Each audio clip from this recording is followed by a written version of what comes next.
Excuse me. What's up with the fam, man? Yeah, I just had a conversation piece. I'm finna go for a jog.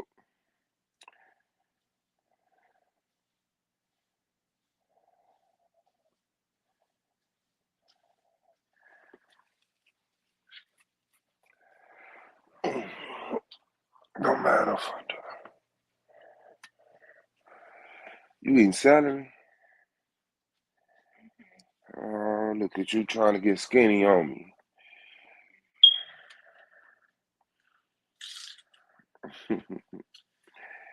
That damn Mhm. breath is awful.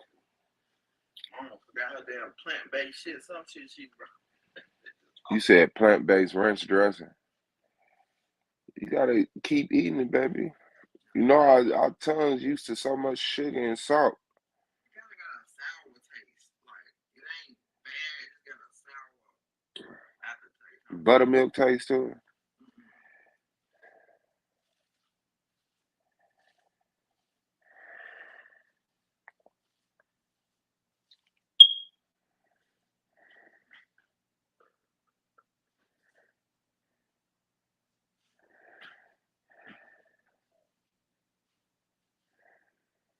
Mm, Plant powered.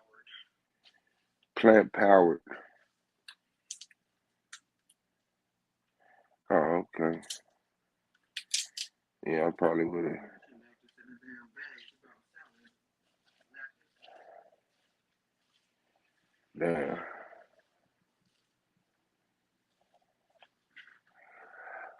Yeah, man. Why are we so okay being fucking criminally insane, man? Why are people so proud of when people are so fucking wicked and evil, man?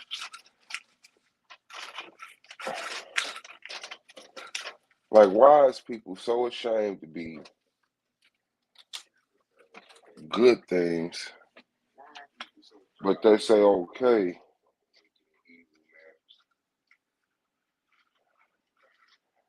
and I mean they really okay. But they Come say on, man, how the okay. fuck you leave out of this shit?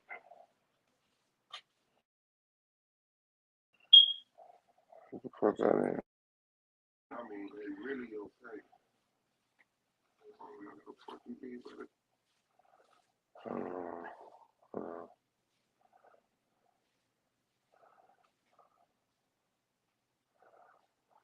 them motherfuckers is really okay with just being on demon time. I don't get it. I don't get it.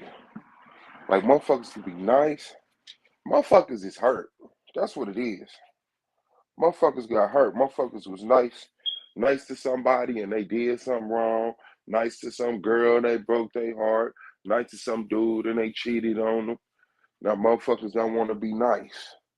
Motherfuckers want to be wicked, evil, dark. I can't pat y'all on the back for being hoe ass niggas. Like real talk.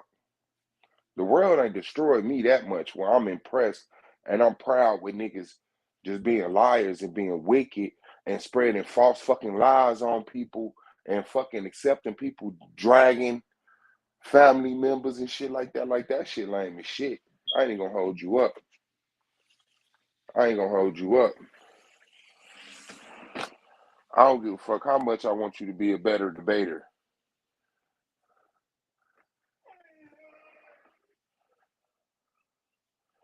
I don't give a fuck how much I want you to be a better debater.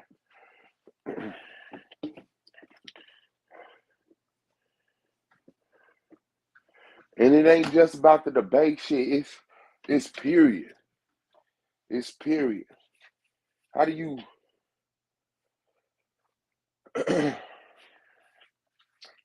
motherfuckers think niggas really give a fuck about them because they talk shit to the person that you mad at?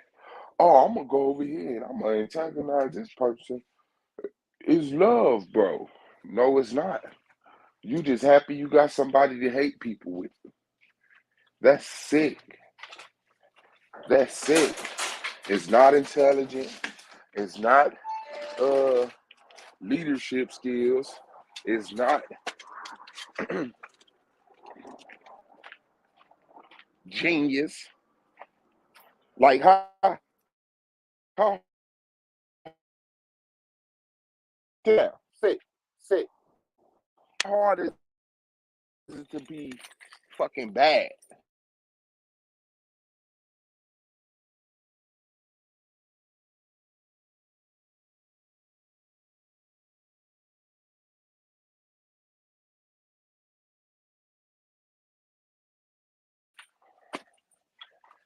How hard is it to be how easy is it to be an ignorant motherfucker? Hold on.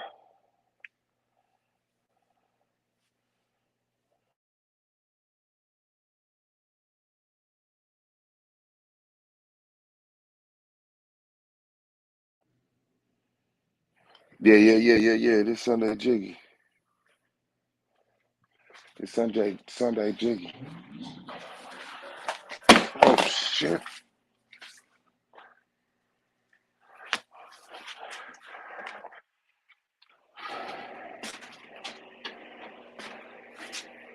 It's G.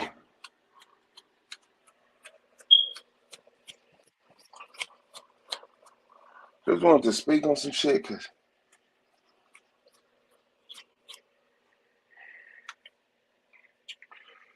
I really give a fuck about certain motherfuckers. And I guess that needs to stop too, but I like being me.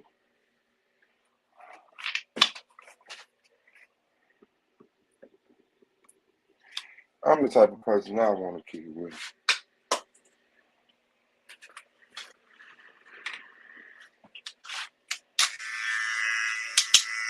I like being me.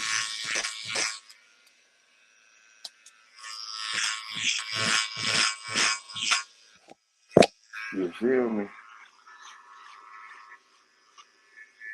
What the fuck is that? This motherfucker follow me in here.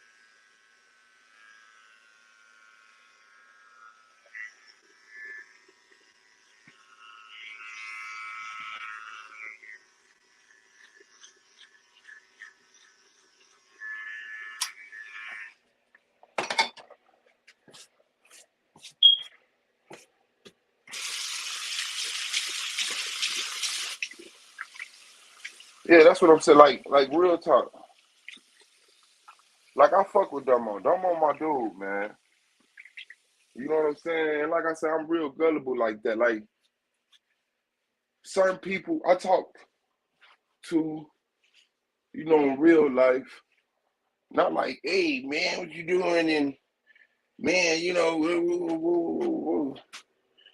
But we've called each other and talked about certain shit. And I want to make sure that's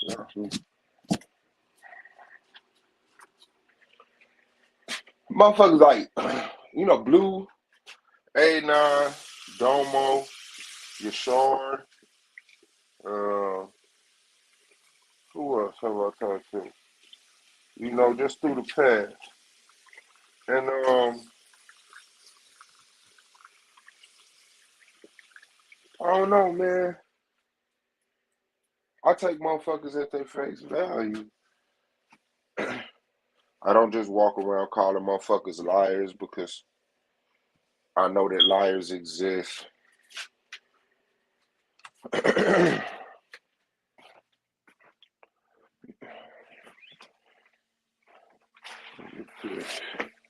me get this. Let me get this. Let me get this.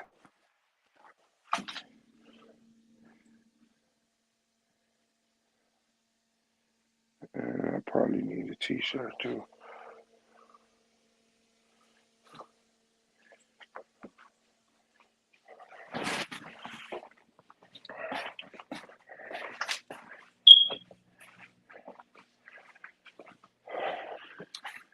Yeah, I like. I don't know, man. When Domo said he liked this blue, like that shit kind of disappointed me, bro. Real talk. When Domo got up there in his interview and said I like this blue. That shit kind of fucked with my head, bro. Cause I'm like, what blue? The blue that's talking shit about me? Cause the nigga ain't debated. He's 8th on the fucking.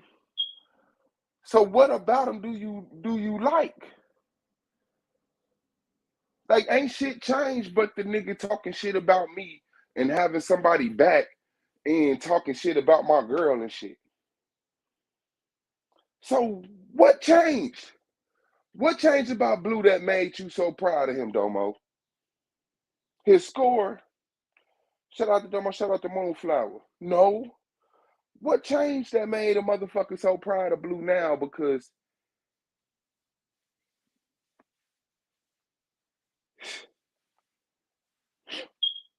what changed?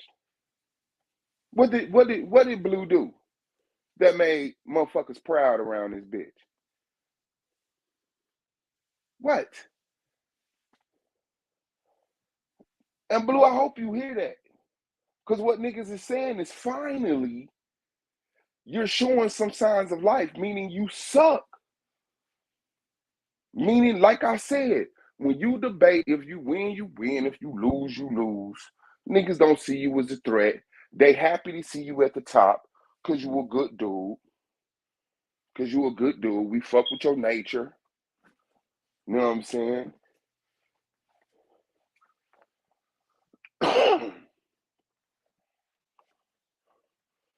What the fuck did Blue do to make motherfuckers proud other than spreading lies about me and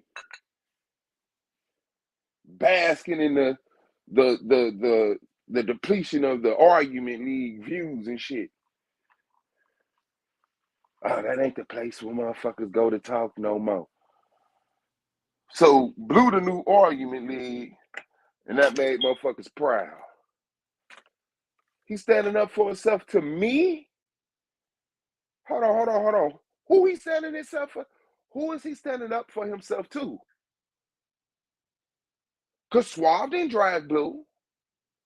Suave asked Blue, please, low, chill, bro. What's up? Let's squash this. Suave called Blue 3 times. Suave left Blue a message saying, yo, let's get this shit out. Like, this ain't that. Like, whatever the fuck happened with Darkseid ain't got nothing to do with no Nandy and my history and PPP loans and all. So who he standing up to? Because I'm not attacking him.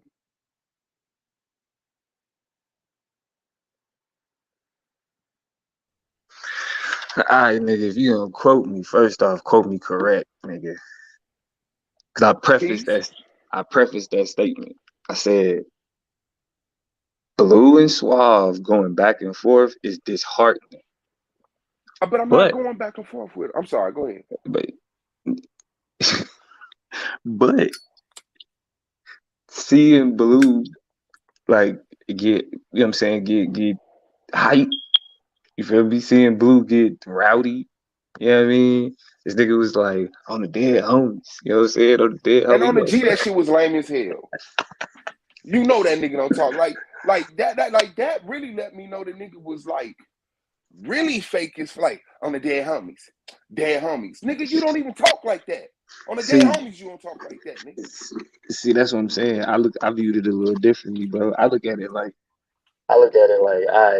you know what I'm saying? Like the idea, you know, niggas be trying to put on certain like niggas try to be certain ways in terms of like trying to like not necessarily be cool, but you know what I mean, Blue is like a peaceful nigga, you know what I'm saying? Like but the thing is though, Suave, is I don't understand how you don't see how you would take low-key shots at the nigga, bro, and he would tell you. It's not low-key shots. I asked the nigga, who get your PowerPoint?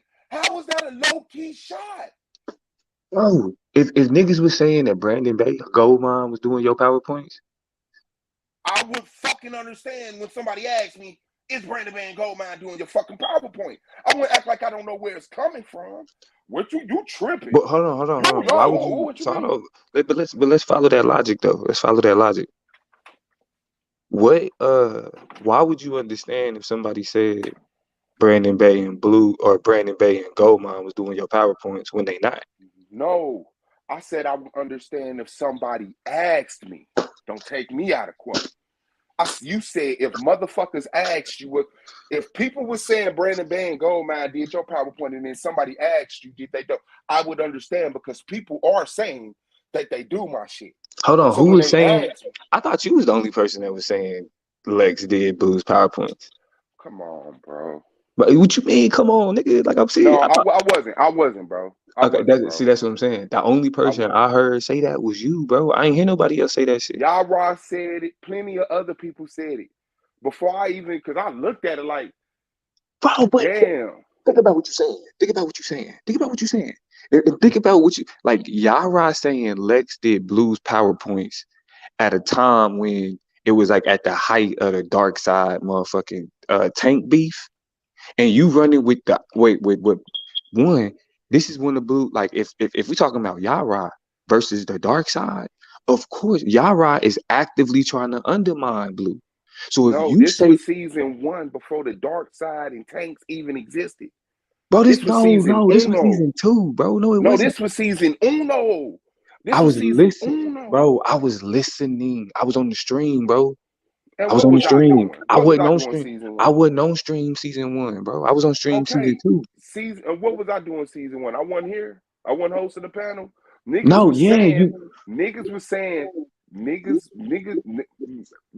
you're right. It was season 2. I apologize. It was season 2. But niggas was saying, yeah, because I saw the switch in the layout. That's what made me do it.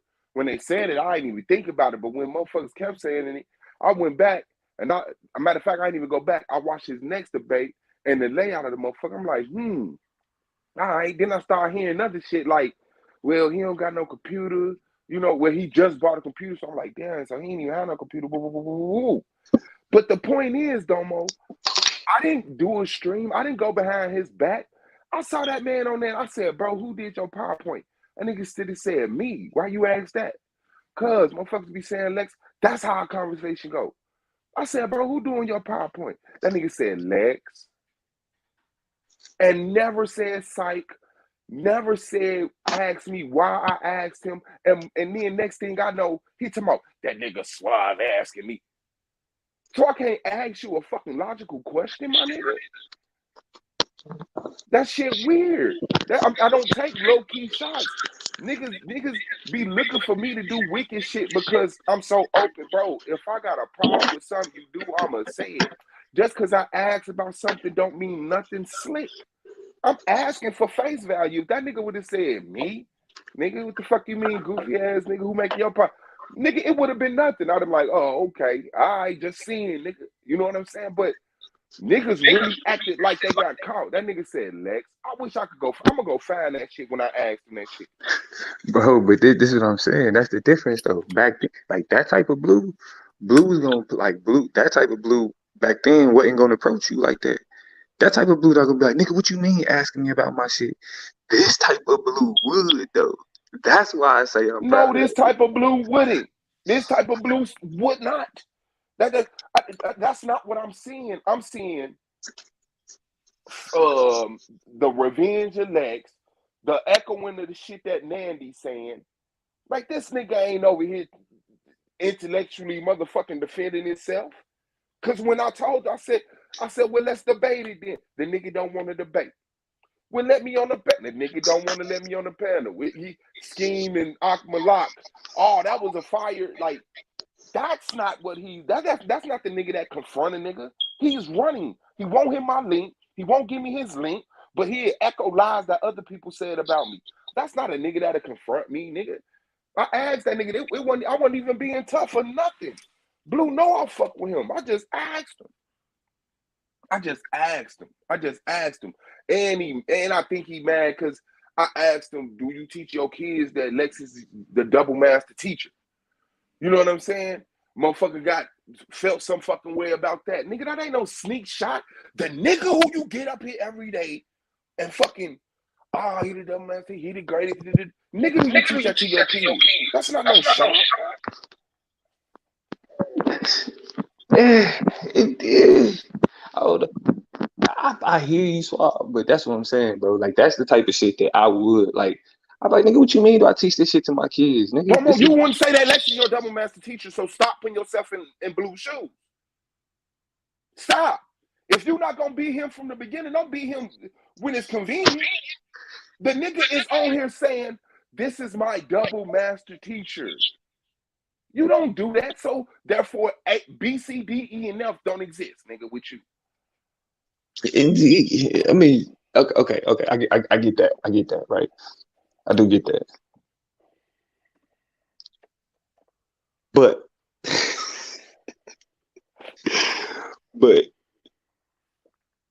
what in turn,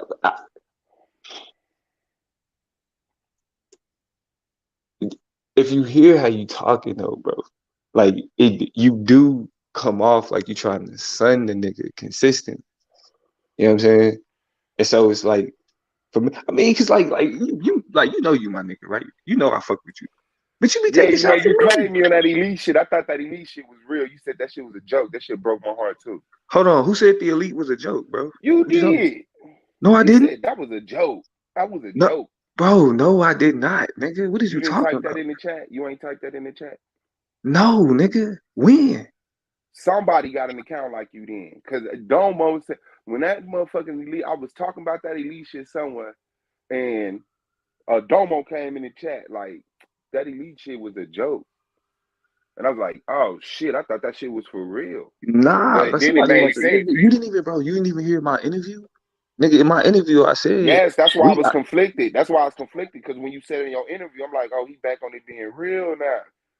You know what I'm saying? Because in my mind, I'm like, oh, that shit was a joke. I was really in this motherfucker like elite up and shit. Man, that shit was a joke. But it made sense because you don't give a fuck about clicks or the elite. So it's like Domo intelligent ass and my gullible ass. Nigga came in like, yo, Swab, you elite. Then I'm once again, I fell for it. The elite is real, bro. That ain't no fucking joke. That ain't no game, nigga. So who is Blue standing up for himself against, bro? How is he standing up against me, bro? Because I feel like, bro, you really like everybody else kind of just like let Blue be Blue. You feel me? You would be the only one. Even now, you the only one. It's like, nah, Blue, because I get you, right? Like it's certain things that you feel like, nah, I'm gonna say something about it, regardless. You feel me? Like even like looking at your title, nigga, it's like, why are we okay with being criminally insane type shit, right? It's certain shit that you gotta call out. I get it. You feel me? But from Blue perspective, just on the outside looking in, bro, it's like Blue is like putting his foot down, like, nah, I'm my own nigga. Even him because it ain't even just about you. Blue the DMT now. You know what I'm saying? Like he taking that title. DMT. Blue is not the DMT. I got more respect for Blue than to give him a used up car lot name that some nigga that walked around on internet pissing his own pants on, and then get him his pants. Hey, I done shitted and pissed in these pants. Now you the double, no, nigga, you be the double master teacher. Blue will be Blue. Blue will be the high priest. Blue will be Melchizedek. All of that shit he was building on his own. I like that. I respect that. I don't appreciate the following shit that Blue do behind Lex, because Lex is not his leader. That's what I'm not. I'm trying to little bro Blue. Okay, sure. Okay, bet. I'm trying to little bro Blue, but I'm trying to little bro him to be a big bro. I'm asking the nigga certain shit, and it's because I'm disappointed that you really letting this nigga son you. Like if everybody in the world that witnessed this motherfucking relationship know, if Blue needs to stand up to somebody, it needs to be Lex. I ain't saying totally distance yourself, cut yourself off, but I'm tired of this fake ass respect. You know what I'm saying? Lex trying to get him now that he finally knows this, that, and the other. No, nigga. No. I'm not trying to little Blue. I'm not trying to little bro Blue in no disrespectful manner. At times, Blue is my big bro. At times, Domo is my big bro. Nobody is a definite big bro. We both gonna be a big bro and a little bro, depending on the situation and the conversation and the intent behind it. But it's like, nigga, I didn't ride Blue. I did not ride Blue. You know what I could have did to Blue? The way that I talk to Lex, I don't talk to Blue like that. The shit I say about Lex, I don't say that shit about Blue. I ain't never been, ain't none of y'all nigga had no conversation with me about Blue behind Blue's back. Ain't none of y'all had no conversation about Blue on the panel except for now. I've accepted Blue. I just was curious as fuck. And you know me, I'm not like, bro, I'm finna call you. I'm just like, who did your PowerPoint? Because even if Brandon Bay did my PowerPoint, I would be like, Brandon Bay did my PowerPoint. He's better at making PowerPoints. Oh man, well, you know, in this league, you got to make your own PowerPoint. Okay, bet. But I'm not gonna be sitting up here like I'm hiding and I'm sneaking. Ooh, and I can't let people know. Hell no. Hell no. My PowerPoints suck. Brandon Bay PowerPoints are on point. I sit down with Brandon Bay and Goldmine and everybody else, and we get my argument together. We lay out my proofs, my evidence, my sources, and then I come and I present that shit. Nigga, that's totally fucking fine. Other niggas did it. Other niggas did it all the time. I'm trying to son Blue, but Lex is over here saying I'm his double master teacher. I'm trying to son Blue by saying, yo, Blue, what's up? But Lex not. Okay. All right. So defending yourself against me make Domo proud, Blue. Against Bro, that's what I said. It ain't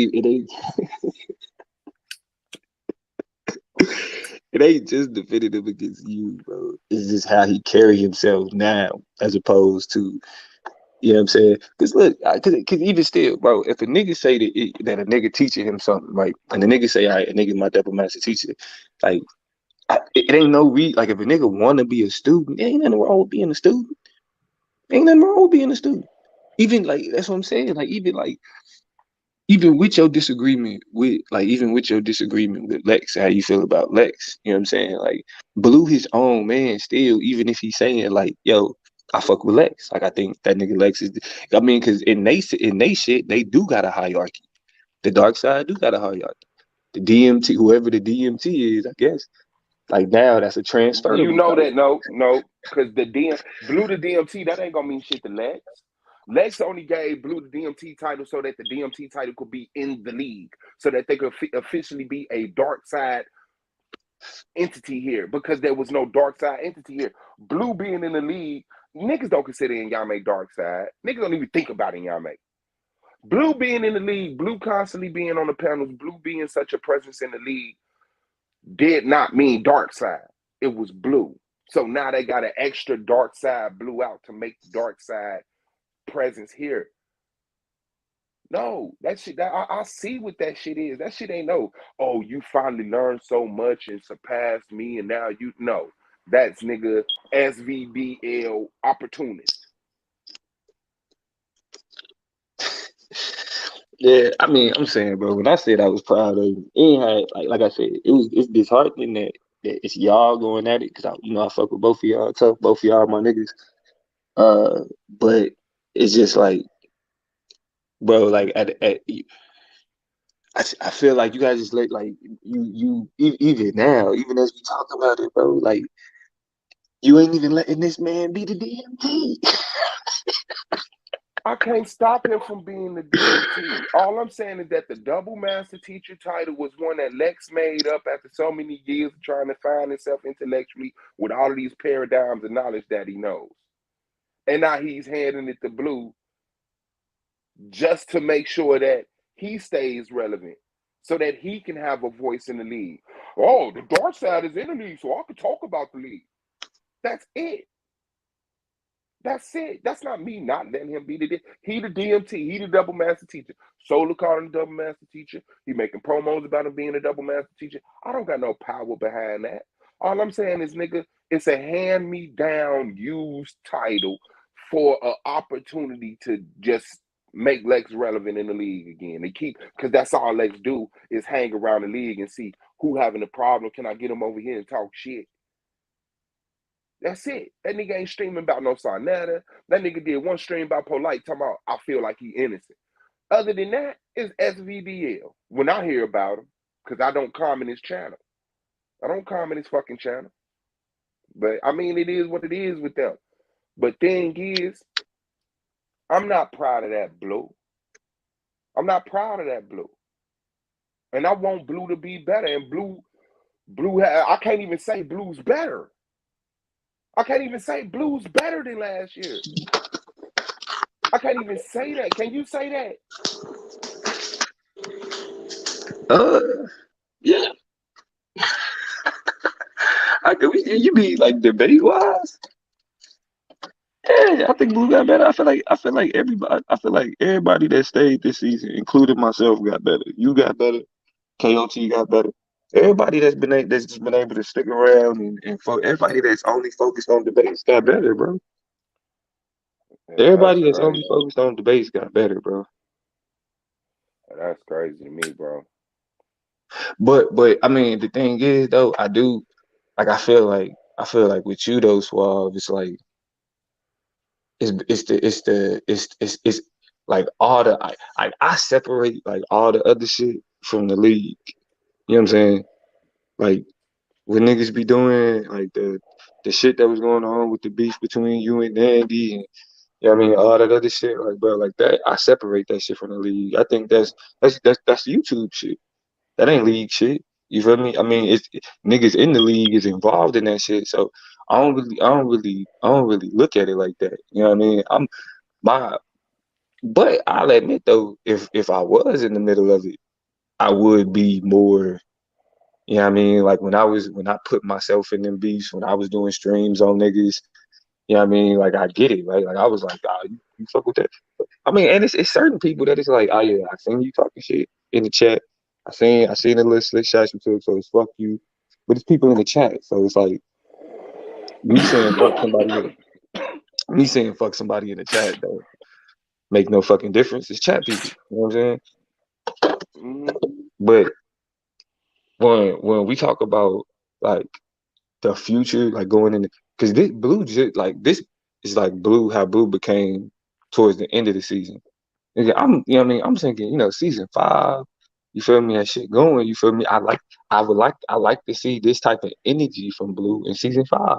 Now, I do want it to be more dedicated to like debates and not necessarily beefing with you. But even still, like even the past couple days, Blue just been doing streams teaching.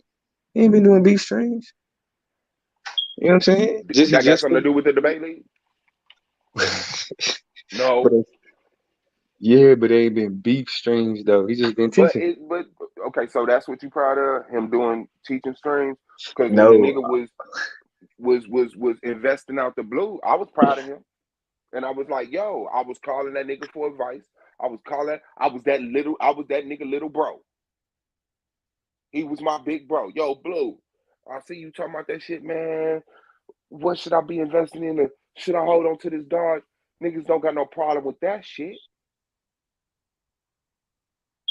Like, but no, it's I like was I was I was I was proud of that shit too. I was people proud of wrap that their shit too. mind around that wicked shit, bro, and they don't give a fuck to see the good. They only want to see bad. And I'm able to separate the shit too. I didn't with Scheme because fuck that debate league, nigga. This $150 to a woman who just had twins, who one of them was just in the hospital. Fuck this debate. I wouldn't even done that debate if I knew Scheme owed 150. But since I set it up, my devotion to the debate league made me go through it anyway. But you gonna get this work. I don't think that shit getting enough attention. I think niggas really laughing that shit off too much. This motherfucker bet $150 online, and if Holly wouldn't have paid, ain't no telling what the fuck that nigga would have did. But now the nigga up there so comfortable, oh yeah, good niggas finished last. Why you let a motherfucker put out a narrative that me and Holly was trying to play you, but now you turn around and admit. So it's like to me, that's some weak ass shit. I don't want to talk about no debate. I want to talk about you paying this mother 150 fucking bucks. So who we gonna try to keep around the league? Scheme or Holly? If Holly say I'm quitting the league because y'all let niggas scam women out $150, and Scheme say I'm gonna leave the league because y'all keep bringing up this $150, who you want around? The nigga that make bets and don't pay, or the woman that, you know what I'm saying, do the same thing he do debate wise? It's the character, and that's always been my thing. Y'all motherfuckers welcome niggas like Chris with they lying ass, welcome niggas like Lex with they wicked ass, welcome niggas like Rob with they wicked ass, and then the good guys finish last. Then the niggas that ain't in no bullshit, the niggas, motherfuckers saying, you going back and forth with Blue. I'm not going back and forth with Blue. Blue says something about me, I correct it, and then I move on. Blue says something about me, I correct it, beg him to stop, and then move on. That's not me going back and forth with him, but that's what people see. I didn't go back and forth with Nandy. I was quiet as fuck. The shit is recorded. Even the fucking physical evidence of it being recorded don't mean shit to nobody. You was going back and forth for her. Why you beefing with these women? What? I didn't say shit. I didn't say shit on purpose. Because that's what I do. But niggas ain't seeing that shit. But Nah. That shit Blue, you know what I'm saying? Keep doing your thing. Keep doing your thing, Blue. This the best Blue we seen. And he ain't been in the debate since. He ain't been in the debate since the shit. He got his 8 debates though, right? Yeah, but he ain't been this Blue before his 8th debate. This shit happened after his 8th debate. So we ain't even seen Blue debate since he been double master teacher. But we proud of that shit, Domo. It's the energy, bro. It's the energy. That's what I'm saying. I like the energy, my nigga. I do. I ain't gonna lie, bro. Like I like the energy too, but then it don't stop there, right? But Like, I mean, damn, bro. Blue, Like, listen. change If your I energy, was, get if your energy up. How long we been telling Blue that? Get your to the point we accepted him. Like, you know what? Nah, Blue just to chill, laid back. He gon', you know, but we want to see that energy from Blue. Yeah, but now he's doing this with it. And I'm like, hell nah. Nah. I mean, I want to see energy, but this not what I'm proud of him doing with the energy. It's just not. I can't perp and false flag like it is because I want to see a new Blue. Everybody waiting on Blue to be relevant and be better and break the seal on his virginity of debate elitism. And so now we hoping it's a sign of it. Him talking shit about Suave mean he gonna be in the top 3 next year. No, it don't. It don't. That nigga is number 8 on that leaderboard. now he on your side of the bracket. And he's dead. And he's dead. He better hope he make it to me. And I don't want no bye week in the first week. I don't want, let me say that. Suave don't want no bye week in the first week. Bro, you ain't gonna have a choice. Cause the amount of I'll accept it. But yeah. all I'm saying is that I want to debate. Nah, true. It's just like being a top seed though, because of the way that it's set up right now. Mm-hmm. You ain't gonna have no choice but to have a bye. Which I mean, shit, you earned it. You a top seed. Take your bye, nigga. I do that, but that MVP, if I gotta win a debate, then I'd rather get it out the way in the first round and then not be the secondary thing on my mind from making it to the next round in the second round. You know what I'm saying? Like, Yeah. second round is semifinals. If I win this, I'm going in the semifinals. That's all I want on my mind. First round, let me wrap this MVP up. Boom. Then I can go in the second round, MVP, going to the, trying to make it to the finals. But that's me calculating. But whatever the fuck in front of me, I'm going to do it. Because it's still this shit don't fucking matter. It matters. I ain't even going to perp. It matters. It matters. It matters. It matters. Of course. I'm just saying, bro.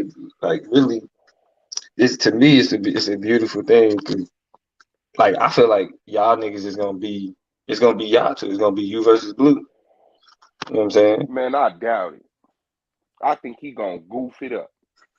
What was that motherfucking board? And this ain't the correct board because he said. Well, he's like he said if the playoffs started today. Yeah, but he said the unofficial bracket.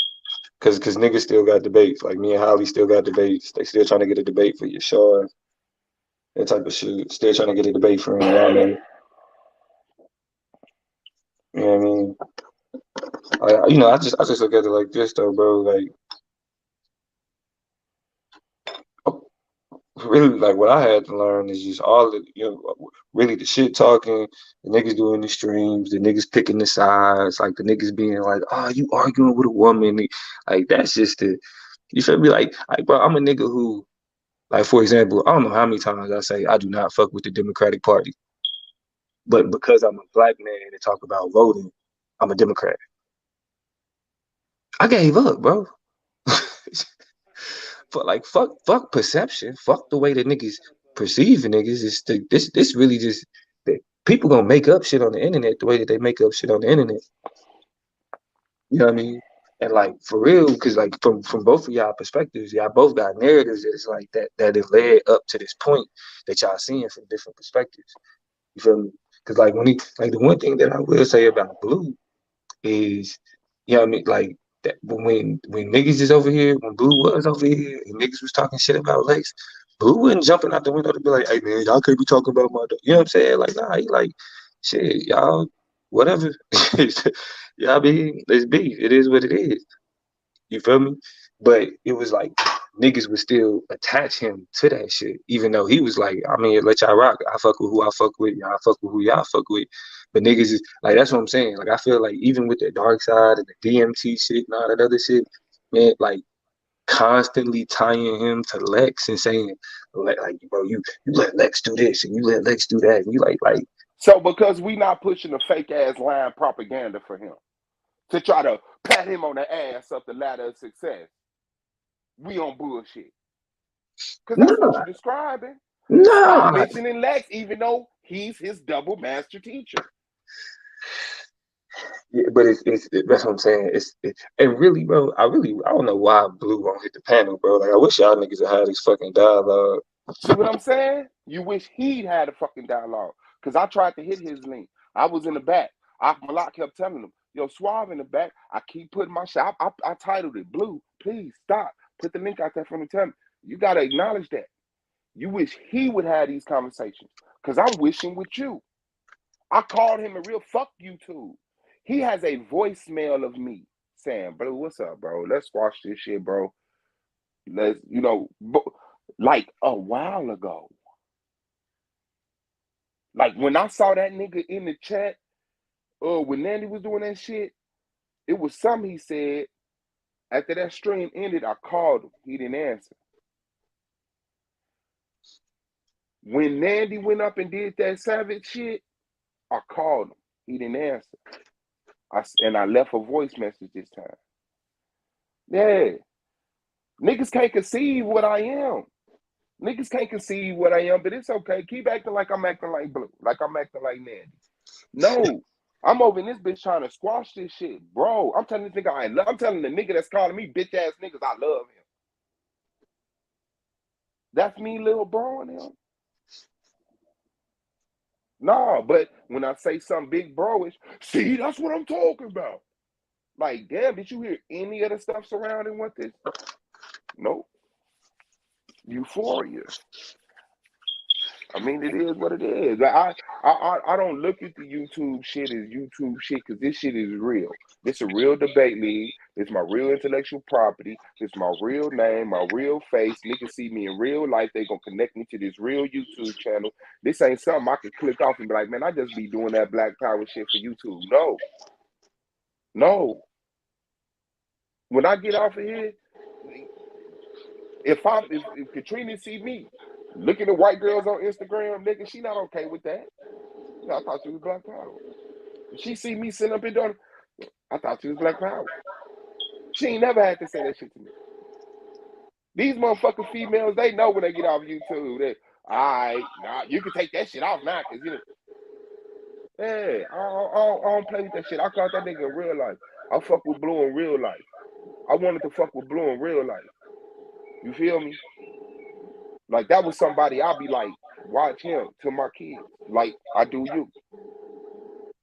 Shit. Motherfuckers don't get it. Motherfuckers don't get it, and they won't accept it until they get what they want. And it's like, he called me a bitch. You know how much that nigga love that shit? You know how much Vandy love that shit? She over there live now talking about suing Melvin Jefferson for $10 million. Come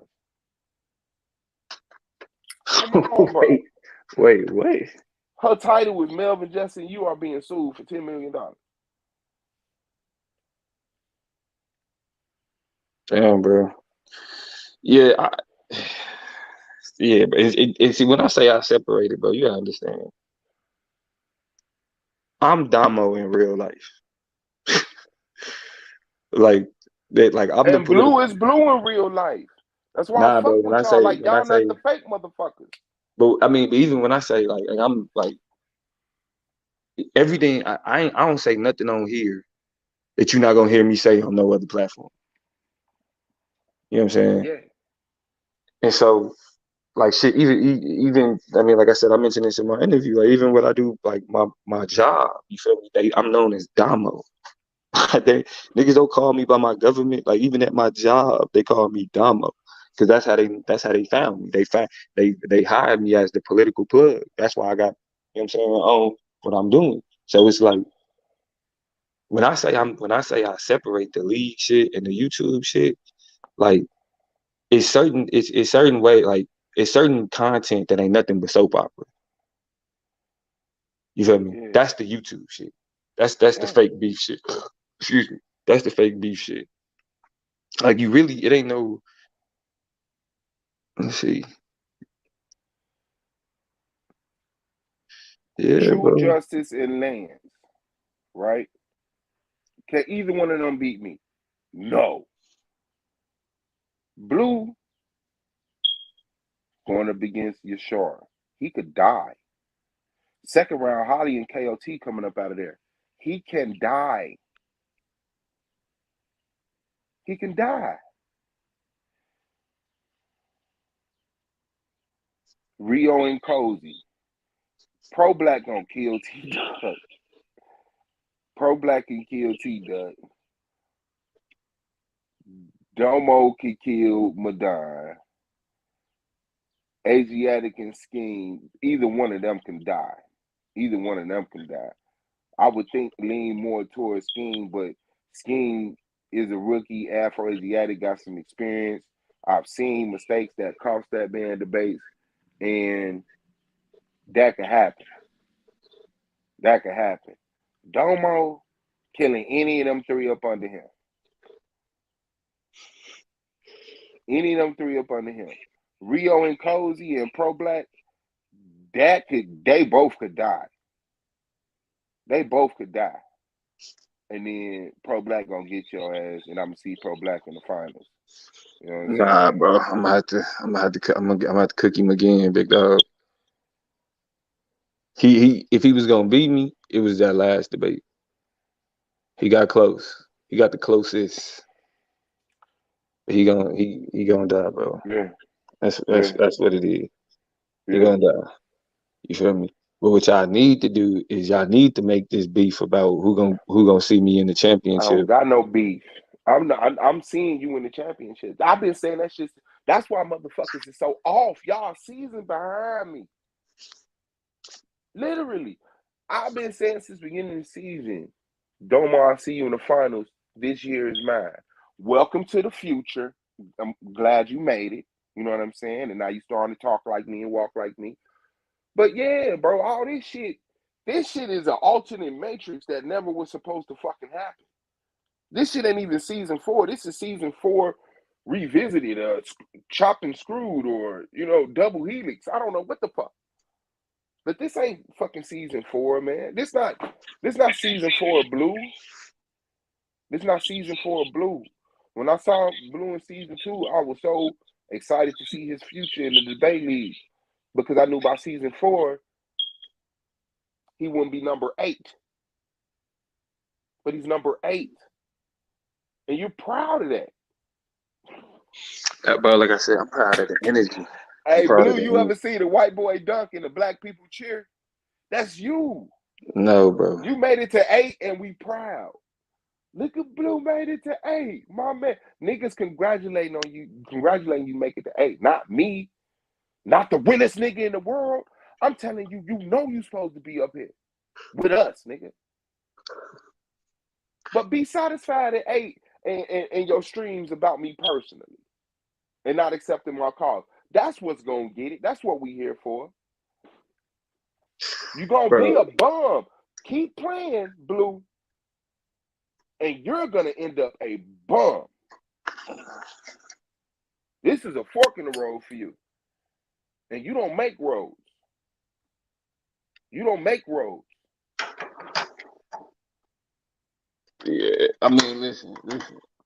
If Blue keep this energy in the playoffs, you know what I'm saying? Like, I feel like whatever smoke he got for you, he should just take it out on niggas in the playoffs. More than energy, bro. He need logic. He need to get back in his bag, bro.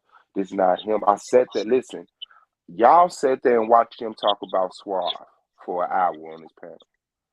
I sat there and watched that man be wrong consecutively about Suave for an hour. That's what you want him to take into the playoffs? Nah, like I say, the energy is one thing, but listen to what he's saying. Look at how he's thinking. The nigga said I got PPP loans. My name is not Charles Mays.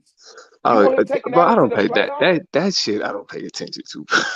That's all you've been talking about. So I that's what I'm saying. That part of it, I ain't been up on game of. So I don't know about the PPP. You just want the energy. Shit. Fuck what he's saying. Energy. The energy is that. The nigga over there pouring gasoline on himself, striking a flint against his tooth. But the energy. But we got energy. Bro, it's raw energy. It just need to be shaped. It need to be focused. That's all. The energy is raw, so it's coming out the way it's coming out. But it just need to be focused. You feel me? Like niggas is and bro, you gotta understand. Like niggas is the beef that niggas had with you, like in terms of the argument league and shit. Like niggas is pretty much putting their hope in, looking for other niggas to be like, we need a new Suave. We need a, you know what I'm saying? Like, so that's really that shit. I ain't really not that energy. That ain't the energy I'm talking about. Man, I don't know, bro. You gotta understand. You said what? I'm not impressed with that shit.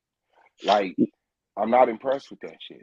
Nah, I ain't impressed with niggas being like niggas need to be the new Suave. I ain't impressed with that shit either. But what I'm saying is, it's like it's a really, bro. Now that I think about it, I'm 100% right. No. So I wouldn't even know yet. But really, it's like this, bro. The reason why, like, I don't really be for all of that, like, nigga, motherfuckers trying to be fans and niggas trying to build a nigga up and do all this other shit. It's because the same motherfuckers that'll build you up will be the same motherfuckers to pull the rug from up under you. You feel me? And really, what happened was, all of them motherfuckers that fucked with the argument league because you was going at Sonetta, because you was going at Polite, and you was doing all that other shit. Them the motherfuckers that turned and looked at Blue and was like, "Now we want you to do it, Blue." Yeah, that's what no. Yes. Same series, wrong narrative. No. The people who came over here and saw the Polite shit and all of that shit, shout out to them. They left. Yes. They left. Yes. They're not watching Blue. They're not in Blue chat right now. They ain't been in Blue chat. It's the same Kofi Hills, Al Catones, Big O's, Suave. That's who. It's the same. Go look in Nandy chat. Nah, bro. It's like it's certain names that I only started seeing when niggas started doing that Polite shit. And them is the names, bro. Like even with, you know what I'm saying, old girl. Nah, cause I ain't even trying to, you know what I'm saying, like, but I ain't trying to say nobody's name. But even with old girl, it's like the only reason these motherfuckers came is because of that Sonetta shit, bro. That's it. You know what I mean? That's And then when the cool. Sonetta shit died down, motherfuckers just needed a new She bad ain't in guy. his chat neither. She ain't in his chat neither. She gone too.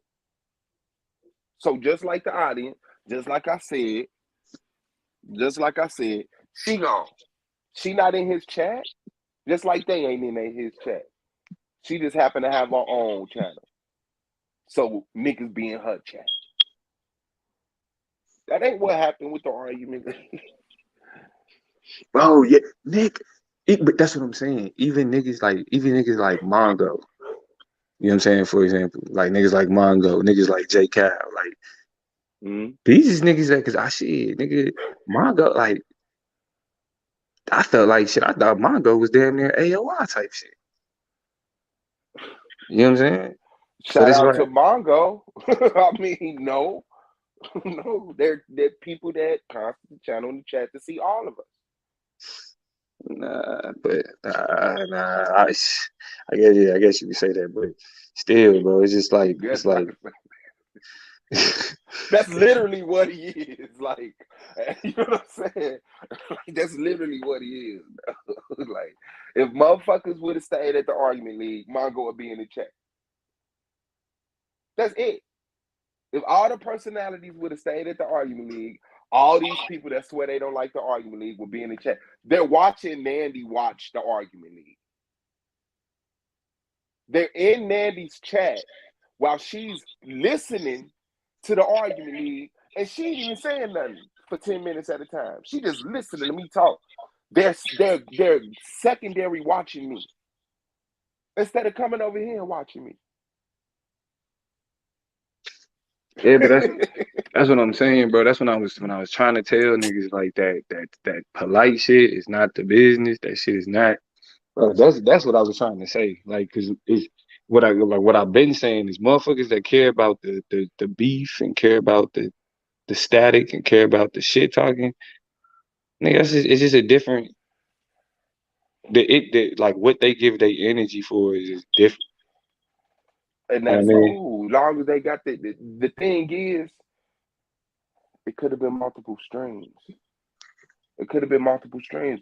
Blue could have did an hour stream. Domo could have did an hour stream. A9 could have did an hour stream. Yashar could have did an hour stream.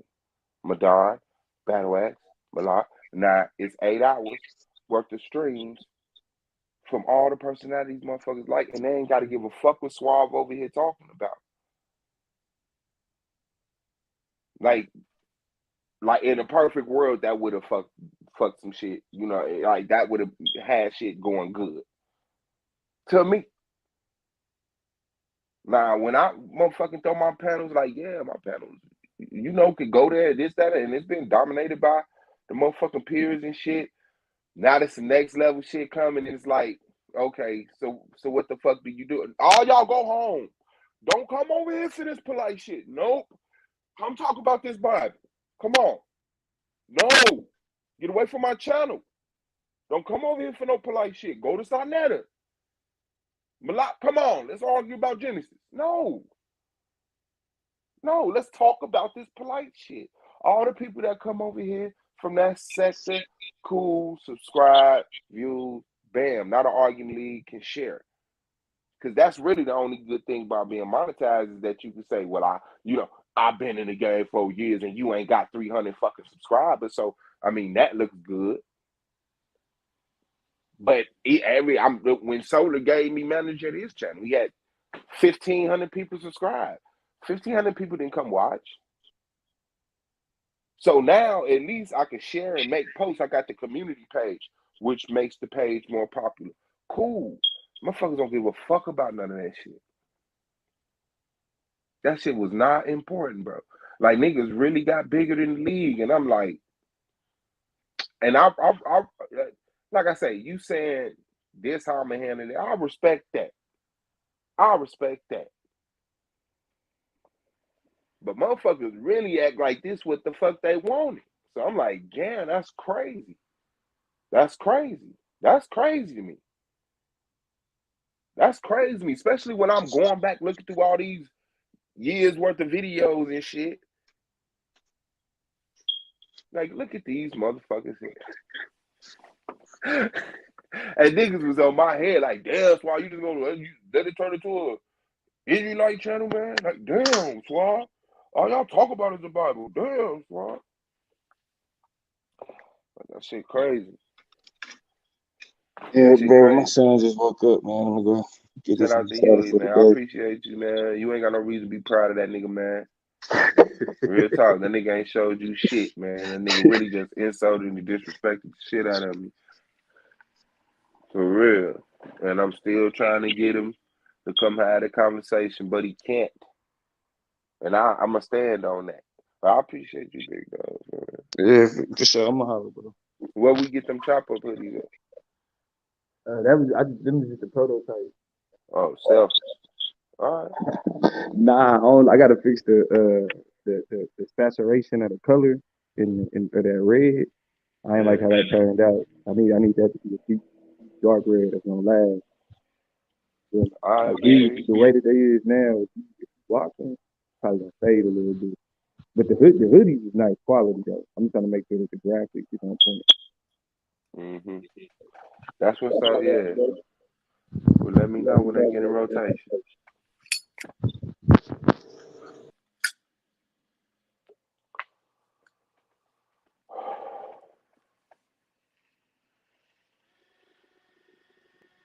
We have drama.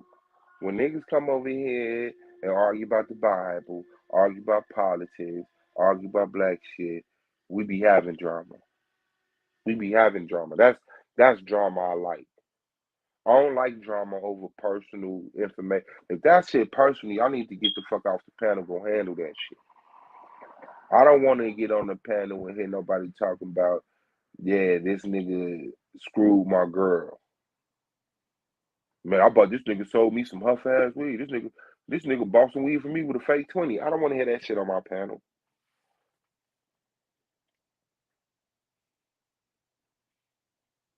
I liked my panels. It was black people talking about at it was whether I give a fuck about the Bible or not, but it wasn't always. But the Bible damn sure dominated the panel. But it was black people talking about the next level of intelligence. We was getting past the fact, oh, the J one invented into this. With a King James version, King James was a homosexual. We was past that basic level shit. Niggas was really coming with their own ideas and critical thoughts and getting that shit tested. I liked that shit. Because at the end of the day, it was black people being competitive intellectually. I want to be smarter than you, nigga. I want to retain more information than you, nigga.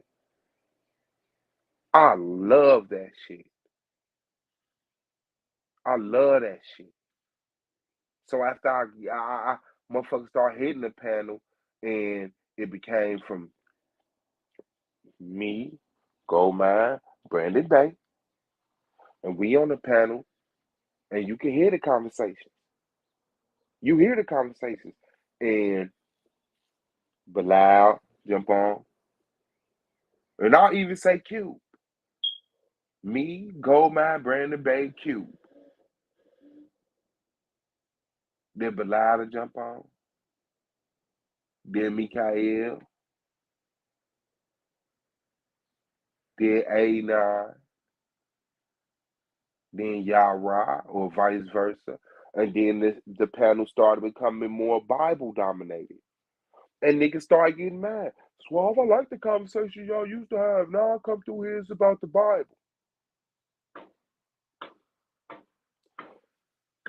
Motherfucking Israelites heard niggas say that shit and didn't give a fuck. You damn right it's gonna be about the Bible. Israelites heard, and shout out to Yashar. I'm not talking about Yashar. Yashar is my bro in real life. I don't give a fuck what y'all talking about. Shout out to Yashar. Yashar fucks with me. Yashar fucks with me. But as a whole, the Israelites heard the people who's coming to my channel say, Swar, this place becoming a Bible place. Bro, you black power. You supposed to be talking about this, talking about that. Because they assume that because it was my channel. I created the channel. It was a Black Power channel, but it's not. The Argument League is not a Black Power channel. I'm a Black Power presence, but the AOI channel was my channel. So when we come over here to the Argument League, everybody ain't got to be Black Power, but everybody was black. Everybody was empowering themselves. I'm satisfied. I'm satisfied. Anything else, I want a fucking challenge. I want to challenge me. Let's see who's right and wrong. Well, we shouldn't call ourselves black. Why not? Why not? Let's go at it. Well, we shouldn't leave America. Why not? Let's go at it. Well, this, that, and the other. Why not? Let's go at it. Now it's who's willing to go furthest violently. Motherfuckers sitting up here threatening. This nigga Blue said he used to strip niggas like me and have them walk home. What the fuck? What the fuck?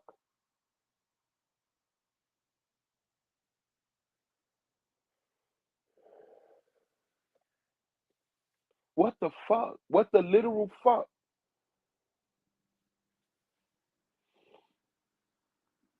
Like, how we get there? What did I say that took it there?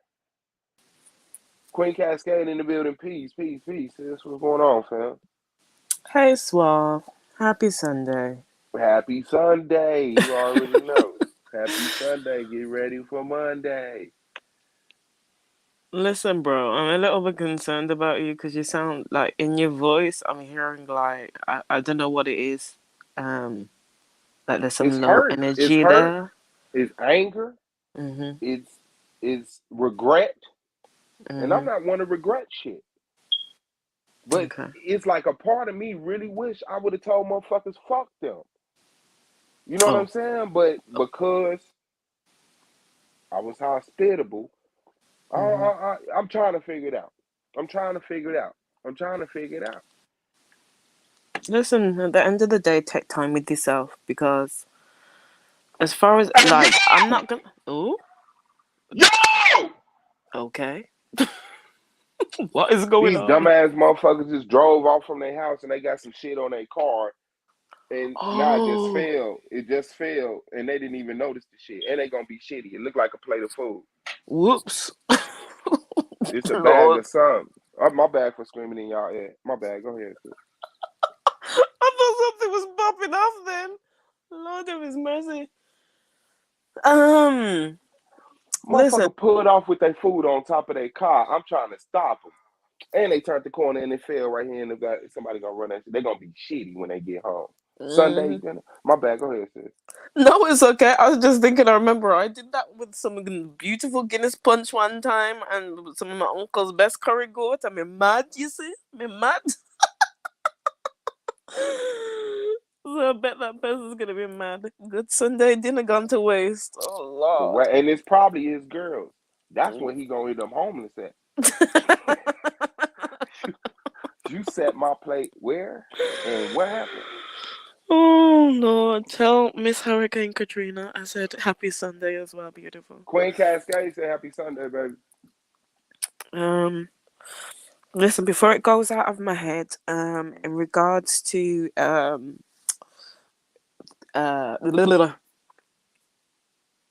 I'm having a fart. I'm having a brain fart now. Blue? No, Katrina's foundation. Just send Oh. me just send me via email anything else that I need to sort of put in the title and stuff. That's sort of the thing. Everybody feels the way they feel for a reason, Suave, and I'm not gonna pretend like I understand everybody's, individual relationships, but I think you've just got to take time with yourself. If you know you're doing the best that you can, what more else can be done? Yeah. I mean, yeah, I hear it. I hear it. That's just, to me, that's kind of like, I don't know, man. I'm a solutionist. Like shit shit don't stay in the air with me. Shit don't escalate to certain levels with me. And it's like, I mean, I ain't got no choice but to be like, man, fuck them niggas because they don't talk. They don't talk to me. They don't even talk about me. And Well, the people that I'm talking to, I really don't need to say what I'm saying. I really don't some need to people say would what I'm say if saying. people are talking about you, you're doing something right in some Yeah, circles. Do you get what I mean? yeah. There's gonna be, I don't know. Like you've opened the floor over these last couple of weeks for Blue to have the conversation, and the fact is you can't force him to have a conversation if he doesn't want to. But No. we all who have witnessed what's going on have seen the fact that, and we know the fact that you put the link out there. You're just gonna have to keep doing suave at this moment in time, and hopefully, well, not even hopefully, it's up to him because I see a lot of, and this is in general. This is not aimed at Blue. This is in general Mm-hmm. with a lot of the guys within the collective that there's a lot of pride, there's a lot of ego that they're not willing to swallow. Um, and it's gonna be on him to sort of, you can't like. How far of yourself are you willing to compromise in this situation? Do you get what I mean? You've opened it Mm-hmm. up, you've apologized, you've said what you've had to say, you've said, let's have the conversation. He doesn't want to have the conversation, so the more that you try and force the situation, I know that you're a solutionist. At the same Mm-hmm. time, he has to meet you halfway, and he's not willing at this point to meet you halfway. So all you can continue to do is do suave, and it's not like he doesn't know where you are. Do you get what I mean? Mm-hmm. These YouTubes aren't, obviously YouTube streets are massive, but in terms of this part of the sector, it's not like he doesn't know where the argument league is. So, you've opened the door, you've said it's there for him to walk through. He's making a choice not to walk through. So, Yeah, I mean, I ain't even pressing about that. This mm, stream was about Domo really more, and the people that I hold credible that say shit like, "I'm proud of Blue. This Blue right here, I'm proud of," and the nigga ain't debated. The only thing that changed is he's on his channel lying on Suave. Like, damn. I look at Domo like official. I don't question Domo. Even when he come off left field to me, I just know I'm ignorant on some shit, and I would feel the same way he did about. But mm, everything except for the political shit, the voting shit. But I told him shit, nigga. You tell me who to vote for, I'll send my vote that way. If you mm. got faith in this shit.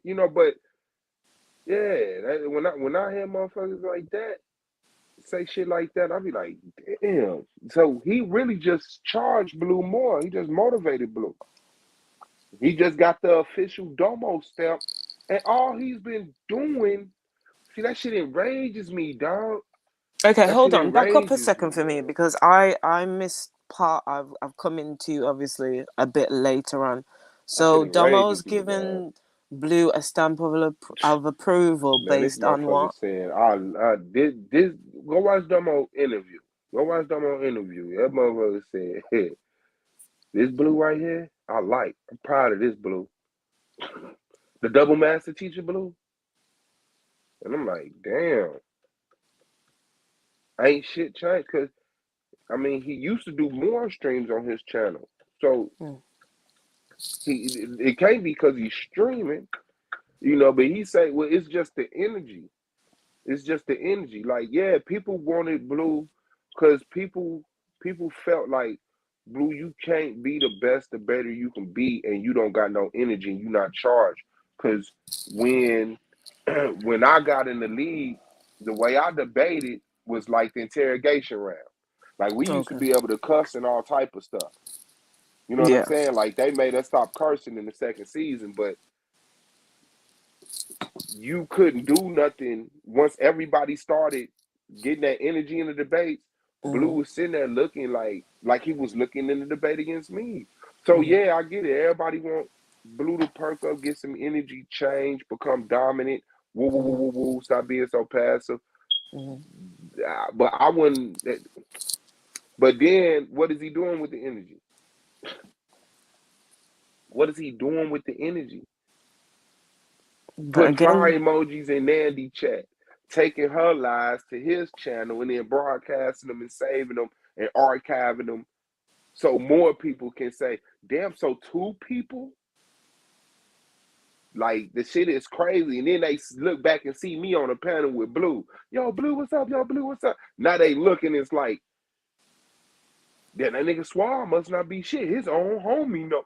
Like, that's not me. I don't move like that. I don't move like that. I don't move like that. Niggas don't, I don't know, man. Mm-hmm. But yeah, he said he was proud of him. So, you know, I know that shit went to that nigga head. He feel like he on the right track. But niggas need to correct niggas, man. Niggas don't need to just blow smoke up each other's ass and hope they float to the top. Like, niggas really need to tell people where they wrong at. Like, right energy, wrong message. You know what I'm saying? Like, wrong narrative. Last thing you need to be doing is talking about, yeah, I'm finna take out the whole AOI. Like, wait, what? Oh, is that what he's saying? Yes. Yes. Yes. Yes. It'll be interesting to see him try. Yeah. Yeah. Yeah, I sure wish I would see some debates from him too, but I guess he got to take us out on the panels on his channel talking shit or some shit. I mean, I think he beat Pro Black. I think he did debate Pro Black and won. And he ain't beat Holly. He ain't beat me. So it's like, if motherfucker just kept it real, if motherfucker just kept it real, man, nigga come from that message. Oh, Suave ain't never beat Domo, meaning he never will, but Blue ain't never beat me, but this his time to beat. So the logic changed depending on the characters. And he's number 8, and I'm number 3. You know what I'm saying? Really number 1. Well, the real ones will know what the truth is. And always, you know, what is done in the dark usually comes to the light. I do have a question. How is Holly? How's she doing? I haven't talked to her personally. Last time I talked to her, she was doing great. Last time I Okay. talked to her, she was doing good. You know? And in regards to, I don't want to poke and prod too much. I hadn't contacted Solar in regards to, you know, just me, but obviously she has been in the back of my head with everything that's been going on. Mm-hmm. Yeah, I mean, I ain't heard nothing about it neither. You know, I just told her. My message just contact the proper authorities, you know, and move that way. Like, that's just it. If motherfucker put a cash app up for her to get, you know, financial help, just because, you know, that shit helps. But, motherfucker got ridiculed for that shit, too. Motherfucker said I was making money off her cash app. And I don't know Huh? how you could do that. Yeah. I don't know how you could do that. How does that work? I don't know. Mm-hmm. Mm-hmm. Oh, Lord. This is ridiculous.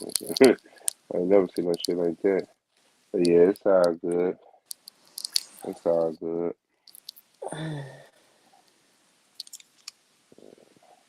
Good evening, everybody in the chat. Apologies. I'm not ignoring everybody. It's just I'm on my phone and everything is different. And I'm so used to doing this off my laptop or my tablet, but trying to do it off my phone with the new settings and everything's like shifted. I'm getting used to stuff. Uh, hey, you hard. That your reception sound jiggy on your phone. Say that again? I say your reception sound jiggy. It sound good on your phone. No, I'm talking about the setup because it looks different on my phone and where everything is placed in comparison to, like, you know, coming through StreamYard on my laptop. Do you know what I mean? And then I had an update the other day. So it's, you know, I've just got used to certain patterns of doing things, and then Apple go and change shit again. So it's one of them ones. How things going? Where you at, man? How you been doing? I'm alive, continuing to survive. It has been an interesting period over the last how long with all the different things that have been going on in the different spaces. So I'm keeping my head up. I'm a physical recovery. Few more weeks and I'll be back to my normal self. That's all right. It hasn't been the easiest of periods, to be honest, Suave. Because over this last how many months we've had a lot of deaths, and then last week we lost 3 people on Wednesday, into Thursday. So I'm just trying to support the family the best way I can. Yeah. It feels a bit like I don't know. Everybody's experience of the pandemic has been different, but a number of months into a pandemic, we've basically lost the top shelf of our elders through the pandemic fallout, because the government stopped treatment on, people having treatments for tests and for everything. So moving forward, the government's just starting to open up certain things and giving the NHS a bit more money. So there's a lot of people that haven't had tests over the last couple of years, have missed out on cancer treatment and all kinds of other things because of how the government was handling things with the pandemic. So the government are under fire and people are going up against them for class actions.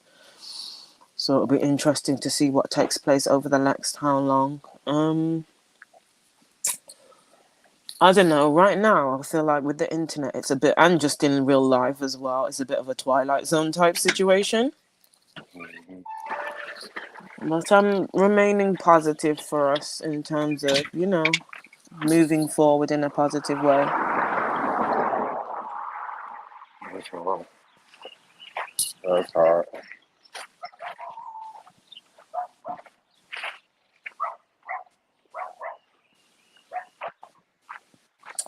I don't know what you've heard recently. So, because I know you're more so Oh over here than shit! anything else. Just coming to get it too. Huh? Nothing. Somebody plate fell off their car. Huh? No. A plate of food. A plate of food. It's in a white grocery bag with green lettering. Uh-huh.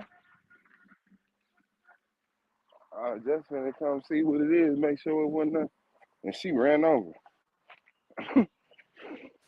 Did you run over the plate? She ran over that motherfucker, then stopped, said, "What's going on?" Life's so funny. Life funny than a motherfucker, dog. Like, I've been sitting here in my window this whole time, not going to get it, watching cars pass by. I'm like, man, let me go get it just in case they double it. Because it looked like it could be a bag of prescription pills. You know what I'm saying? I don't want nobody to be nobody's medicine or Okay. something like that.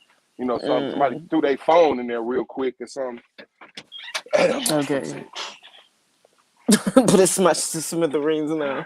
And I had no idea why she stopped to ask me what's going on. Food won't Go. kill.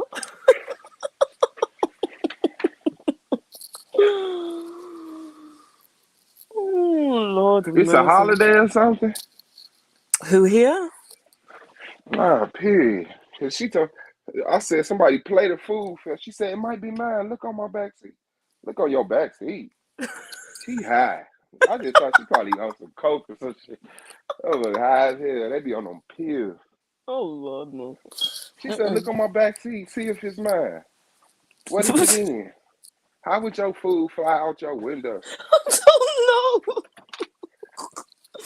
Like I said, right now, it feels like it's stuck in the Twilight Zone. So right about now, anything is possible at this rate. That shit crazy, man. That shit crazy. Oh, Lord. And yeah, no, I hear you, but since you gotta understand, like, doing me is this, kicking it with y'all on the panel talking. Like, I ain't start my channel to be up here by myself talking about some, what we need to do. You know what I'm saying? Like, I never looked at myself as like a leader. I never looked at myself as follow me. Motherfuckers need to, like, I always looked at myself as an important part of the group. I'm a very important part of the group. I know I got some leadership skills. I know I got some direction. I know I got some, other type of intellectual skills. Let's do something. But I'm not one to sit up here and be like, what I need all y'all to do, Mm-hmm. because when a motherfucker don't do it, what can I do? Slap him? Because that's True. what I'm gonna do. Team That's exactly Jamaican what I'm bitch gonna. slap in the house. Okay. Yeah, because I mean, if I'm the leader, something's supposed to happen, right? If you disobey the leader, Mm-hmm.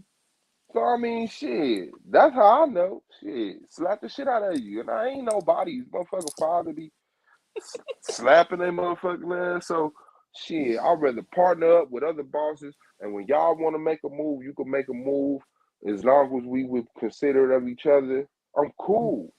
You know what I'm Mm-hmm. saying? But don't just take all the food out the house. You want to have a barbecue? Bet. All right, well, shit. Y'all agreed to have a barbecue. We're going to replace half the food or a quarter of the food in the house. But shit, I ain't mad at that. But yeah, when all them was up on the panel, when all them was talking, that was jiggy to me. I'm like, okay, I could do this. And a Mm-hmm. lot of times I wouldn't even talk. I just be sitting back listening like a real panel because this was the panel I wanted to see. Everybody else's channel is a echo chamber. And it's like Mm-hmm. you sitting there, you came to their channel because they said something you agree with. But now that you're over here every day, they say more things you disagree with than you agree with, and you can't even express that opinion. You got to try to go find another perfect motherfucker. Like, no, ain't no perfect motherfucker. I want to be able to say I like the fact that you do this, and no, I Mm-hmm. don't agree with that. You don't agree? Well, you're supposed to be my boy. Nigga, I'm your boy. What the fuck wrong with you? Then what you disagreeing with me for? Because I don't agree with it. Get him out of here. I'm taking your rich. Get that motherfucker. I'm like, damn. That's how easy it is. I Yep. like a place where motherfucker come in here and say, man, that, the pro black shit is whack. Mm-hmm. And it's not like, yo, bitch ass, get the fuck out of here. Nah. I want to hear that shit. I want to know what's up. I want to know what's up. Mm-hmm. It's weird because it's like we're in a bizarre time when it comes to like cancer culture, and then like obviously in America y'all have, you know, freedom of speech, but Mm-hmm. it's weird even now. I don't know. I don't even know how to put it into words anymore right now with everybody's behavior and stuff, because I've got, you know, all the ladies have different opinions and stuff like that, and we're able to find common ground on things, you know. Mm-hmm. But you've got people out there that are obsessive, manipulative, and want to be able to control how other people behave. And it just reminds me of that whole crabs in a barrel analogy. Mm-hmm. But it was, I promise, it was different because we was displaying the whole thing. See, people with religion come over here and sit on the panels with niggas that say burn the Bible. They sitting on the panel with niggas that turned their camera on and burnt the Bible. They're burning the Bible, and you're sitting on the panel talking about, so that ain't my Bible. You see what I'm saying? I'm that Mm. motherfucker. I'm like, man, this religious shit is wiping out our history on earth and replacing it with a cracker fairy tale. Mm-hmm. This is the worst thing that ever happened to our people. I'm on the panel with them. Love you, Mm-hmm. bro. Okay, later. Soon as women come around, black women, all that patience go out the window. All that patience, abort baby. Well, it ain't my baby. What that shit? What happened to your shit? What happened to that shit? What happened to well, it ain't my woman? Oh, I got my woman. And like, bro, we could really be talking about something else if y'all stop being what they want to talk about. That's just it. When we get on the panel, long as it ain't no nigga over here, just I want to challenge this woman on this mentality. And that's all it. You can't get past nothing else. It's like that shit is sickening to me. But like I said, motherfuckers sat here and dealt with the evils from their Mm-hmm. perspective. From their perspective, you watching a nigga burn the Bible. The other motherfucker, they watching other people threaten each other kids and all type of shit. Like the shit went crazy. My panels was like the jiggiest place. My panel was like the jiggiest place. Because if a motherfucker came up there, but soon as the black woman had something to say, it was like, man, this shit crazy, man. Swab, what you about to do? What you mean, what the fuck I'm about to do? I'm about to talk about this shit like I talked about your shit. Every time y'all came up on the panel, it was the Bible, the Bible, the Bible. Now listen, this a black woman. So this ain't even really they shit, this our shit. This should be concerning all of us, at least having an intellectual conversation. You ain't got to make no picket signs and get up and donate money in the chat, but at least on a YouTube panel within a constraint of time, at least don't be the destructive motherfucker. Because you don't be that shit on no other topic. Nah, niggas let Madonna show a woman with skeet on her face from a white man. Niggas didn't give a fuck about that. Niggas didn't give a fuck about that. Niggas did not give a fuck about that, man. I said, y'all niggas is weird, bro. And I'm glad niggas really showing themselves. Because at the end of the day, I appreciate it. I don't now, but I will. I don't now, but I will. In time to come, you'll look back on this time and you'll be like, whoa. Yeah. Yeah, I mean, I think that's what I'm doing. I'm looking back. Because like I said, I've been playing them old Argument League shows, and I forgot about a lot of that shit. You know, how it built, how it, grew, because it wasn't a conscious thing to me. I just turned on my fucking computer and went live. You know what I'm saying? So it wasn't like every day I made a conversation plan. I had presentations. No, we just go live in the conversation because, went how it went. Yeah. And there's nothing wrong with that. Everybody has their own way of doing things. And I think that suits your style and who you are and how things work for you. Mm-hmm. Yeah, all that shit. That shit used to be popping.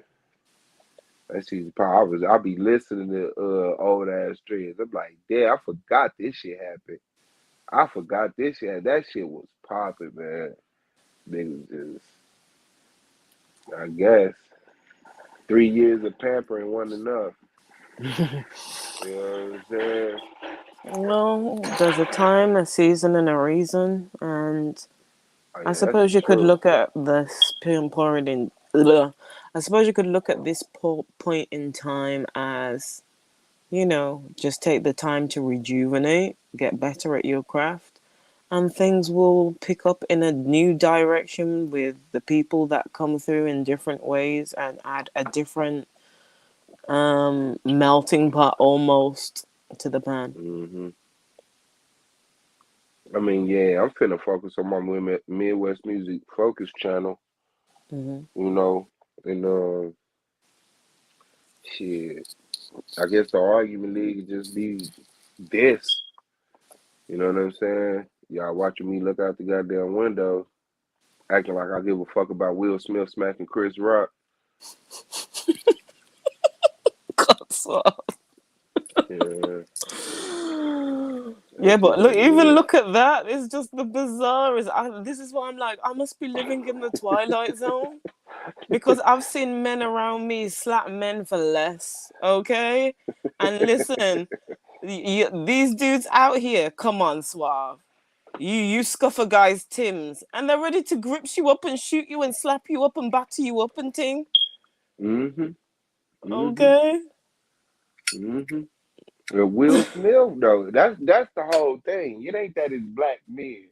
It's Mm-hmm. that it was Chris fucking Rock and Mm-hmm. Will Fresh Prince. I don't got to curse in my records to sell records. I don't got to curse in my songs to sell records. Smith. Well, everybody has their breaking point and something that will push them potentially. I hear Uh, that. I mean, I'm glad it happened during my lifetime. I don't regret it. I saw it. It was real. Yeah, she jumped on. Yeah. Now I gotta finish talking about the Chris Rock shit by myself. No, I saw it. I believe it's real. I see motherfuckers saying that shit was fake, man. That shit was Illuminati. Yeah, man, that shit was real, man. That nigga really That nigga really banned from the Oscars for 10 years. Sorry, I pressed the wrong thing. What did you just say? What's happened? I said that nigga Will Smith got banned from the Oscar for 10 years. Are you serious? Mm-hmm. Oh, damn. Mm-mm. I He didn't can't miss go back that to the part. Oscars. I checked out for a hot second because it was, well, no, not in terms of you, because I pressed the button by accident, Mm-hmm. but in terms of the whole Will Smith Jada Smack drama, they've banned him for 10 years. Mm-hmm. He can't come back to E63. Okay, then if they're gonna do that, I expect them to do the same thing with all the other people that have got on stage and slapped other people and bashed other people and come up and give hate speeches about other people. What, they're trying to use Yeah. Will Smith to teach him a lesson? This is some kind of weird humiliation ritual at this point. Because it's absolutely friggin' ridiculous. Yeah. Yeah. I mean, like I said, the thing with it, man, is Will Smith is a comedic actor. Chris Rock is a stand-up comedian, man. That's two different lanes. Stand-up comedians, they make you laugh about shit that you stressed about. They make it smaller. And this is their way of making it smaller by talking about it and having a laugh about it. But I guess see Jada's not even a comedian, or a comedic actor. Mm-hmm. But so, she's more disconnected from the joke than Will. Will is disconnected from the joke to a point, but he's still a comedic actor, so he get it. But that stand-up comedy is real. Stand-up comedy is real. Motherfucker set up there. Dick Gregory was a stand-up comedian. Paul Mooney was a stand-up comedian. When You you know what I'm say saying? Jada was disconnected from the joke, just explain a bit more what you mean by that for me. She's not a comedic-based person, so she don't give a fuck about no joke. You know what I'm saying? Like Will, he has a comedy vein in him, so he understands. Okay, it was personal, but it's comedy. Jada, like, I don't give a fuck about no comedy. You know what I'm saying? Shit. So she really not looking at the joke like I gotta, I understand it's funny. Like, nah, she don't give a fuck about that joke. I'm not even gonna pretend like I know what's going on in these people's heads half the time, and it's highly weird. And people put up facades, and I know there's different multi levels and stuff in terms of alopecia and the rest of it, and acting skills and abilities, and then also us as the black community, we can't say that we don't have an issue when it sometimes comes to people telling jokes or being in uncomfortable situations and laughing it off, because even I do it sometimes when I'm uncomfortable about things. Sometimes, Mm-hmm. I'm triggered to laugh, but it's Mm-hmm. not always because I want to laugh. That's how my nervousness sometimes acts sometimes in certain situations. It's a So, self-defense mechanism. Like I saw that with Cube and Melanated Goddess. He said that with wild ass shit to her, and she laughed. I said like she felt like she had to laugh, not to escalate it and trigger him. Like that shit wasn't funny, but it was just like it was to me. It was down there subconscious, like you know. I'm not sure which situation you're talking about, but okay. Yeah, nah. When Cube was drunk, he got extremely drunk and really slipped up and showed a side of himself on the panel. It was just him and Melanated Goddess. She was on his stream, and that motherfucker. She was talking about promiscuity, and it's like you can't just be sleeping with random people, or sleeping with people are promiscuous like that. And he was like, "You talking about not sleeping with people? To me, I wanted to fuck." And she was like, "What?" He was like, "Yeah, I wanted to fuck." And you talking about? And she was like, "Okay, Q. I don't know what just happened, but," and Oh, I'm okay. like, "What the fuck?" Mm. Yeah, that shit was wild as hell. I got that shit on one of them old ass argument leagues too, cause I did a show about that shit. Strange things sometimes.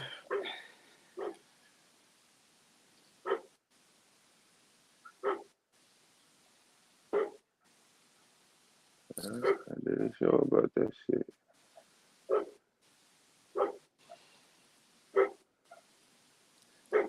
Listen, Suave, I managed to do, and I know it sounds like it probably sounds like a weird thing, but to me, it's a little achievement.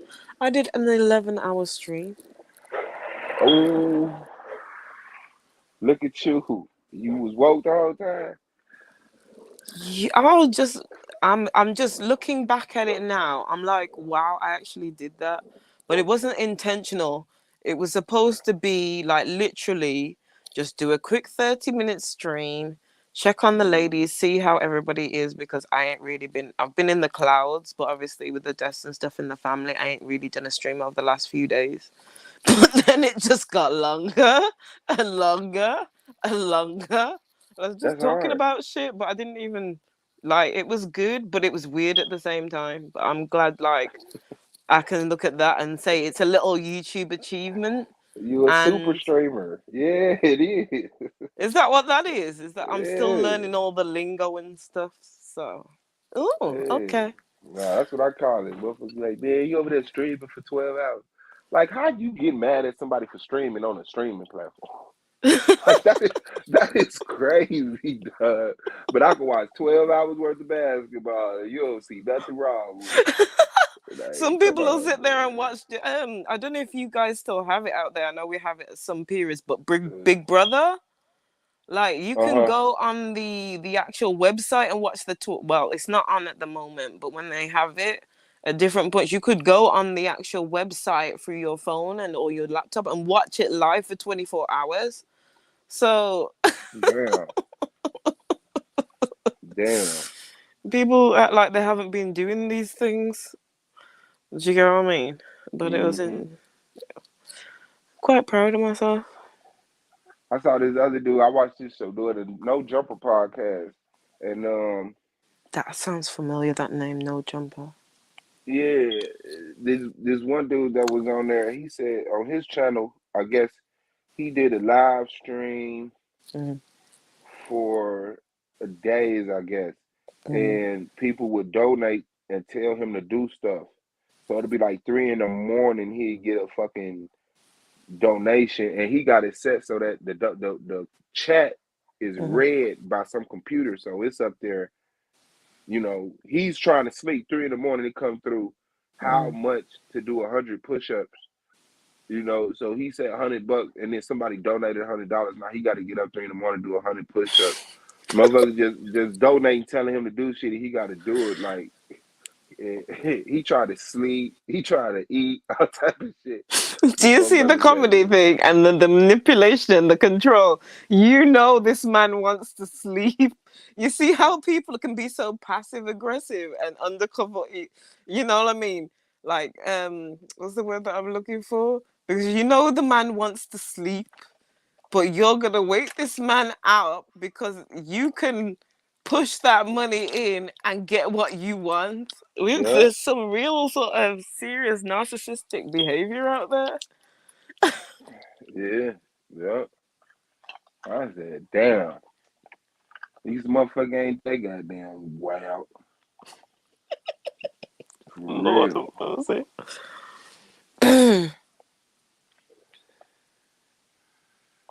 Is that still running? Is that still going? Or is it? Nah, because he was a guest on the show. So I guess he stopped it Oh, now. Yeah, okay. it was something he previously did, and they was tripping off of him. Like, look at him. He trying to see, and it's like it read the emojis and everything. So it'd be like mountain with smoke, heart with fire, heart with fire, heart with fire. And he got to listen to this computer read this whole text message 3 in the morning, and some people just donating, and all they doing is emojis and XQYLTABCAD, just hitting button 7181 and the chat and the computer's just reading this shit out. That sounds like some weird torture. He said, I'm still not okay. He said, I still ain't got it like that one night of sleep that got me back yet. Brother, that's fucked up. Wow. That's some, oh Lord. Sleep deprivation torture, boy. Yeah, that shit real. That Lord. sleep deprivation shit is real. I ain't even Mhm. gonna lie. Yeah, my body cut off one day. I was driving, and I wasn't even driving. I was just steering because my car had cut off, Mhm. and I had my boy come push me. Mhm. He was pushing me to the crib. I fell asleep. That motherfucker pushed me right into a street pole. It was like a T street Oh that you got snap. to turn either right or left, and I kept Mm. going straight. And I woke up coming out of the windshield, like, boom, like, what the fuck? I just jumped out the car, like, what the fuck? I looked, he pulled up, like, G, you good? I'm like, yeah. He's like, man, what happened? I'm like, I fell asleep. He's like, I thought you was woke. It looked like you was in that motherfucker listening to the music. Mm-mm. Yeah, my body cut right off. I said, damn, that's crazy. Your That was body gotta crazy. go. Your body gonna go. So it goes sometimes. I ain't even gonna lie. Sometimes I have my insomniac moments, and then, like, after a few days, it'll just be like I'll be out for a whole day or a good period of time. Mm, I've been up for the last how many days? I think I've had a short amount of sleep, so I know my body's getting ready to conquer me. But at least Madam's with my parents, so I can just chill and get a break and just get some rest. rest. I love rest. I ain't gonna lie. Like, the best rest for me, middle of the day outside in the sun. That's the best Oh, sleep. That shit right there. I promise. Outside that under that sun with a blanket, mm, I'm out. on a beach, pina Mm, colada. I gotta have my big coconut palm tree, okay, for a bit of shade when that sun hits mm-hmm, 12 o'clock and 1 o'clock and them times. Okay, mm-hmm. nice towel, and I'm good. I'll sleep nice, and that salt air just clearing out my lungs. Ah, yeah, it is Woo, something. nothing like it. Yeah, you did that before. Hell She yeah. said the salt air cleared out my lungs. You had to do Yes. that to know that right there. Okay. I missed that. That's a detox. Okay. I hear that, man. Yeah, Oh, those man. little simple things are some of the things that I miss the most. Yeah, yeah. Wish it could all be so simple. hmm It could all be so simple. Uh, well, I see though. See, motherfuckers choosing that shit. They homeless as shit in California in that motherfucking sun. They don't give a damn. They in that sun living it up. Shout out to MJ in the building. What's up, Hey, party people? How are you? Man, we hey, hanging in sis. there. You Happy already Sunday. know. Happy Sunday, That's a Sunday fact. before Easter Sunday. hmm Oh, is it? Oh, okay. Yeah, next Sunday would be Easter Sunday. Oh yeah, Trini got them baskets. Yeah, Oh, she got baskets? Easter hell baskets? yeah, yeah. She showed switched the theme up. She got some Easter baskets and everything. I'm like, yeah, that's crazy. Oh, that's cool. Is she doing like a tropical sense or like something like that for the Easter baskets with the pastels? I mean, shit, I'll tell you this. I can tell you, yeah. The chocolate scents with the pat. Nah, they should look Easter to me. Yeah, that's what I'm saying. Oh, You gotta look Easter with the pastel, but you want the fruity, like the light fruity fragrances and stuff like that. The springtime ones. Yeah, like spring Mm. fragrances. They're more light and oh, airy. It's Oh, ironic. okay. like here goes some happy Ooh. Oh, Easter, happy those are cute. Easter. I know Oh, she that's got. nice. Oh. And then colorful. Okay, okay. Yeah, what's this? Oh, that looks nice. What's that? Aromatherapy, Yes. stress relief, eucalyptus spearmint. See, the Mm-hmm. ironic, That's funny thing is, I actually, like, through the pandemic, I was doing something similar, but here from England. But obviously, with everything that was going on with the stocks and stuff like that, I had to stop for a while. Mm-hmm. So I'm trying to stock back up on everything so I can get back to mine. Yeah, you gotta take your time. You have to take your time with that. Start Mm. small and start small, slow, and then become mighty. That's the plan. No, well, the small part I've got down because it's like I've had clients for a while. Like my Oh, okay. godfather, I started testing with like my godfather, my mom, other people. I'd buy certain oils. Everybody usually comes to me, I suppose on my side of the family, when it comes to certain oils and things like that, they'll come to me about that. Oh, And then okay. me and my daughter have got very good with going to your version of TJ Maxx and Target, which is our TK Maxx and something Sense, and finding all these beautiful little things. So like Oh, when people okay. are smelling my mom and they're like, "Oh, you smell this," and my godfather's, family going to his bathroom and testing, people start fast with your things in your bathroom. Oh, where you get this from? Oh, this smells nice. So from that, Let it me sort of touch built that. Where up. that candle come from? That candle smell good. Do you get what I mean? So it's just built up slowly through friends and family and just, going from there kind of thing. But obviously right now I'm down in it with recovering. So I've got my little stocks underneath my bed. But I'm saying to Madam when she comes back off holiday, she's gonna help starting back with packing them because we were selling them on eBay for a hot second. Oh, Uh, okay. So Oh, we'll that's get back good. to it, but Of just a little course. bit The later on. gold mine in the building was good, big bro. What up, What Man, you up, already fam? know. Hello, Gold Mine. Doing? Hey, Gold. I Happy finally done got a Sunday. phone that'll let me get up here. You know what I'm saying? Ain't it? Oof. Y'all internet rocking on them phones now. StreamYard must have I spent always been some on my money on phone that this shit. whole entire time. Never through the computer because with Mac is like with that for some reason Mac don't like my StreamYard when I On my when I try to life, get on. StreamYard do not fuck with Mac. My Yeah, phone Yeah, is the they worst really don't phone to like jump on. Mac. yeah, Yeah. I've and I always noticed have a that. Okay, I'm problem. glad to hear Always. that. I'm gonna give me an iPad Air then. Just be careful Yeah. with the iPad Air. Which Air are you getting, Gold? Do you know? Not yet. Which one you say ain't good? Let me know. Don't get the first or the second Okay. I'm because they've definitely. got battery issues. They've I got was looking battery at the issues nine. after a couple of. What year model is that? I don't know what you. They just told me it's the nine iPad. No, I mean The for iPad the Air 9. Air Yeah, is that the 2017 one? I think so. Hmm. No. Ooh. Come on, Hold on a talk to me. second. Talk to Okay, me.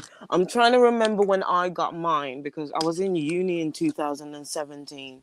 But I'm trying to remember what year I bought the iPad. Oh Lord. Because the iPad I got, I'm trying to, oh Lord. It basically started overheating and freaking out and they had to replace it. So there's certain models with the earlier iPad Airs that have the tendency to overheat and sometimes explode. So be careful. Oh hell no. Yeah, that's what I'm saying. The Definitely. earlier models, because that happened with my this. I've had this one replaced, but the Mm. Not first one, Apple. yes, Apple. Yes, Shit. Apple. Okay, I've been dealing with Apple since what 2006, Mm. but I hadn't had as much issues with the products that I've had. But the iPad Air that I got, that's the main one that I've had an issue with because I've got a MacBook Pro, but they're older models of the MacBooks because like photography out here and artistry, a lot of people use Mac, so I've just kind of stuck with that. Yeah. Mm-hmm. For Um, networking. yeah. But yeah, just be careful with the iPad Airs. The earlier models from 2013 to 2017, be careful. I got you. I got you. Oh, yeah.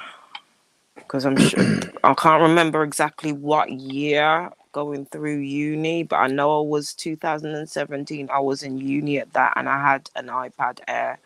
and that one freaked out and started malfunctioning after a couple of years. Technically, they're supposed to last you about 5 years, but that one didn't, and they had to replace it. And the same shit happened again after around the pandemic, just before the pandemic, the same thing started happening. So they had to replace it, but they couldn't replace the battery. There's an issue with certain types of battery inside certain iPad Airs, so they can't replace the battery, so they have to replace the whole model. So sometimes I've had to push them in terms of give me the battery price for the new model. So Yeah, I feel you. mm. I feel you. What y'all was up here talking about though? Hey, Incognito. I just seen your hello to me. Hi, Palm Sunday. Hello. What y'all was up Hi, here talking Chef. about? Palm Sunday? What? No, it's just Mhm. catching up on different things, like talking about baskets, aromatherapy, life, Right. Shooting the shit. foolishness, shooting the Shooting the yeah. shit. Okay. So Suave, you remember that other day when I was saying I wanted to come on the live and talk to you? The reason why is because I wanted to ask you if you seen that video by Dr. Umar Johnson in Okay. his response to the article that the New York Post put out. About who? Nope. So the New York Post put out a picture of the new SCOTUS and her white husband, and pretty What the much hell is that?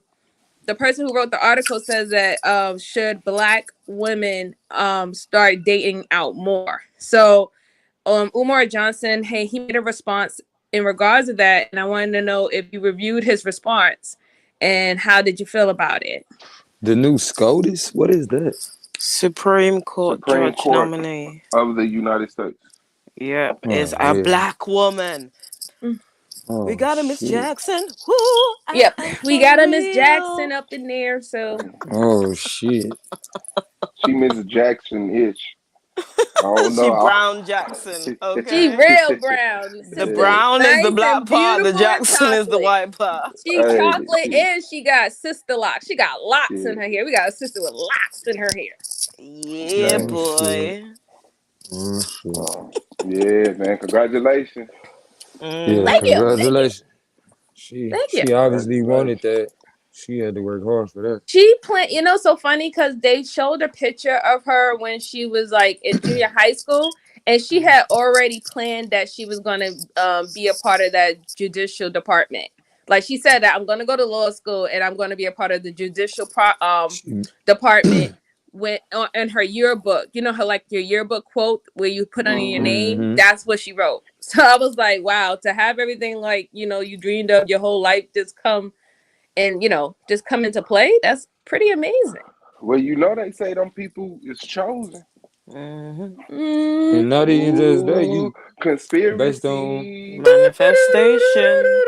I got an See even bigger how powerful words conspiracy. can be.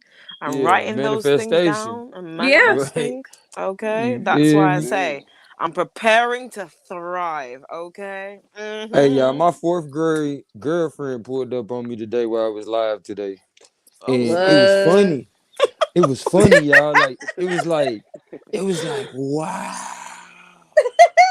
Look how What it was far I like. have come, G. He Like, said blast from the past. you So feel me? Did you Fourth dodge grade the is bullet? what age, Blue? What Sorry, bullet? not That's Blue. like my Gold. son age. That's like 9. That's like Oh God. Did you dodge a bullet? What happened? Well, Nah. oh, I Ain't see your what gonna you 8 said. and mind. 9-year-old I see what you said. girlfriend rolled up on you. Oh, suave shit. Still mad. But now, She's like, I remember you left me for Christy Morgan. Exactly. bro, she almost got into a conversation like that because I was I over never there being forget that extra. you left me for that I was girl over, on the schoolyard. man, How right? dare you? I was over there being extra, like, oh, y'all, my ex-girlfriend in here. Look at me now. She hurt me back in the day. Da-da-da-da-da. She was like, we ain't gonna talk about hurt. I was like, Oh oh, okay, my Lord. bad. Look, I was just playing. Like, Hold on. Oh my God! Hold on, wait a minute. Like, I don't know what you hurt. might say. What the what? You breaking Oh, hearts gold at 9? Lord have his First of man. all, like this, that's At like that's 9, about ain't like no telling 20. what I That's about did like at 30 9. years. You know, a 30 years Yeah, past. Like seriously, right. Ain't no you telling holding what I on that did at long? 9. I don't want no smoke. I was just playing with her. Look, she got serious real fast. Like, we ain't gonna talk about her. I was like, I could hear her voice through reading her message in the chat. I'm like, all right, it's time to quit Oh playing, Gold. no. It's What she time to got quit Wow. on you? playing. What she got on you on Gold Mine? You used to eat your Okay, boogers I'm gonna naked when tell you was y'all 8 because years we at old. home. We at You grandmama house on the shared your porch. apple. You So look, me and her, we go back, like, right? So we met the first time in 4th grade. We had an issue there. Remind me about that. And then speedball all the way to gold is in 8th grade. I'm at my little brother house, well, my daddy house. You feel me? And I'm looking through my brother yearbook. Can y'all hear me? Yeah, we got you. Okay. Making Come sure, here. I'm used to silence, but I just wanted to make sure. But I'm looking through my little brother yearbook. He go to a different school than me. He going to like a magnet school. And I see this little girl. I'm like, man, hold on, I know her. He like, yeah, that's Ashley. I'm like, duh, I know that. You know what I'm saying? So he like, man, so how you know her? I tell him whatever. I'm like, bro, let her know I need her number. You feel? So long story short, he go to school the next day, let her know I need her number. Speed forward, we talking. All right, that's 8th grade. I'm leaving 8th grade, about to, going to 9th grade. Man, I meet up with her again because I'm going to her school. Why? As I'm finding out I'm going to her school, my ex-girlfriend from the school I just came from, she had finally decided what school she want to go to.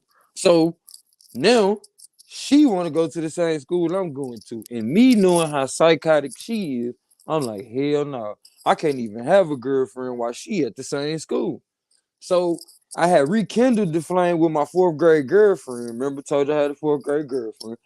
But I had to hurry and call it off before the first day of school because I'm like, if I don't break up with her before the first day of school, she gonna expect me to walk up to her classes. You know what I'm saying? Meet up with her and all that. And it's gonna get crazy. So I broke up with her, man. Why that shit did not work like I thought. I'm thinking I'm gonna break up with her. That's gonna be it. I see her first day of school. She might not even want to talk to me and shit. Man, she pulled up with the whole cheerleading squad. You feel me? Talking to me and shit. I'm waiting on my ex-girlfriend to come in because I'm just, trying to keep it kosher with her because I know she with the bull. Man, bro. What? Everybody meet up at the same time. Why, You Lord? know it's gonna happen. Like you're from New York, Why, right? Lord? Gold Mine. Huh? You from New York, right? Hell no, I'm a Tennessee baby.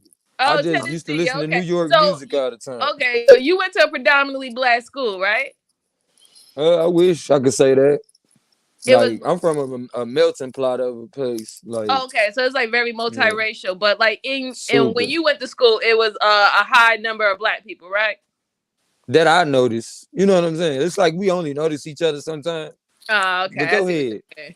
Yeah, but you know that was gonna happen. you, especially you was an athlete, wasn't you? Yeah. Exactly. Mm-hmm. That's why I know Oh you knew that Lord. was gonna happen. You can't be no jock and then be dating I'm the talking one of the about start a cheerleaders football and then team the and ex shit. Like, like you wow. can't I be don't know what dealing I with was the thinking. senior cheerleader squad and then have an ex-girlfriend in the junior leader cheerleader squad and think ain't gonna be no problems. But Oh you my know how you God. popular, but you don't know you popular for real. Like, y'all know how that shit go. Like, people be walking around talking about they know you and shit. You be like, who? Who they say they know me? You gotta play it off depending on how egotistical you is. So you Like mean me, I wasn't never egotistical. So I used to be like, oh, okay, I know you talking about. You know what I'm saying? And then next time when I see that person, I'm like, oh, that's who the fuck they was talking. You feel me? So I never was really stuck up. I was always the superstar that was like right there with y'all. Like, I don't give a fuck. You know what I'm saying? Like, that's why I stopped playing sports for real too. Cause I didn't like all that attention. You feel me? But Mm. I didn't expect it to go like that. Like, you gotta realize the first time I came in contact with people that wasn't supposedly my family members, And even like I could tell you some shit about my family members that'll make you be like, well, I see why you think like you do, go. But anyway, long story short, my first girlfriend made me date her friends. And that was from kindergarten to fourth grade. Then I met Ashley, the girl I was just telling you about. We Hold on dated a for a second. little while. Why you having this girlfriend in kindergarten? Hold up. What you mean? Wait a I've minute. been grown now. I've been No, grown. Lord, Wait. that's a problem. Okay, I've been hold on a grown second, for a long MJ. time. MJ, hold on a second. Did you rewind? Come again, my selector. Did you just I've been say grown. your girlfriend made you date her other friends? Yeah, they bullied me. They definitely bullied me. Lord, how much drama were you getting into before the ninth Man, grade? look, I started taking like rings from my sister. This is how I found out what stealing was.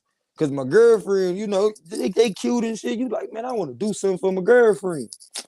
Man, so I see these rings laying around. You feel me? You know, I ain't thinking nothing of it. I'm finding out what stealing is for real. Cause my sister finally come looking for her darn rings, and then I'm like, so you really did want them rings? You know, that's how innocent.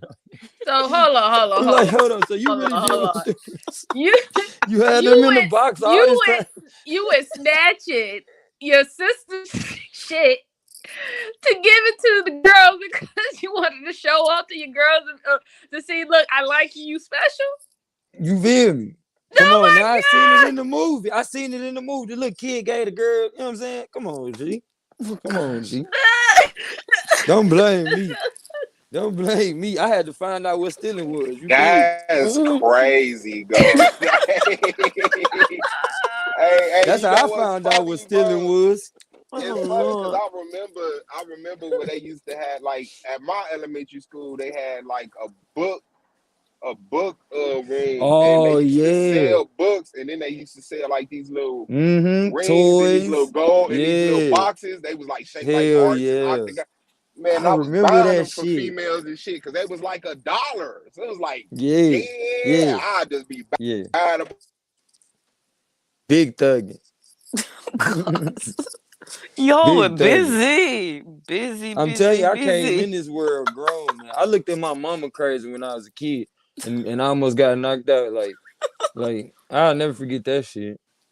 Cause This like is it what was the first time I realized what she was really saying to me. Like, you know, I don't know about y'all, but I used to hear my parents and it used to really sound like wah wah wah wah wah wah. You But thought then that when you it was in a really Charlie made Brown. sense that day, You I thought you was in looked a at Charlie her. Brown Snoopy movie.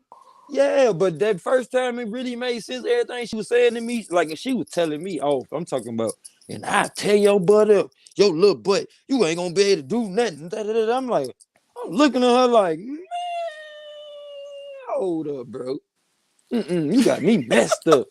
You know, as soon as the you got me messed up came across my thought process, she oops. about to swing on me. My daddy tackled the shit out of her, bro. She was about to knock me out.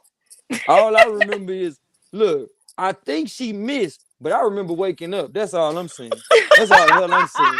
I think she missed. You know what I'm saying? Like, you ever really You got hit? think? You know what I'm like, come on, G. You Come on. think? I felt like I got abducted by the punch. You know what I'm saying? I woke up on the other side. Oh God. Like, Who was Lord, there? is it over with? Ever I'm since I've mad been that doing, he said. All I remember is just waking up though. Like ever since I just been doing stuff in reverse. You know, I know some people do voodoo. You know what I'm saying? I do voodoo. You know what I'm saying? Like some people have deja vu. I have vudasia. I be like, man, I don't know why I know this shit, but I do. I do. It Oh didn't knock. my It God. didn't knock some sense into you, gold. I'm talking Okay. about super senses. Like people they can't stand me. You know too much. Like you always want to take stuff serious. It's always plan A with you. Why can't it be plan B? Ooh, plan B. You talking about killing babies? They be like, bro, we is not talking about that. Okay, well, make it make sense then. And this is the thing. You see how you said you got slapped for a look? This is why I was saying to Suave earlier. I've seen men slap men, or women slap men, or what's it called? It slap men for less. You Okay, feel me? Jamaican team bitch slap in this house. Man, I think my mom and them was a mixture of all them rebellious ass tribes because they were so sweet, but they would knock your ass out. Like you be like, hold on. I don't know how to, I feel bad. mad that you had to hit me because you so sweet, but mama, like, you like, hold on, okay, mom, I'm gonna do right. Don't even worry about it. It ain't your fault. It's my fault. You knew you done fucked up if you made the sweetest person have to bring all hell of fury on your ass. Man, you hear me? But the meanest person in my family only whooped me like twice. One time because of my cousins. You know what I'm saying? Like, you know how everybody go to grandmama's house when we was little on the weekend at least. Some of us grew up at grandmama's house. You know what I'm saying? Because your mama and them was out there in them streets. You know what I'm saying? But for all of us, we at least made it by the weekend because your mom and daddy was trying to go out. You know what I'm saying? They was from that generation. We got to go out. So, long story short, man, I'm over my grandmama's house. All the kids outside on a Saturday morning. The girls over there playing their little hand games. We got a lot of girls in our family, you feel me? Then the boys, we over there, we kind of just like, some of them over there rapping. I'm over there making mud pies and going back and forth between the older cousins that's sitting in the car smoking, and shoot, my little cousins that making mud pies, and the other ones playing football.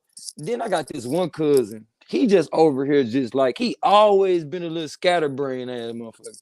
So he just over here just playing with the gravel in the driveway. I'm not thinking shit of it. I'm just having fun going between 3 different sectors. Well, actually 4, because the women, the 3 different sectors of the boys that's doing whatever they want to do. You feel me? And of course, checking on my cousin that's just over there playing in the driveway. Man, why this fool throwing up rocks in the air? All right, cool. That was all cool till he see the white lady drive by and break her window. Man, why this lady stop the car? Start scattering, Bro, man, we didn't know what to do. We didn't even know he did the shit. All we know is the white lady walking in the yard. We ain't never seen a white lady before. Like, we like, the fuck?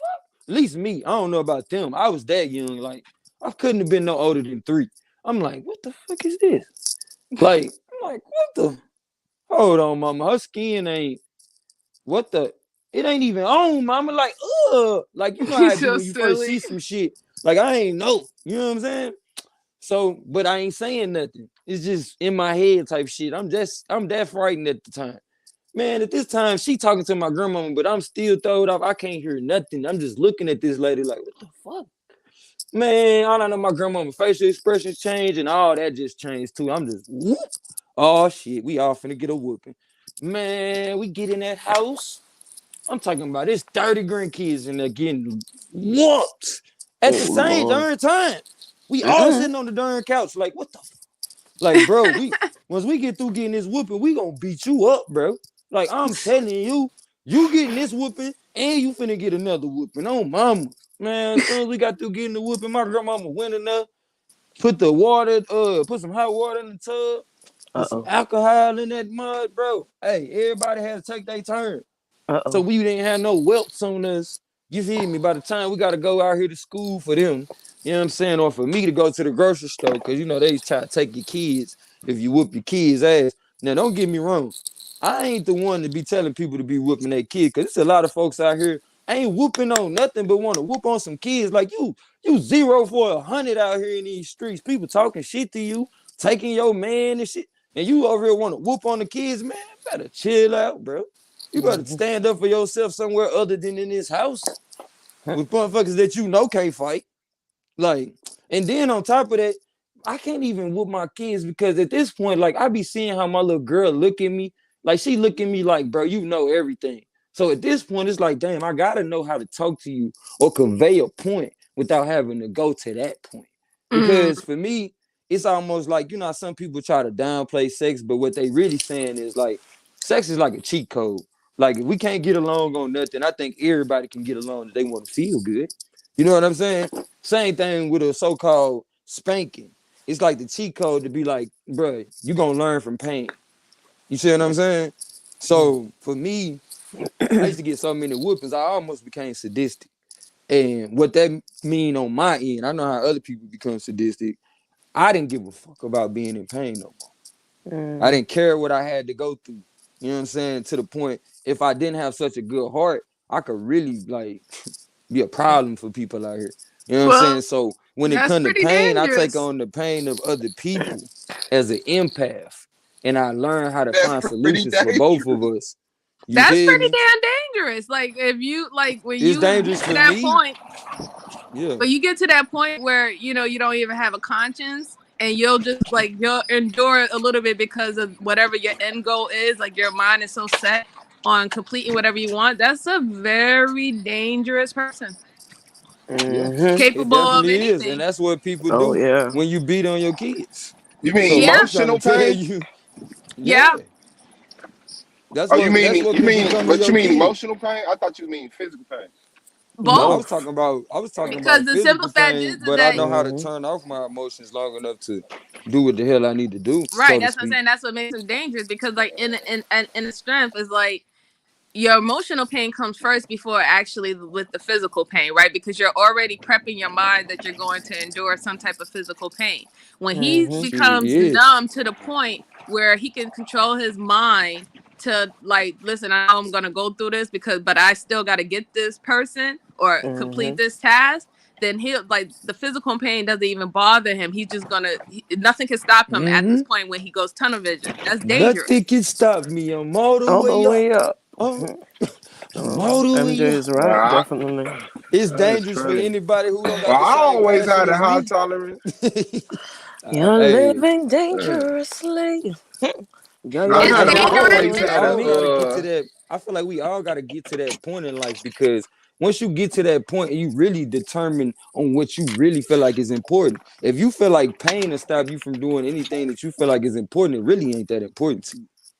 I See would what I'm say saying? more about discouragement, right? Like we need to get to the point where we don't get discouraged or have that certain type of fear Right, about things right. not going the way we want to Resilience. go, That's or basically. mishap, or people not being supportive or whatever. Not we have to get rid of those things, but you want to remain human. You don't want to be to the point where you're inhuman or inhumane, where you can't empathize or sympathize with people or situations anymore. The Yeah, Because other then thing MJ. for but how me, do you, MJ, let is me ask I you also ain't this. trying to be no Oh, go human ahead. no more. the other Mm. thing Y'all is hear me? this. You Go ahead, these sis.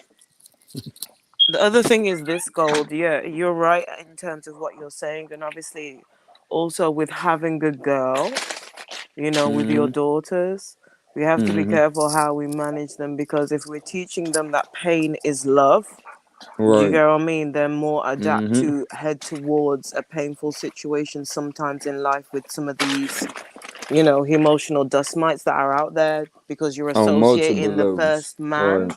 that ever Right. loved you and showed you love through a painful With pain. process. Do you get Mm-hmm. what I mean? Yep. And I right, like mainly mean it because people spank their kids for everything. Like I don't right. mean like the people that be like, if you get to the point you almost burnt down the house, I need to make sure you understand. And it's not like they going overboard with the spanking. You know what I'm saying? It's Mm, just enough to make you feel something.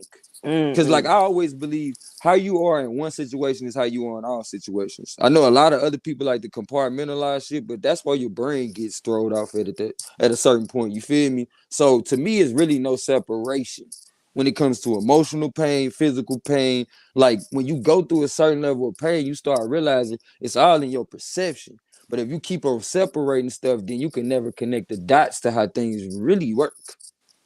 Like there's really no separation.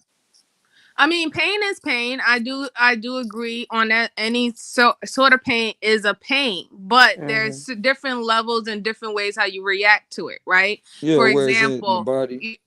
yeah, exactly. Definitely from Mm-hmm. your body, your mind, or your emotional, Right. even your spiritual is attacked, right? People would adapt to those type of pains differently, and it true. affects them differently going forward in a life. Like for example, if you have a child who, let's say, who has been whipped almost for everything their whole entire life, then Mm, they build up this type of characteristic where they feel that nobody's against them, they're always doing something wrong, they can't please anybody. And what happened, they usually grow up to trying to be people pleasers, and they don't mm, understand the concept that it's not everybody's job to like you. There's going to be people who are not going Fact. to like you, and mm, people are Mm-hmm. not going to treat you how your loved ones treat you. So what happened mm, when they don't get the same type of respect or treatment from outside people that They they feel create that the they're supposed, environment. they don't know how to react. They start acting irrational, they become the Mm-hmm. Karens, they start being disrespectful, or they end up being school shooters. mm.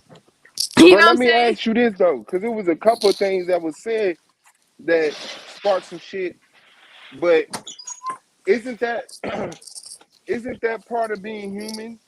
Like carrying that people don't like you, carrying Yeah. that you're socially outcast. Like I It's understand a lot of times we no, look at them it's like it's a human. kid. Kids No, are I wrong. definitely believe it's human, Swab. I believe it's human. I don't think it's something not normal.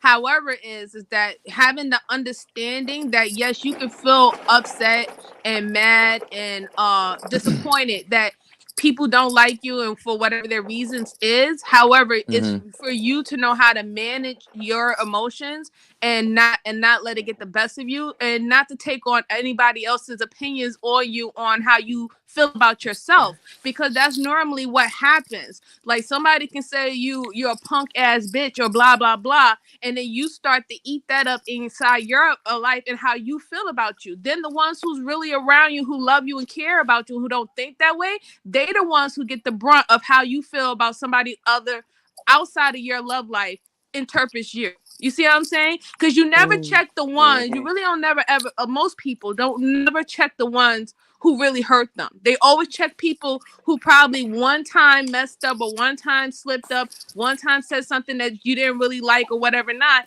and they get all your frustration that you withheld from other people who've been doing it to you for your whole entire life.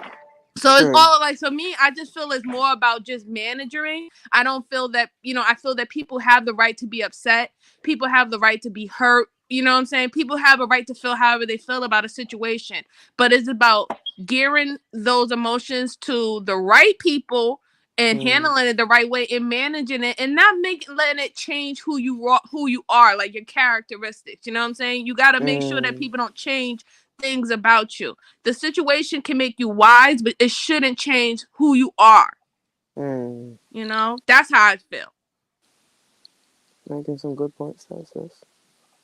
And Great points. like like real talk. Like, don't you stop being so sensitive to things as you get older. Like when you're a child, it's like, ooh, that bird Yeah, it's died. all And then by about the time you're balance. 40, you like, Mm-hmm. the fucking bird died. You know what I'm saying? Then by the time you're 80, you like, my friends are dying. You know what I'm saying? Like, But there's that's just how I feel about the whole Yes and being no, human Suave. concept. Like when people say, like not to take a shot at anybody that says it, because a lot of these talking points we done been taught up until now. So the concepts is what we mean. But when people say be human, I be like, you know what? The understanding I had of being human is more like my childlike self. When you don't quite understand why things gotta happen or how things come into being to make way for other great things. You see what I'm Right. saying? To the Mm. point you don't understand why people have to transcend. But But there's But that's an if you because look at innocence in people it. like a body or like a cell but and that's not Mm. because a lot of people personalize don't it, like to then you'll transcend. realize like some people lose their energy and that's how we transcend. But that's the thing. I A want to hear lot of Queen people don't want Cascade to reply to my transcend. question too. What part of the question Okay, did I'm I gonna talk miss? to you about that, MJ, in a second. Go ahead, the Queen. You said it's what'd you say? Not necessarily. And I It's a said, yes isn't and a getting older no. like? Yeah. Because Uh-huh. in one sense what Goldmine is saying is correct. You have to remember, to a certain extent, there's a childlike innocence and wonder about the world and how things work and why things are the way that it is. But then obviously when we look at what's going on today, just in terms of even the things that you've been going through in the argument league, and we can look at those for references and see the things that MJ was speaking about in terms of people that hurt us every day, that are in our lives every day, but the people online that we're reacting to over other things that are being blown out of shape and misplaced, that should be able to, in a oh God, what's the word I'm looking for? In other cases, like you were saying, you were saying about the whole talking about the Bible and then burning the Bible. You can see those things in the scenarios that you're dealing with, but on the other end of the hypocrisy and the contradictions, you have the reactions to this. So it's to me, this is where in parts we're monolithic, but we're not monolithic, because there is a need for the wonder, and we lose that in some ways when we grow up. Some of us, I think it's still there because we have the inner child, but it's how far subconsciously we've buried that inner child's wonder and amazement about the world and what's around us, because we've got to a point now in certain respects where it's not necessarily a bad thing, but to me, within the way that we're going in society, like anything, you can use it for a good thing or a bad thing or the in between. Do you get what I'm saying? I'm not sure if people are registering what I'm saying, No, but it's I like do. this group identity, the group think, do you get what I mean, is impacting that. The cancel culture is impacting that. This avoiding this freedom of speech, but not freedom of speech. It's almost like the scales of justice. Do you get what I mean, with these situations and weighing them up? But I think both are necessary. It's about balance and equilibrium with those things, because a lot of the time when you think about it, a lot of our innocence and childlike wonder comes back when we have children ourselves and we're re-looking at things with hindsight and 2020.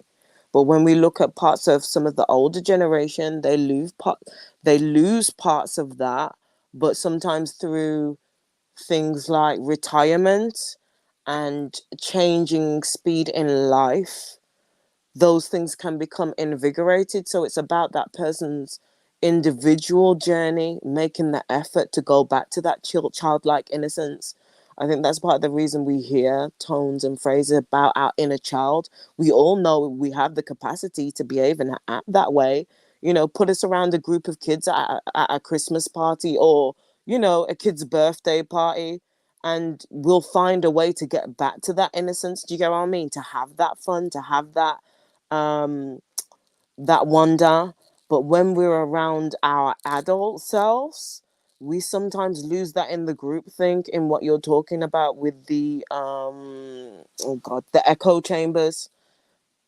Hopefully what I'm saying, it makes sense. It makes sense in my head, but No, I understand what you're saying, Queen Cascade. It's more so like this. Like us being human and also part of the process of us growing up, mm-hmm, we need to mature in a lot of areas, but we do still need to have that optimistic type of view of things to transcend into another level of who we supposed to be before we leave this earth, right? As long as we're here. And mm-hmm, what's happening is that we have a lot of people who are being stuck in certain phases of their life that they supposed to have phased out of. And there's a yes, lack of understanding behind it. Like for instance, when you're young, when you're in mm, your teenagers or even in your early 20s, mm-hmm, everybody goes through the princess and prince stage, right? You have mm, all the love from your mm-hmm, family and your loved ones. Everybody respects you. Everybody mm, gloats over you. They say that you're beautiful, you're handsome. They have so much good, like, future ideas about you, what you're going to become. They're so mm-hmm, excited about it, right? And mm, then when you get into your late 20s into your 30s, you're a part of your gammon phase. Now, when you're a gammon phase, this is when you're transitioning to understanding that the love, respect, and the showering you got and the coddling you got from your family is not mm, going to transcend to outside people when you start creating your own social family, like your own outside family, not the one that you're born with, the one that you've grown mm. to create yourself, right? True, because And blood and water, right, but the bonds that we exactly. also make. Carry Yeah, on, so sis. people are having a hard time of getting out of the gammon phase, right? A lot of Mm-hmm, people within their late 20s and 30s are having very hard time getting out of the gammon phase and understanding that the love and the treatment and everything they got with their loved ones and within their family is not going to transcend when you start making your own family outside or being more social. true. So what happened is you have people who still have this princess phase, this sort of entitlement where they feel that anybody that's in their vicinity must agree with them all the time, must always view everything that they do is correct, everything they say is correct. I'm not doing anything wrong. I need my praises. And then when it Mm, doesn't happen, it's it's like eating them inside. It's like eating them inside. Like, why is it not happening? Why are you not ecstatic about me? Why are you not enlightened? This is where the frustration comes, right? And then it caused them to mess up good relationships that didn't have to be, that didn't have to end, Exactly. and then it also causes them to carry, this kind of insecurity in themselves about how people view them or how they even view themselves. Now they don't now all of a sudden they saying they don't know who they are. But you were so confident when you was 20 and you was 18 and stuff like that, because you know why?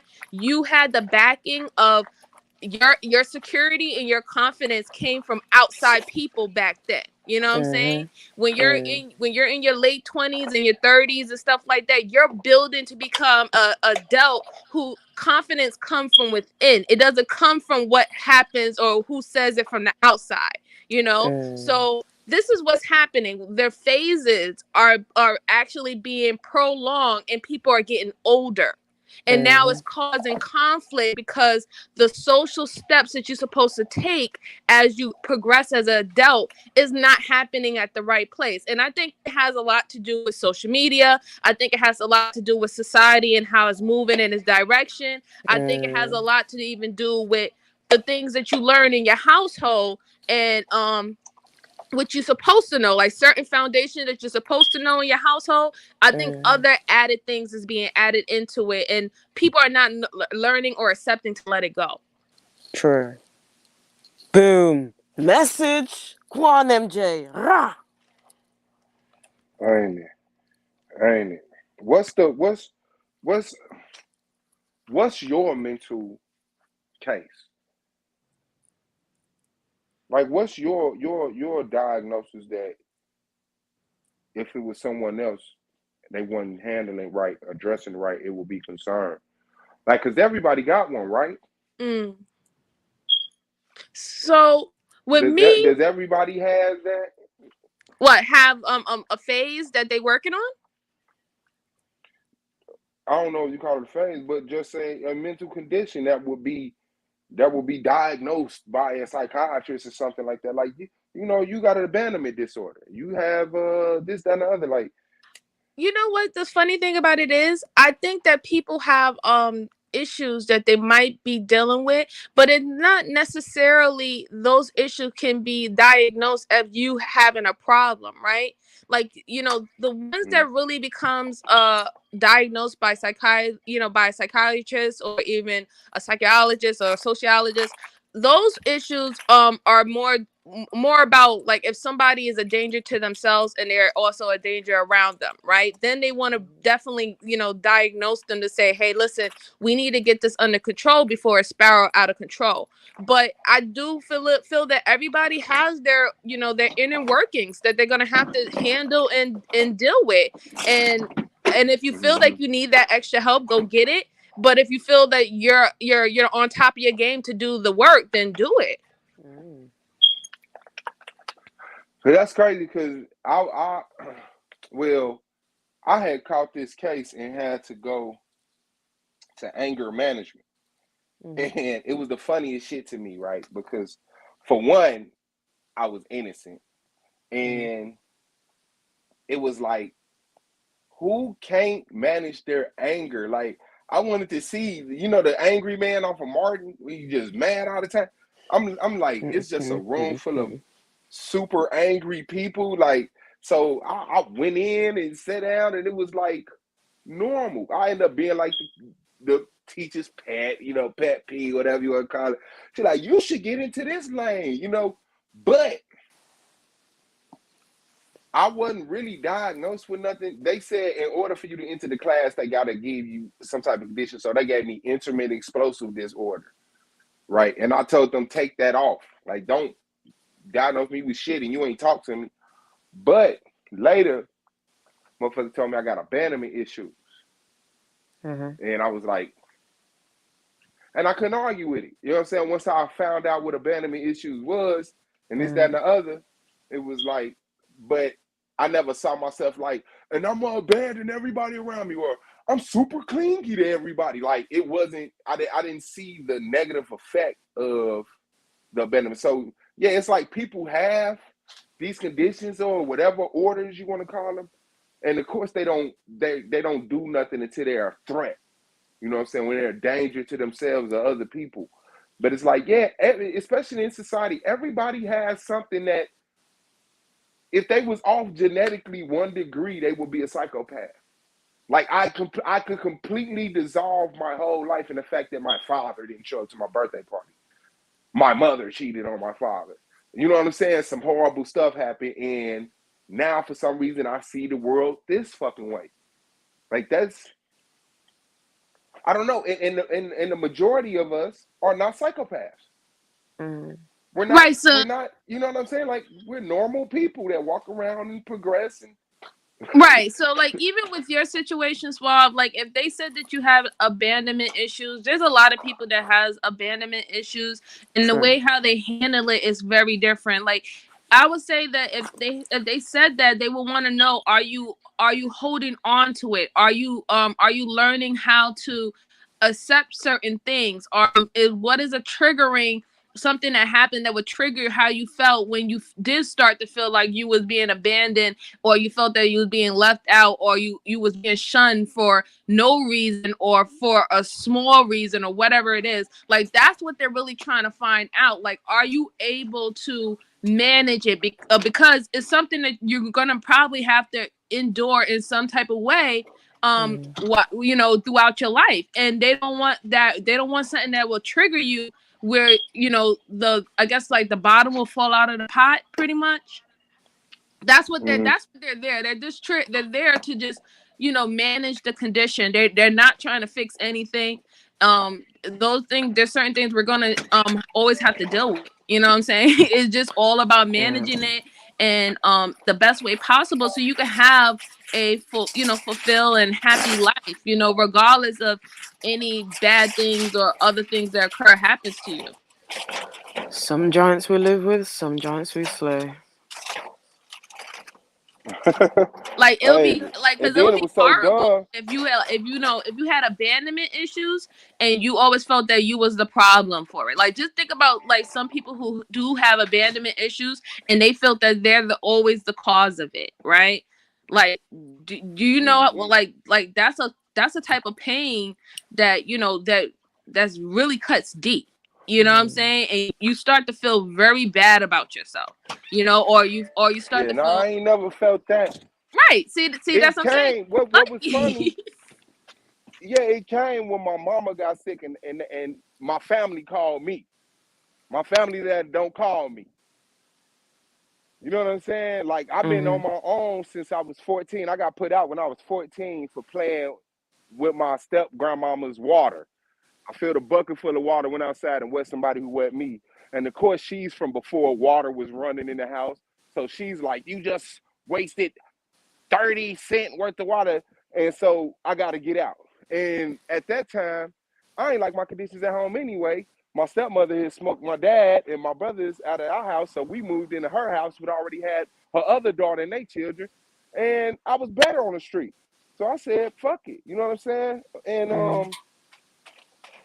I mean, because I've been like that, when my mother got sick and everybody's like, you need to go see your mother, you need to check on your mother. And then it got to the point where checking on it to where you got to take care of your mama. And I was like, what? The mother who fucking left me? You know what I'm saying? Because I didn't know all her history. I didn't know all her history. Nobody talked to me about my mom. So this before I knew all the shit she went through and all the shit she accomplished. So I'm like, man, she chose the street over me. You know what I'm saying? Where her street partners at? You know? And that's when motherfuckers told me like, oh, you got abandonment issues. Like I guess I was speaking so much on Dave, like this nigga hurt for real. You know what I'm saying? But it was for real. Like I had already got married, I got kids, all of a sudden I got to take care of the person who didn't take care of me. You know what I'm saying? But yeah, so I ain't never. I mean, I wouldn't know. I guess that's the only sign, or that was the only thing. Like, nah, if you abandon me, leave me the fuck alone. Which I kind of do in relationships. You know what I'm saying? Like I ain't never been left. I'll leave your ass. If I see you don't want to be with me, you playing them games. When it get to the point where you feel like you got a lot of me, oh yeah, this shit easy. Well, Shit, I mean I'm gone. that to me is not really abandonment. You know what I'm saying? Like to me, that's just you removing yourself for a situation that doesn't benefit you. I don't really look at that as abandonment. I just think that what it is that because of what had happened to you in regards of your mother and you're not understanding her story or what what she went through until later on, but then you felt that how dare anybody come to me to ask me to take care of my mother, and that's where I guess everybody felt that you was harboring so much deep feelings and hurt about it. But I mean, I don't think that that's not normal. You know what I'm saying? I really don't. I Yeah. really don't think that that's not normal. I Like, mean, think about it really and truly, Swab. When you look at our community and everything that's going on, how many children, or how many then children that would have been probably your age, my age, MJ's age, Goldmine's age, and people in the chat that are like older than us, or, when we were children that are now, that would have had those kind of abandonment issues. And still, because think about it, we hear about this on the net. Do you get what I mean? When Colby Mm-hmm. died, look how many men came forward, specifically black men came forward because of the outpour and the outcry. Do you get what I mean? We hear about abandonment issues in different ways, mentally, physically, emotionally, through people's stories and things like that. So this is why I advocate for women and men to sort of tell their stories, because this can help in the journey of those abandonment issues or the other issues that, well, some of them, depending on, everybody's a little bit different in the way that they handle things. Some people will do the psychological, mental walk away, but they're still in the relationship, but they've checked out. Do you get what I mean? That is still a form of an Mm-hmm. abandonment. So we have to look at the physical, the mental, and the emotional ways that abandonment plays out in different people's lives. It might play out for you one way, but for MJ, it might play out another way. For me, it could play out in a completely different manner. But there are certain aspects that still pinpoint to the same thing. yeah, Yeah, I did do that. I totally agree. And the funny thing about it is because it seemed like the ones that probably had told Swab that he had abandonment issues at that point in time, they were more talking about him abandoning his mom. It wasn't necessarily how he felt about what happened to him. And then that Yes. could have been a trigger. You see what I'm saying? Mm-hmm. Because it was Mm-hmm. like, oh, you're abandoning your mom in her time of need. But he's like, well, I'm a kid. That was my time of need for my mom. You see Exactly. what I'm saying? So it's like, Yeah. forget about what was happening to you. Mm-hmm. As of right now, this is, this what needs to happen. And Mm-hmm. sometimes, I mean, I understand, how the family, want, they want things to just move forward. And that's how a lot of people are today. They want to just brush over it and just move forward. But This they is have part to, of the problem, because when you do the yeah, brush over, you've still got the cracks in the foundation. It's almost right, like having termites under the right, floorboard that is growing and festering, but you do nothing about it and expect that one day those termites or woodlouse or whatever under the foundation, because you didn't handle it or deal right, with it when you could have dealt with it earlier, that you're carrying that around and you mess up the foundation. Instead of clearing it right. out, doing what needed to be doing, treating it, fixing it, and building upon it. Yeah, as everybody, a lot of people hate to do the work, right? Mm, They want to oh, just see definitely. they want to see the results. They don't never want to go through the process to actually get true results. And we see that all the time. And Mm-hmm. especially when it comes down to like family issues and family drama, even with friends, it's like everybody just want to get to that happy spot yet. And then they Without doing the wonder work. why it goes back, all old things be brung back up again, because the wound has never really healed. Healed. You never did any treatment to heal that wound, or for that person just to have, a scar, like a reminder, right? But not holding it against, like, okay, well, I'm still leaking, because it just seems like when it comes down to deep wounds, the deep wounds is like they all hit a not an artery, because an artery is when they lash out. It's like they hit a vein, Enough. and it's slowly dripping and dripping and dripping. Ain't nobody seal that vein up, Mm. and that's what's been happening. A lot in our community. Yeah, that's what's been happening. It's just a vein, a deep vein, just dripping, deep blood, just dripping out little by little. Ain't nobody closing it up. Ain't nobody stopping the bleeding. And then later on, it's like, you know what I'm saying? Like, and that's what happens. It's sad. It's really sad. But I don't know why people don't want to. I mean, it's hard. I'm not even gonna say it's not hard. It's very hard to actually do the real work. When you want to really do the work, it's a very hard, it's a hard path to go, and most people want to take the easy route. It's not pretty, and it gets messy having to deal with your emotions, your physical, mental emotions, and really having to take that look, like Michael Jackson would say, looking at that man in the mirror. It's very reminiscent. Shout out to Jesus Jackson. So That's my dude.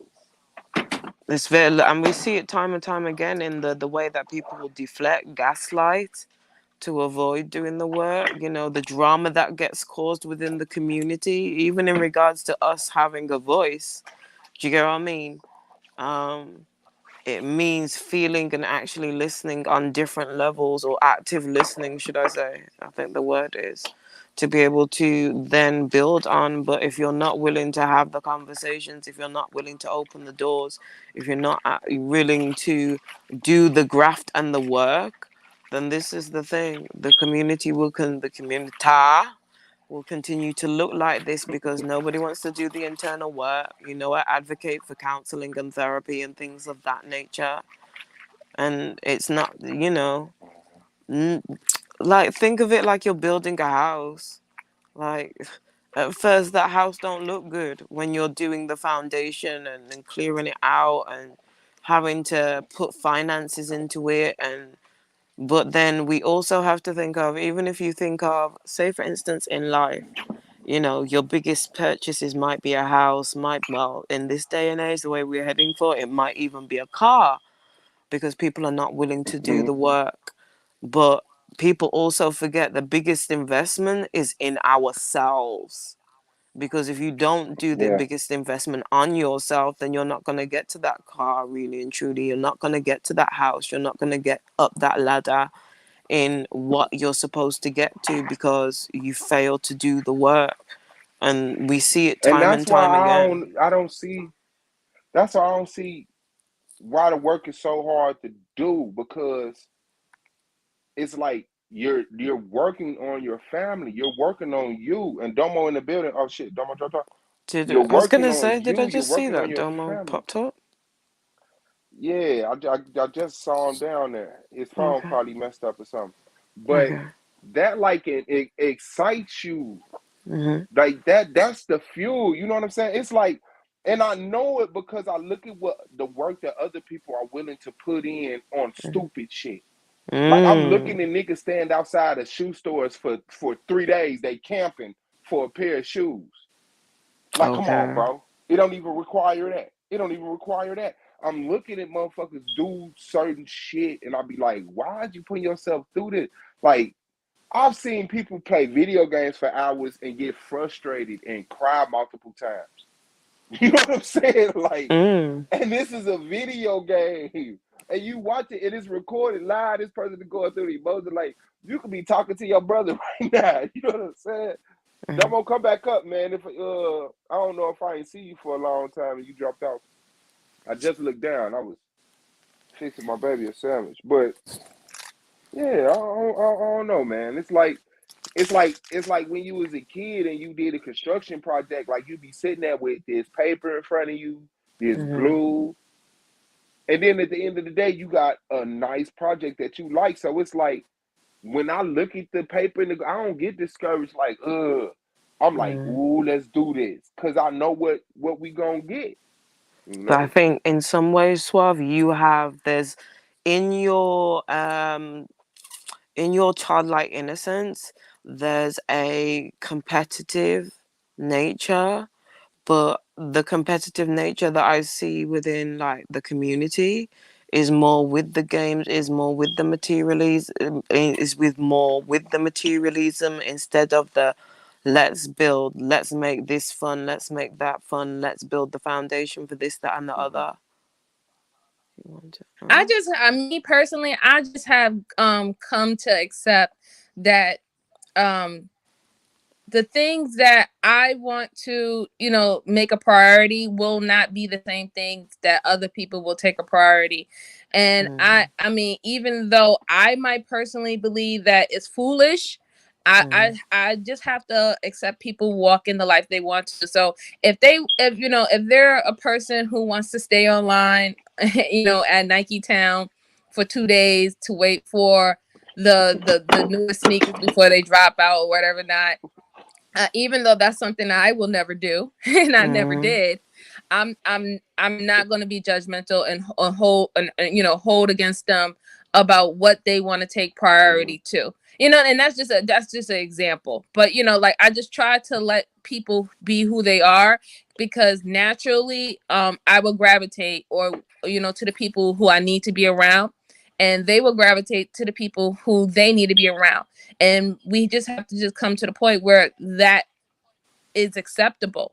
If anything, that is more peaceful than trying to force relations that should not happen or should not occur, or is detrimental to both people, right?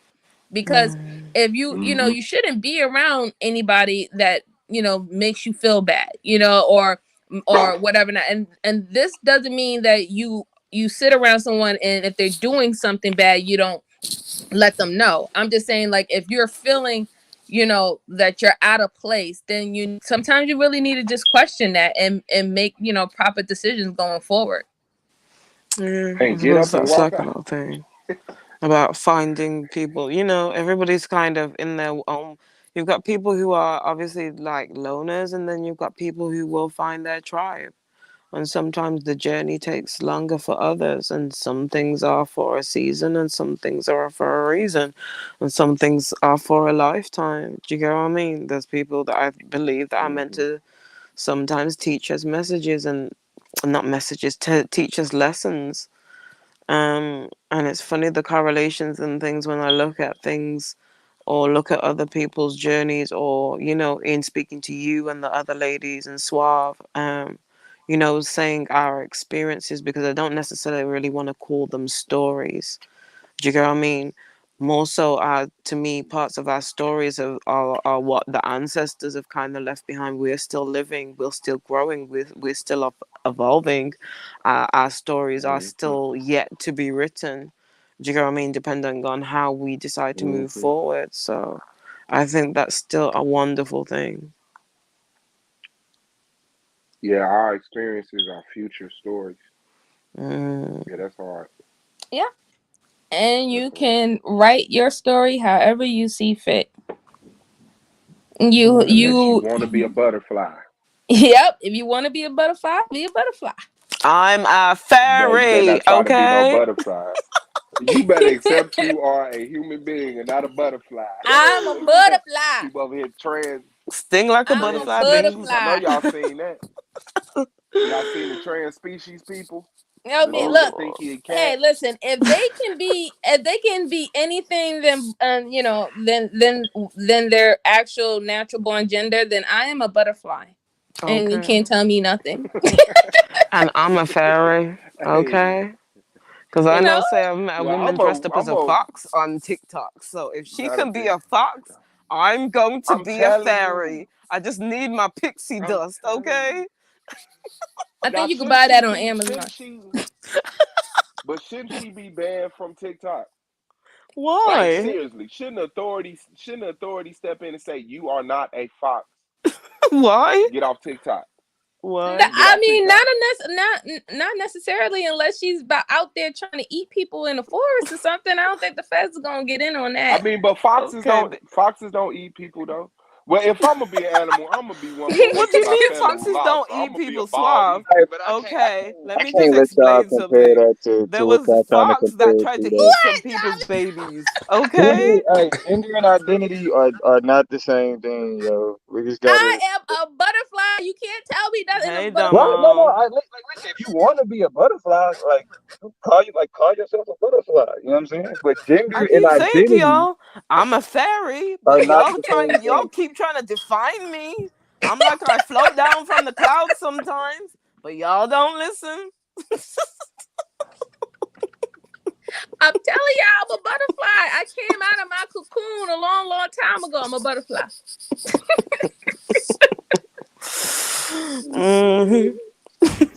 Hey, Damo, how you Y'all doing? heard what I said, goddammit. Gender and identity are not the same thing. You feel me? Your identity is not tied to your gender specifically. That ain't how that shit work. There's female butterflies. And fairies Which is are why, like, male, female, does and that in help you between. understand There are though why fairies that don't gender and even identity have a aren't private tied part. together though? Okay. Yes, we know they're not tied together, but I'm a butterfly. And I'm a fairy. I'm a bumper clock Ross fairy, and y'all can't tell me different. Okay? Deal with it. I just need the government to accept it now.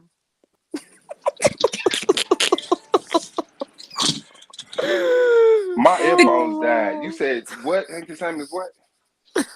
Gender and identity aren't the same thing. I thought that's no trans species. Ain't that what it's called? I don't fucking know. Like niggas running around calling themselves gender. I don't know shit about that. That pause was crazy. Man, I just shuckle bucked them, dog. You ain't beat me. He said, I don't fucking know. That nigga died. Oh. How And much coke exactly did you put into it, explain to dog? me how I died, Swam. Explain to me how I died. Oh, it was just a pause. It was no logical death around it. It was just that pause was crazy because you ain't never took that long to think about what the fuck you was finna say. It's like he tried to think about it and then abandoned it. Like I ain't finna do that shit. No, I'm thinking about Oh, what the all right. fuck did he just ask me? I said it's trans species when people think they're an animal. Ain't that called trans species? Ah, but That check ain't no this, thing, Suave. bro. That ain't no thing. Trans species? Yeah, that ain't no thing. Ain't no Check this, I can't. Suave. In I the mean, definitions that you give us in terms of gender, when it comes to male and female, and then even in the terminology of woman and man, hold on. and the Adamo got an way. echo. I'm sorry, I can't hear you. Go ahead now. Can you hear me now? Yeah, I can hear you now. I know, but in one sense, if you think about it, that is already occurring because it's happening every day in the way that women are getting denoted as female in order to separate us from our own gender identity and this whole genderless society that's starting to come about, and the fact that there are gender issues that don't want to be acknowledged. So in one sense that's already happening because when we look at the definition of what is female, what does it say in comparison to what a woman or Correct. women actually are?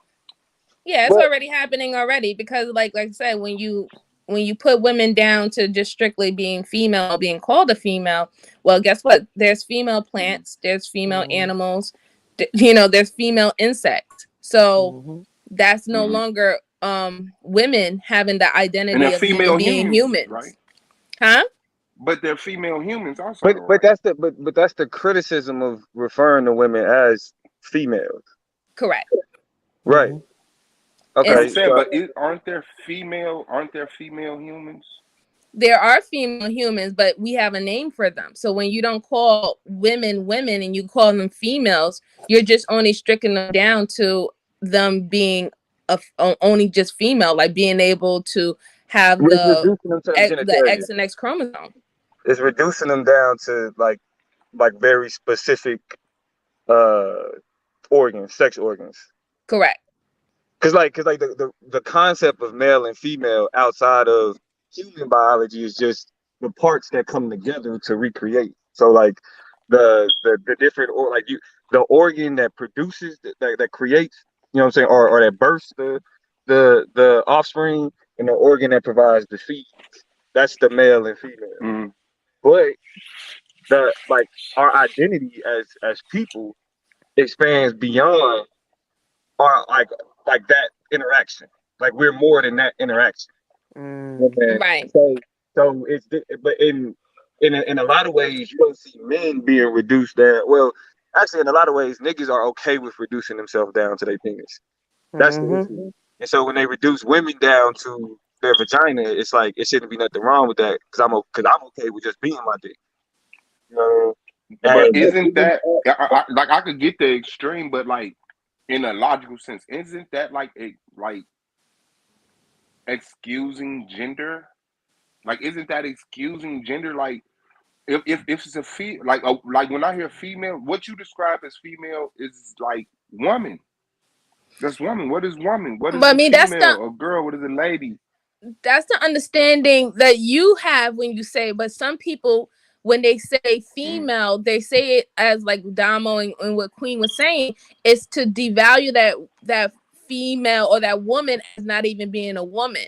Because Mm. even in like with this whole new gender thing where you have women who were born male, now they want to be a part of the category as being known as a woman, right? And even to the point that they're now calling pregnant mothers, they can't even call them mother anymore, they call them people that can get pregnant. You see what I'm saying? So you can't even be even known as a mother anymore, being able to bring life, because you have the female organism organ that can produce life. You can't even be known as that anymore, because now not every woman can give life. You see what I'm Mm. saying? and you know what's funny? You know what's funny about you even pointing that out? This niggas will turn around, like even with my debate with Suave. Suave is implicated in this shit. Niggas will turn around and say that move it like not really, because like when people were saying that Black Lives Matters is against black males, they were talking about how they removed the language of father and they challenged the nuclear family. You know? Cisgender roles. Right. Oh yeah. Like yeah, right. And so niggas was saying like, okay, boom, that means that y'all hate black men, right? But what you just described, MJ, is also is also how that language also, in a way, is attempting to uh like that attempt to move away from language like mother, which then which would then exclude what you would consider transgender women. You feel me? Women who don't have, who were born, women who were born men. That Correct. type of shit, right? Niggas will not turn around and say that means that they're attacking women when they do that. Right. And With and that that's and same that's logic. what's so upsetting, because like I think that if the fight is, I don't want to be referred to as a cis woman. I was naturally born a woman. Why am I being referred as a cis worm or cis woman? Or you haven't be referred as a cis man. Like now you don't even have that birthright to even consider yourself a man or a woman. You have to be known as, oh, cis woman or cis man. You're in the schools, they're starting to say that the children can't even call their parents mother and father. They just have to call them guardians or parents. They literally were removing those titles away from naturally born men and women, because Getting we have ridiculous. transgender people who are now identifying as women and men that wants to be accepted. And then on top of it, you've got the element of, because MJ was speaking of what was that term that you used, sis, for a woman with Cis. no, Oh, oh, no, oh, no, oh, not the cis part, the oh, inter people, people who can get pregnant. I literally yeah. seen that as a advertisement in my city saying for people who can get pregnant. What the fuck you mean people who get pregnant? That's a mother. Like, are you crazy? But then You're think gonna of take how the that title even away from mother away from reverses. us? Yes, because if you think about it, with everything that's going on with these undercover womb transplants and those kind of things going on, think about that, where that leads to, because those people will be able to get pregnant that have a womb transplanted inside them. Well, I know it has already started with transgender men.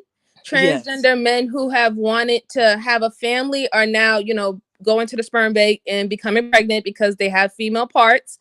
And even though they're supposed to be a man now, they're able to, and that's what's like, it's like tricking me out right now, because it's going to be a whole bunch of confusion for our future children.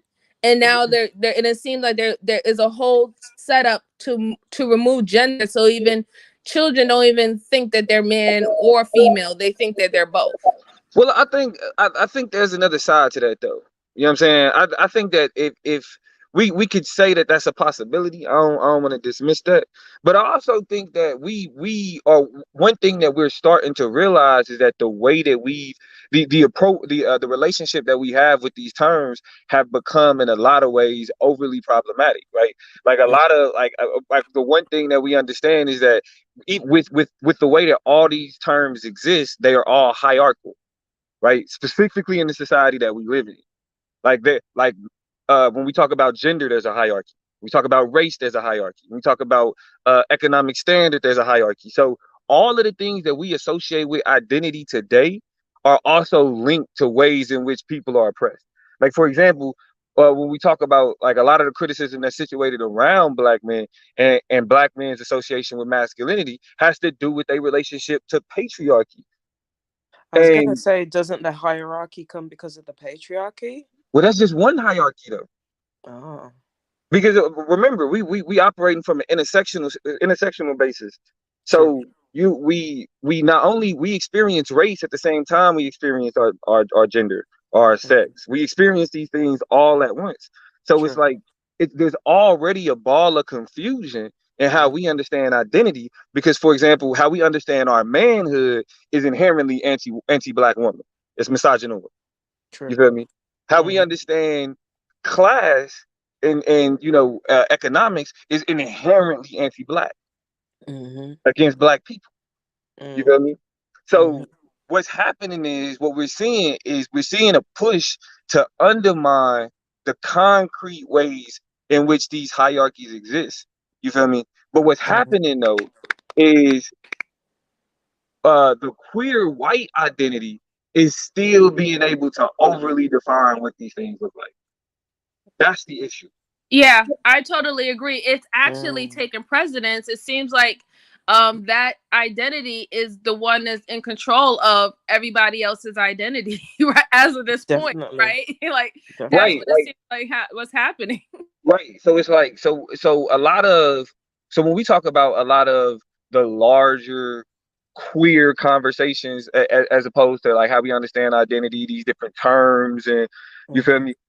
Black people, regardless if you was a queer black person, a queer black man, queer black woman, or all of the above, right? Cisgender black person, we just wanted to be. We've always wanted our existence to not have to be defended and justified. The overuse of labels, and that's as much of a problem as the labels being hierarchical, because the need to define, the need to label is a part of the ways in which white colonial powers have controlled society to this day. So even as we get like more terms to talk about sex and more terms to talk about gender, when it turns into policing people through these new labels, you're just replicating the same powers, but in a new era, in a new decade. Yeah. That's the issue with liberalism. So when we talk about like how it's dictated in the schools and what you can and can't call somebody, that's the white liberalism. The policing, the controlling of the language, what you can and can't say, not opposed to what you can say, period. Like even Black feminism is uniquely situated in the idea that people's identity should just be able to exist, the concept of inclusivity. Even amongst white queer groups, there is a policing that takes place that's extremely fucking problematic. So when and it actually has a negative impact on queer black people because they get grouped in with that, and they don't get none of that benefit. Oh, That Jamal, I is think true. you bugging. You said what? You bugging, bro. No, Uh, that's you, sis. Is it me? Yeah, cause you barking at me and I can hear him. Oh, okay. Let me drop down. My phone is on its way You out. It's back low now though. battery. You good now. Oh, I've come back? Okay. Sorry. Yeah, you good now. But when you was telling him, that's why he couldn't hear you because he was kind of bored when you first said it. but Carry on, yeah, Jamal. it's kind of on the like staticky. So you may want to drop off and come back on, Queen.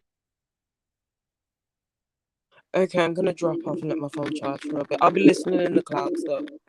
Yeah, I do think it's the policing situation that's going on because it just went from being included to now basically being in charge on how everybody is supposed to accept who other people believe your identity is. So it's like the inclusive became the controlling party pretty much.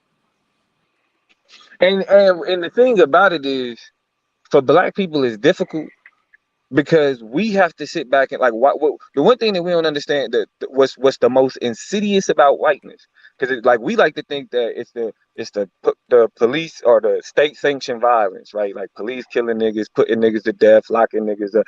That ain't where whiteness is the most fucked up. Whiteness is the most fucked up in the background. Whiteness is the most fucked up in the shit that we think is normal. Oh yeah, I mean, we always hear this terminology that the silent ones are the deadliest. It's the ones that don't make the noise that you really have to worry about than the ones who do make the noise. Like, I mean, if somebody's going to show their hand about how violent they are to me for everybody to see, then I mean, I know everything that I need to know at this point. But you don't know how insidious somebody's going to be when they don't show their hand.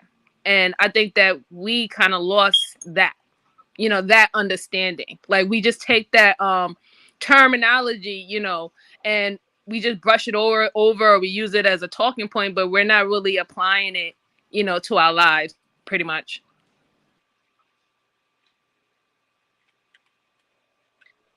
Yo, I mean, but even further than that, like when we look at like what do we want society to look like? How much of whiteness has already dictated what we come up with? Pretty much everything. I hate like my opinion. I do think that whiteness and what is to be the identity of whiteness have dictated a lot of things that we do, how we react to things, what we even get triggered, so many things outside of what we know that they do control. Because it's like, watch this, Suave. You're From your perspective,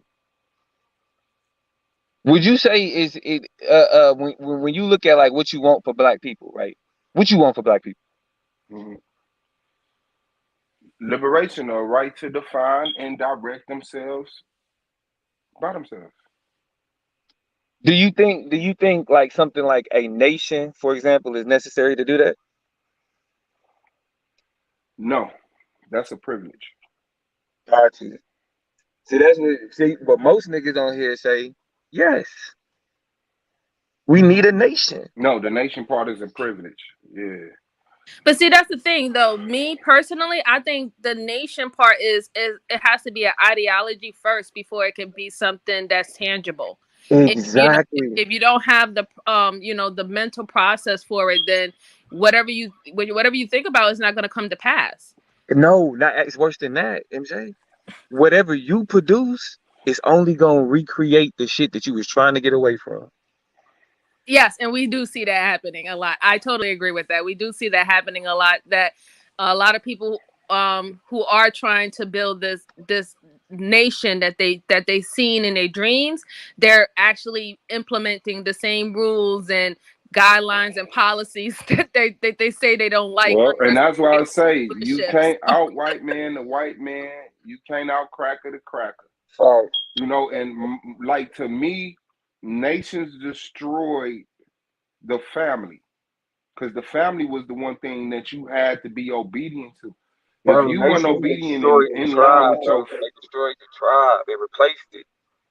but yeah, but I'm looking at the tribe like family, right? The tribes weren't strangers. They all had the same great grandmother, the great great great grand, you know, the grandfather or the grandmother, you know, which was the original father and mother, you know, to the historical records or whatever. But like once she was able to say, "Fuck my mom and my dad, I want to be like you," that's where the disobedience crosses, and it's like now you're going against, you know, natural laws. Now you're not understanding yourself because you disconnected from yourself. Now you know, causing these mind states that come out of trying to clone or copy or mimic someone else when that's not you biologically. That's not you. So we always get a sick version of it, you know.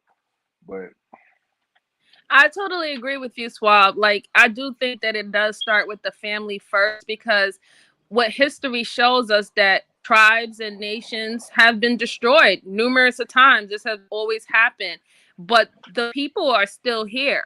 You know what I'm saying? The culture and everything else that was passed down of those people are still present, even if the country or the nation or that tribe is no longer, you know, recognized as even being around. You know, like it's within the blood. So if you started, if everything started at that point, then that won't die. You know what I'm saying? That truly won't die, because the nation can always be taken over if it comes down to, like, you know, who has the more power or resources. But, you know, like what you instill in your people, that survives, that transcends during time. So I mean, like, you yeah, could because take, look, yeah, go ahead. when nations get attacked, you go move into the nation your family in. So you really just seeking refuge back to your family.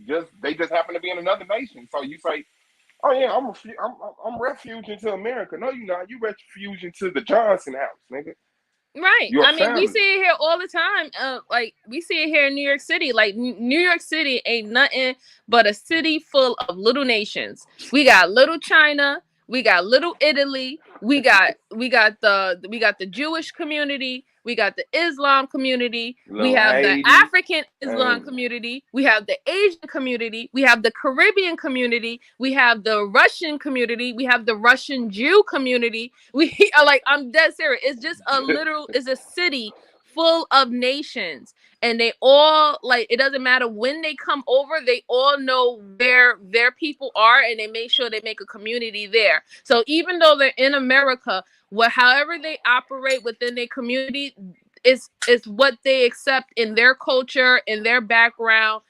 They do it in that community. That's how they operate in that community. So it's like so even though they're not even on their hometown or their home, you know, their birthplace, they're still conducting themselves as Asians. They're still conducting themselves as Jewish. They're still conducting themselves as Russian. They're still conducting themselves as Muslims. You see what I'm saying? It doesn't change. So it doesn't matter where they are. They're still who they are by identity.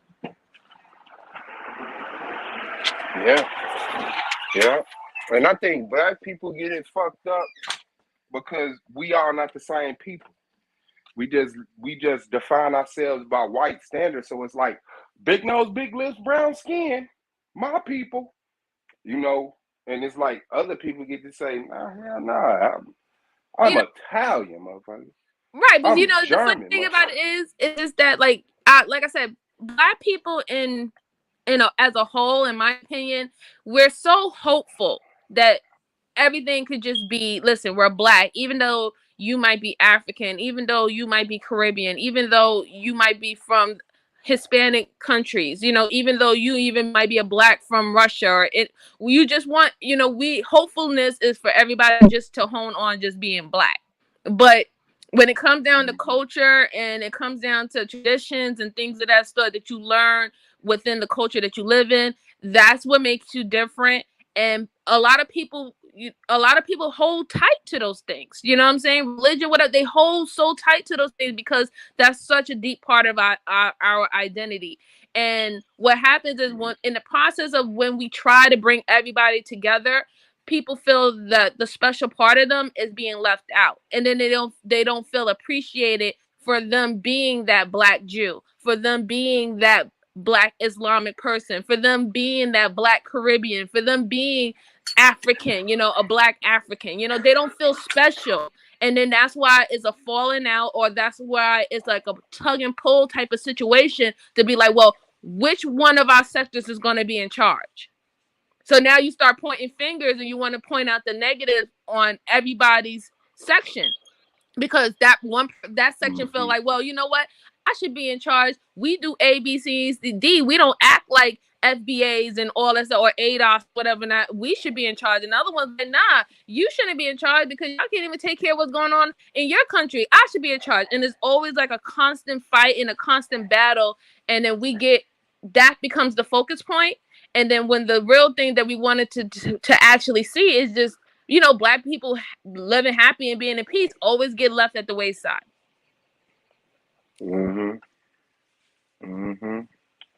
Personal egotistical convenience, I guess. But that's because we just can't accept, you know what I'm saying? Like, we can't accept people for the things that they want to hold dear to them. We always trying to condition people to stray away from things that they want to do and what they want to know, and telling them that the way how you think is wrong, or the way how you do things is wrong. You need to do it my way. Like, we always fall short on respecting people the way, they want to be respected. And because we fall short on that, we always have this, inner battle, this inner conflict. It's like it's always a tribal thing with us, because we don't even understand that, like with white people, they have nothing but tribes. That they got their tribes too. You see what's happening in Ukraine and Russia. They're literally the same people. Like, their DNA is the same, and they're literally killing each other. Like, they're doing tribal shit right now for the whole world to see. These white people don't have the same type of loyalty that we think that they have. They don't care to kill people that's just like them. They don't care to kill people who have the same genotype as them. But guess what? They do let us know they don't care to kill anybody who don't have the same genotype as them either. You know what I'm saying? So when it can't, so at the end of the day, even if they have their inner battles or their interracial battles like we do, when it comes down to someone being not a part of their race, they're all aboard on that. You see what I'm saying? They know how to just drop that tribal shit to the side and do what they have to do if they feel that they're being attacked in some way by someone who is not of their race, who will never understand what their race is about and what they hold dear and stuff like that. You see what I'm saying? And for us, it's like, we have our interracial disputes amongst ourselves in the sections amongst ourselves, but that's more important. That's more important than, okay, listen, you got like 1,000 snakes out here trying to hem us all up, but now you're only just focusing on the 4 snakes that's in that group that says, I'm just going after this group. So you're like, oh, I'm good. They're not fucking with me. You know what I'm saying? They're not messing with me. I'm good. It's about not looking at the bigger picture. It's not about just not looking at the bigger picture. That's what's happening. And this is only my opinion, but that's what I just see what's happening. Nah, I agree with you, because like I say, as long as you play that game of domination in that sense, like the game ain't never over until it's over. And just because you got all the major black nations you're gonna have to keep playing the game. There's gonna be no kumbaya, not that it's all white people. You know what I'm saying? But that, to me, I don't think black people got in it what it takes to dominate the world like that. That's my opinion. But I agree with everything else you were saying. But I don't see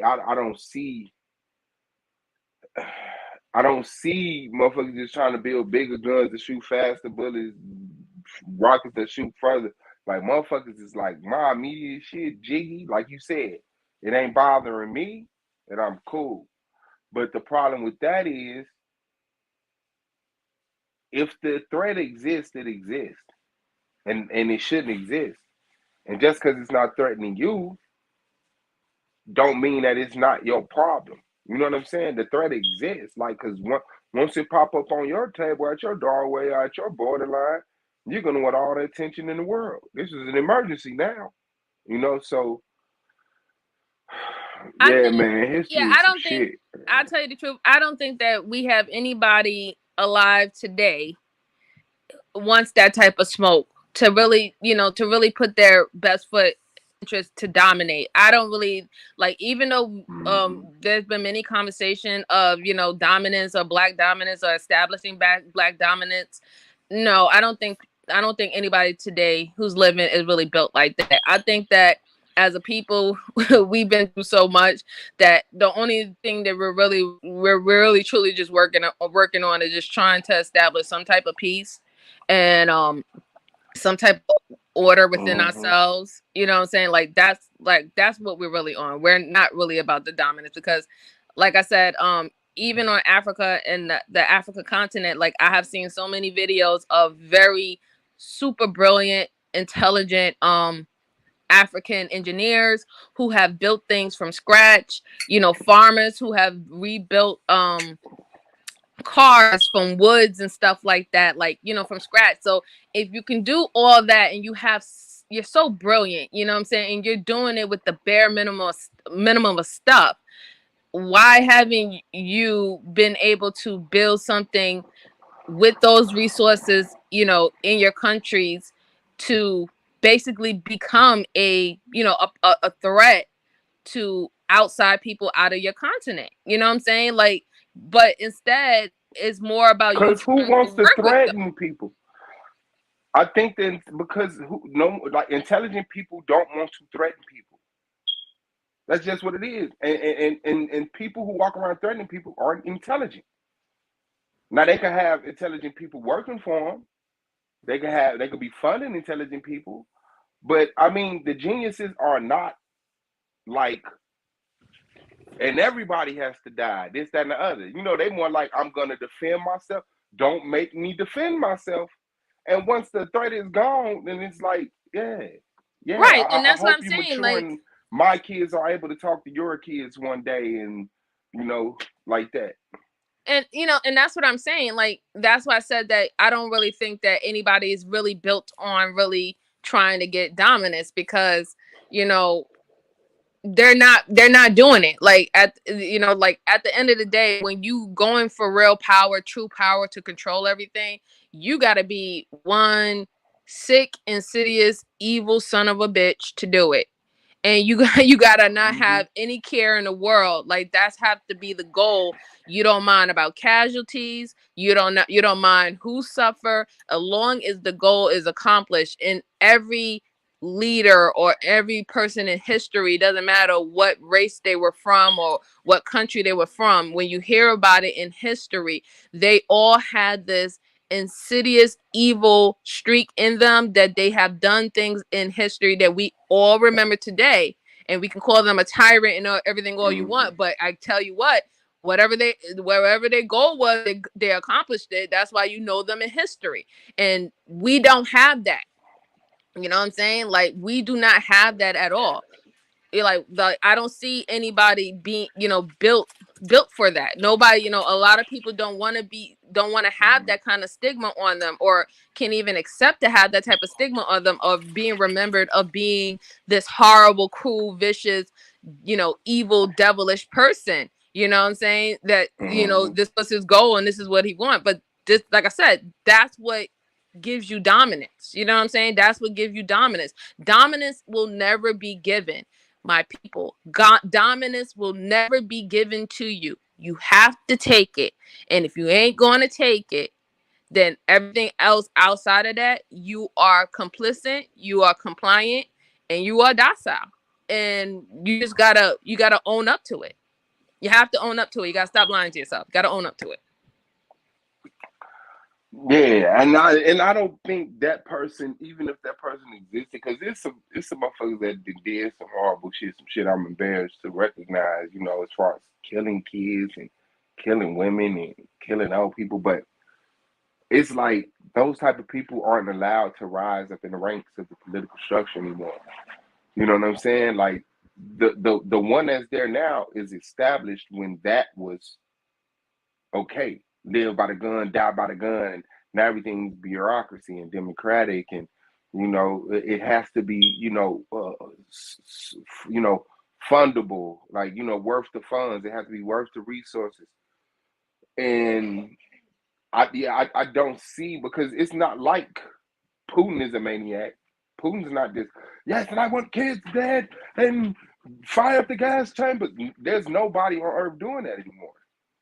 It's just when that was the time, they solidified that shit, and now they're able to say, "Well, let's talk now." You know, Right. on my bargaining. Let's talk. Right, And but it's it's like, easy. It's "Ooh, I want easy to to kill all talk of them." now. You know what I'm saying? It's easy to talk now when you already set up dominance. You know what I'm saying? Now you can talk, and Exactly. and you already had let it be known how it used to be or how it could be again. So now you're willing to just have conversation with somebody because you already solidified that I'm not the one to play with, and it can get to that level if you want to, and you don't run anything over here. So Mm. it's best for you to, if you want to go toe to toe with me, you can go toe to toe with me, but it's best for you to have a conversation with me and not put yourself in a situation. You know what I'm saying? Because like I said, Putin, you know, um, Putin to me will be like he's as close as that type of deviant that we used to Hey, in history. hey, Whoop.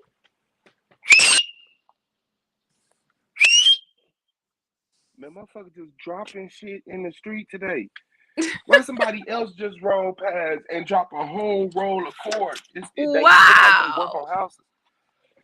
Dropped a whole roll of Wow. cord. Oh, hose. Go ahead, my bad. No. I was just saying that Putin is he's like as close as possible right now to the type of deviant and monster that people used to know and hear about in history that used to do things and stuff like that. I mean, like everybody else is I guess that everyone else put on a good facade that they're willing to talk to you, and he's like more like, Uh-huh. yeah, I'm doing this, and this is the reason why, and it is what it is.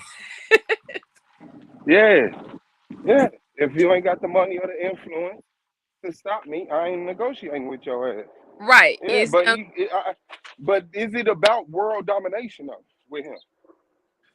No, I don't. It's not, because it's not You world see what I'm domination, saying? because he's working with another country right now. The reason why this situation is happening in Ukraine is even continuously going on is because he is being backed up with China. So him and China is making this move because the whole point is they want to dominate over the US and the UK and all the other main countries as a part of um the what's the name? The United what's the name? And The UN and NATO or whatever. yeah, NATO and all that. Yeah, so right. So it's all about, they're inching in and they're moving they're moving like neighbor to neighbor. You know what I'm saying? Like they're slowly doing it. Mhm. And I mean, like I hate to say it, China is very smart. China is very, very, very, very smart because they have been able to fund what's going on, the fund Russia, and still have not lost ties with the US and the UN and everybody like that. And even though they know that that China Where is they trying to get their bag from? China been smart for the past 40 years, being able to create all their supplies and products and stuff for very cheap labor, and have been Bootlegging. able to sell them in bulk to not only just our country but many different countries. So now most of the countries in the world and then most of the things that we enjoy is is pretty much dominant on basically if China, decides to sell to us. You know what I'm saying? And they So made themselves. so China going on off of bootlegging. They watched all the American production, Yeah, they bootlegged it, bootleg and like a then sold motherfucker. it for cheaper. Like everything, like literally, you can get like bulks of everything that we have that they sell here, and they mark it up by 350%. You can buy directly from China for like pretty much 300% lower than And what we then get here. I'm not even saying like that level of bootlegging. Like just think about it. America was building Atari, China bootlegged. They came out with Nintendo. Like Nintendo was a bootleg video game of Atari and shit like that. Like everything. Like the mainstream, the brand name products from China were bootlegs of the mainstream American product. Like, oh, that's what y'all build. Okay, we're gonna build this a Hitachi. Oh, Yeah. we got a Sony TV.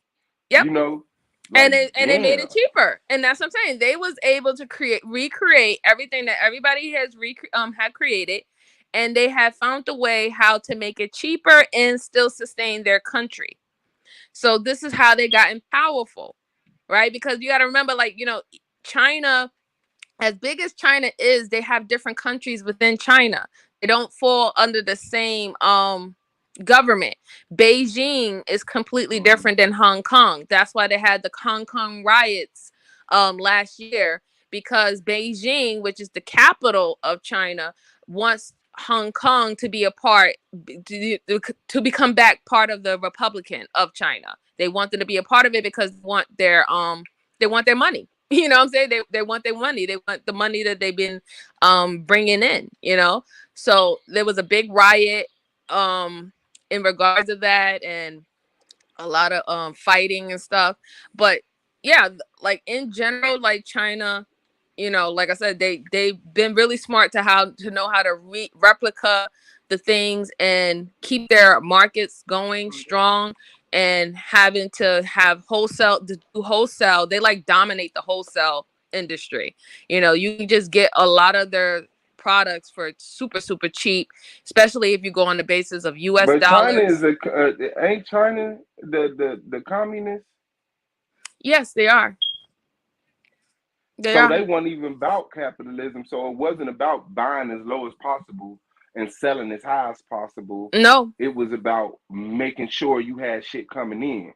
correct. That's how their country operates. Like the flow is transaction with them. Everything is transaction, transaction, transaction. They have to have a certain amount of money coming in. They have to have a certain amount of money going out. The least amount, but definitely more coming in. And this is why, they definitely dominate the wholesale industry, because most of all the world's products is made from China. Like that's just what it is.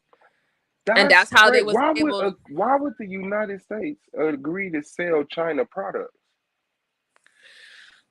Because our country our country is a business, right?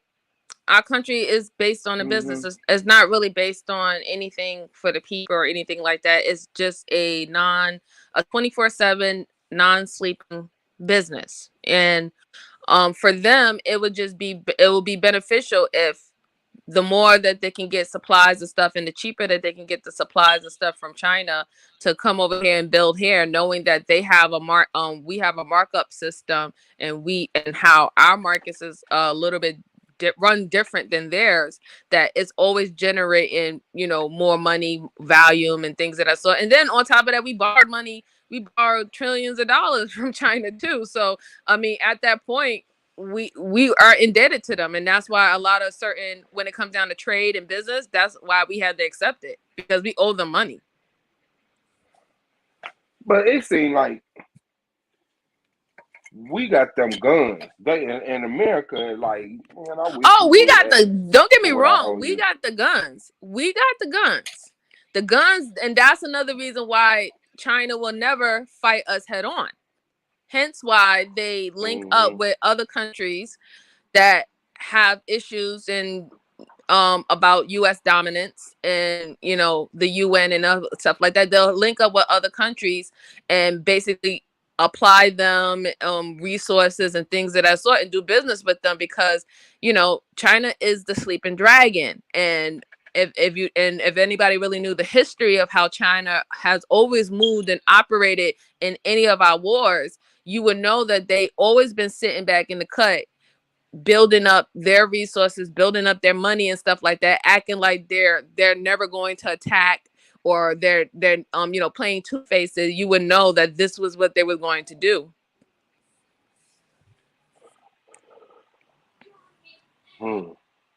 Yeah, I don't know, man. That shit. I gotta admit, I don't understand it, man. Because it's like if you're a capitalist country, and I understand it's a corporation, but it's not good for that business to import things from another country.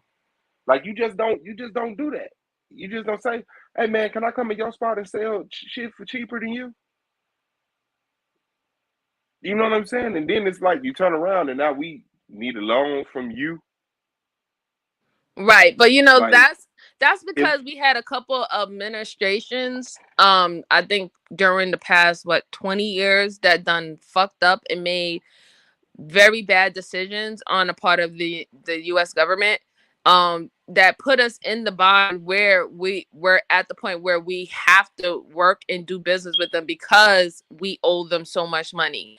And we felt that by us being able to print more money, um and our dollar being lowered because of the markets and things that I saw, mm, it put us in a bind. It put us in a bind that we're really just at the mercy of China right now. So even if we know that China is assisting, Russia with what they're doing to Ukraine, we cannot go and head on with them about it. You know what I'm saying? We can't even call them out about it. We just can't do it. We just cannot do it at this point. We're not there.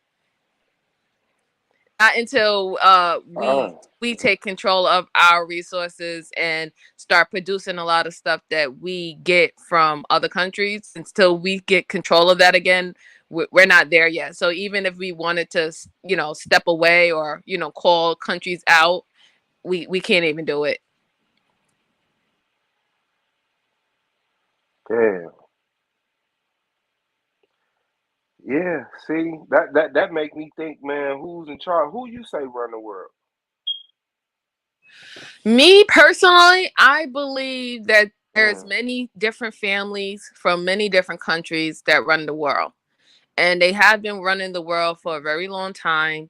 I don't think it's not only just the Rothschilds and all that stuff like that. I think that there's very, predominant, um, filthy rich families from many different countries that are running everything, that are setting a lot of things in motion. And there's certain things are happening the way they're happening because it was already thought out that it needed to happen. Like, things are being planned. People can call me conspiracy whatever, but I just see that a lot of things are planned. Like, they don't seem like coincidence to me. mm-hmm. Nah, I agree with you. I I agree with mean, you. a Cause lot of like I people don't say, even motherfuckers like know. it's the bankers, it's the Yeah. scientists, it's the probably nigga. They all of them, nigga. They run all that shit. They don't give a fuck about the, like they're somehow controlling and funding and influencing the world. You know, I nah, I mean, guess it that's has just to what be it like, is, man. just think about it like this, right? If this whole thing that happened with Russia and Ukraine don't even have nothing to do with America, but then America's prices went up and they're saying that it's due to Russia, that means that you already have the high elites of Russia already in the US. And a lot of the market of the reason why the market was going smooth, because those are their companies and stuff like that that's helping to keep our economy afloat. And because of the pushing and the what's the name, like, the sanctions that they have put on those particular families, as well as Putin and stuff like that, that just goes to show that another country had a lot to do what's going on within our economy and our government that is affecting our people. If we didn't have, we was really actually standing alone, then that would not have been able to happen. Hmm. Yeah, that's crazy as hell. You would think so. What the fuck that got to do with us? It really doesn't have anything to And do then with I thought us. we had the greatest oil reserves. I don't think so.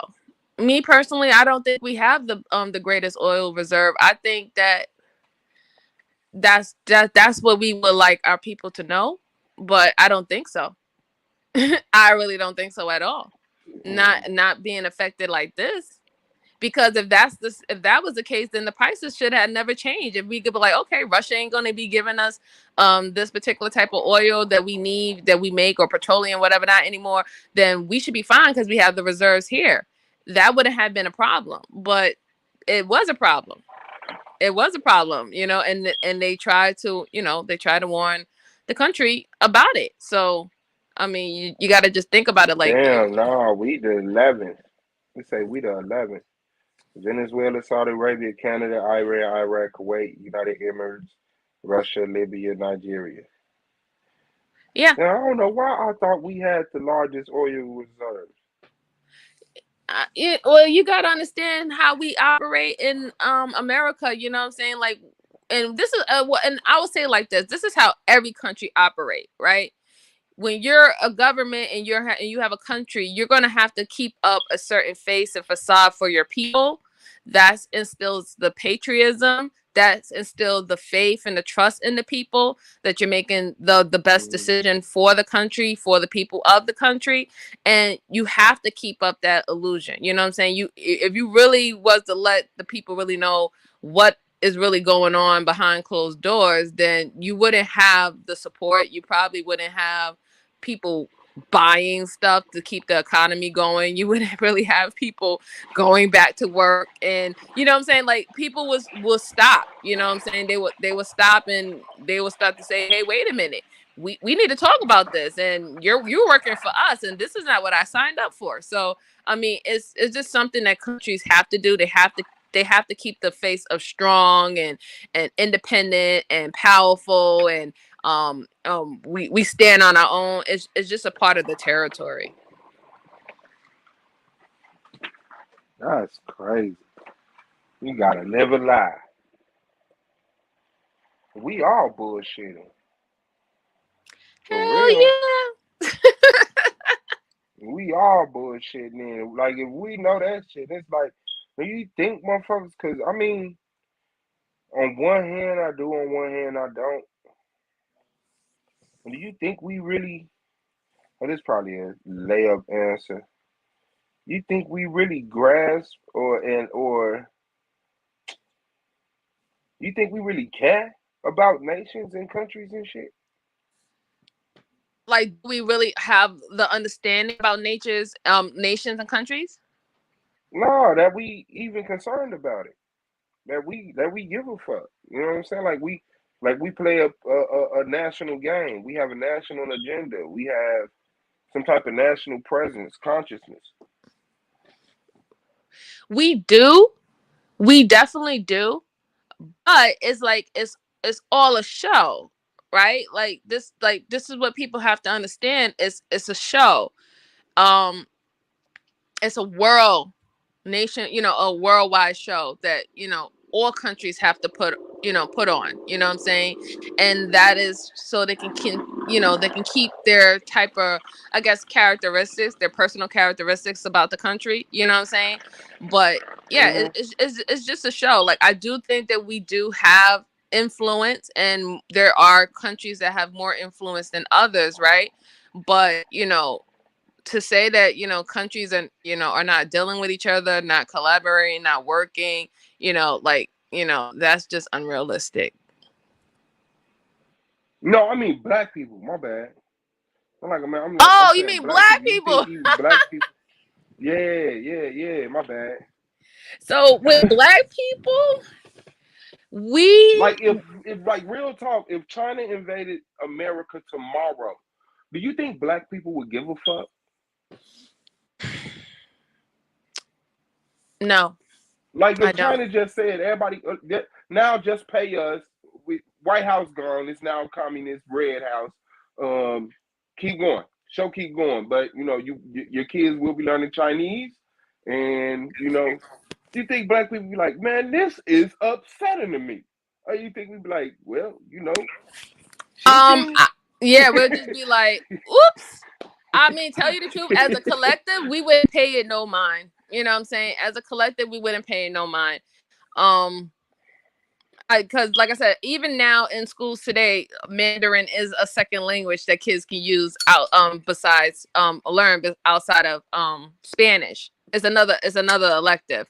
So Mandarin and Hispanic is the elective of English in US that you can learn. That is free for you to learn, and they are teaching the kids in public schools and stuff like that Mandarin, right? So it's already showing you, you know, who are putting their dominance and their influence, you know, when it comes down to even our education in this country. I don't, like, me personally, I don't think that we would really even care. I think people will wake up and still go to work and act like it's nothing different. We're just under new management, because if that was the case, then it would be more of a push, you know, for, you know, I guess, I don't know what, African languages to be a part of that, you know, elective of languages to learn, or something for, you know, Black people. If they do want to learn it, they can learn it in public school. They can learn Tango. They can learn, you know, they will learn these languages, you know, but that is not, you know, that's not push. And then when you have all these other cultures like Punjabi and Islamic and Jewish or Yiddish and stuff like that, like they have already built their own schools and institutions where their children are going to learn that first, and English is going to be their second language. You see what I'm saying? And that's something that we push for it, but it hasn't really been put to the front center, you know, like something that everybody can know. Like, for instance, like if it wasn't for Q Butter, you know, being on social media or being on YouTube, how many people would have really even known that he's a Black man who has an institute, and not only in New York, but he also has one in Atlanta, and he also has hundreds of students who are in his school online around the world, not just only in the US. He has students in the Caribbean, he has students in Africa, you know, like, no, a lot of people don't even know that. And I'm glad that he's able to use YouTube to get that exposure, that he's doing things like that. And he has children, Black children from many different walks of, you know, on this world, who can come to his school and learn things that they probably know or things that they didn't know. Are we gonna turn our back on Q Butter when he started rolling white kids?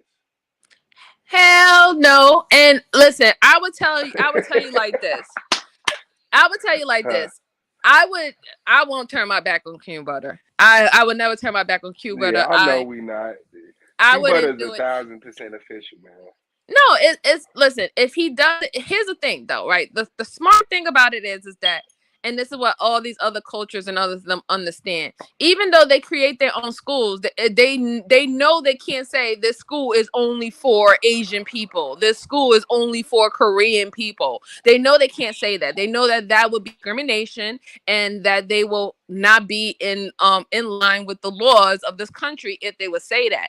But the thing about it is, the people who gravitate to the school is the people who are from that culture, who wants to continue on that culture or continue on those teachings and trainings.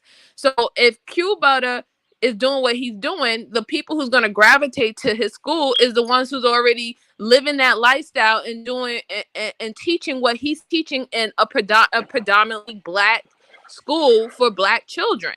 You know what I'm saying?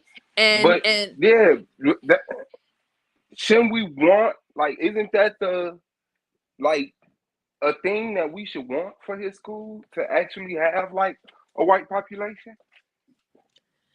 Say that again.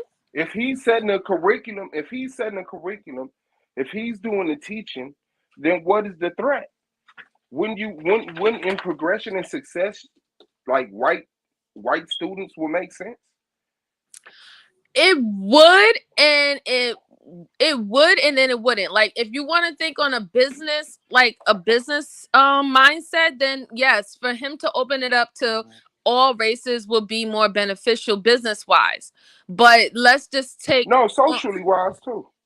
I mean, socially wise, yes and no, because like you can see what's happening with the HBSC schools. They let in white people now in these historically black schools and colleges, and they're literally like they're a part of everything. They're intricated into the band. They're intricated into the dancers. They're you know, like I said, like they're because they made an argument saying, well, if black people have to be accepted to go to PWIs, then I should be accepted to go to a HSBC.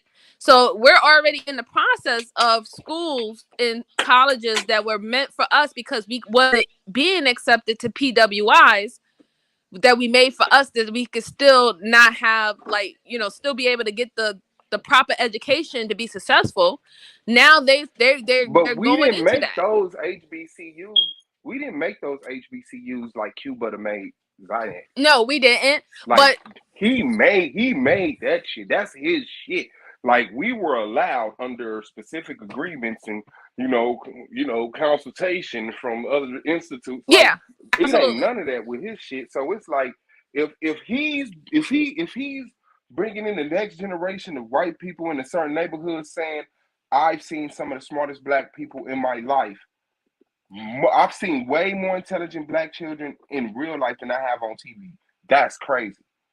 Because if I look at TV, we have if we have a generation of white people that actually is because he's setting the propaganda.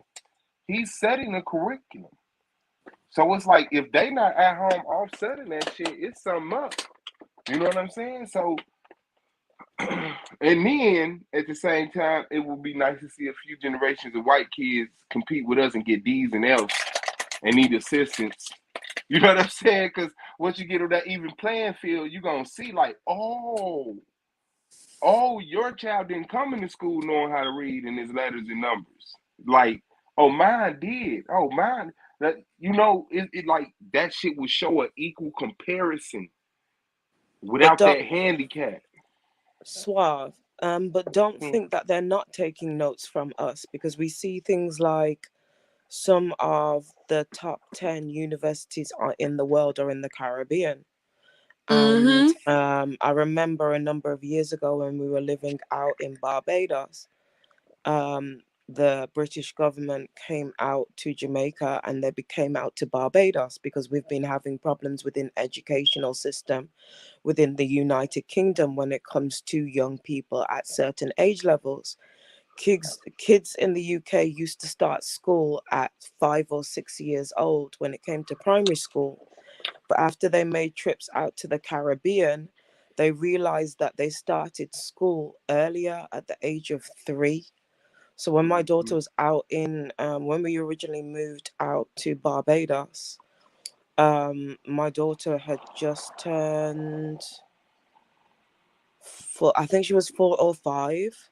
So she was actually behind when she stepped out there to the Caribbean. Exactly. Granted, within less than 6 months, she had caught up, but the kids' vocabulary out in the Caribbean was wider. There's a certain amount of work that you have to do before the kids even enter school in parts of the Caribbean. So Britain took that back and they started implementing it, but the shift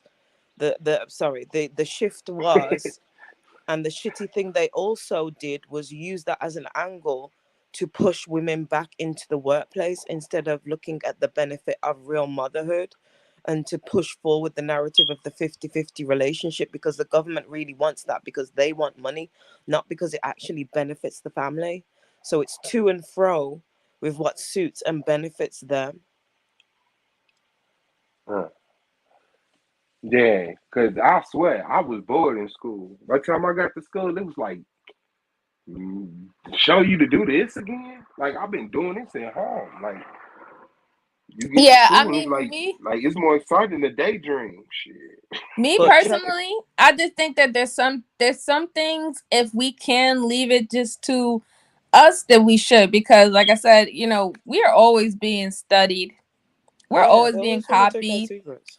And eventually, even with those PWIs, like they had even started like elective classes that it's supposed to basically bring more minorities to their school, because they have grants for that, right? They have grants that they provide to these schools and institutions if they get a certain amount of minority people in there, and they get that from the government. So they put on a facade by creating electives that will basically cater to the needs of minorities, to remove minorities going to more to the local school that will be predominantly people like themselves, or even HSBCs. And that's why even with the last administration, they cut funding for the HSBCs by like 30 billion, because the push is for to remove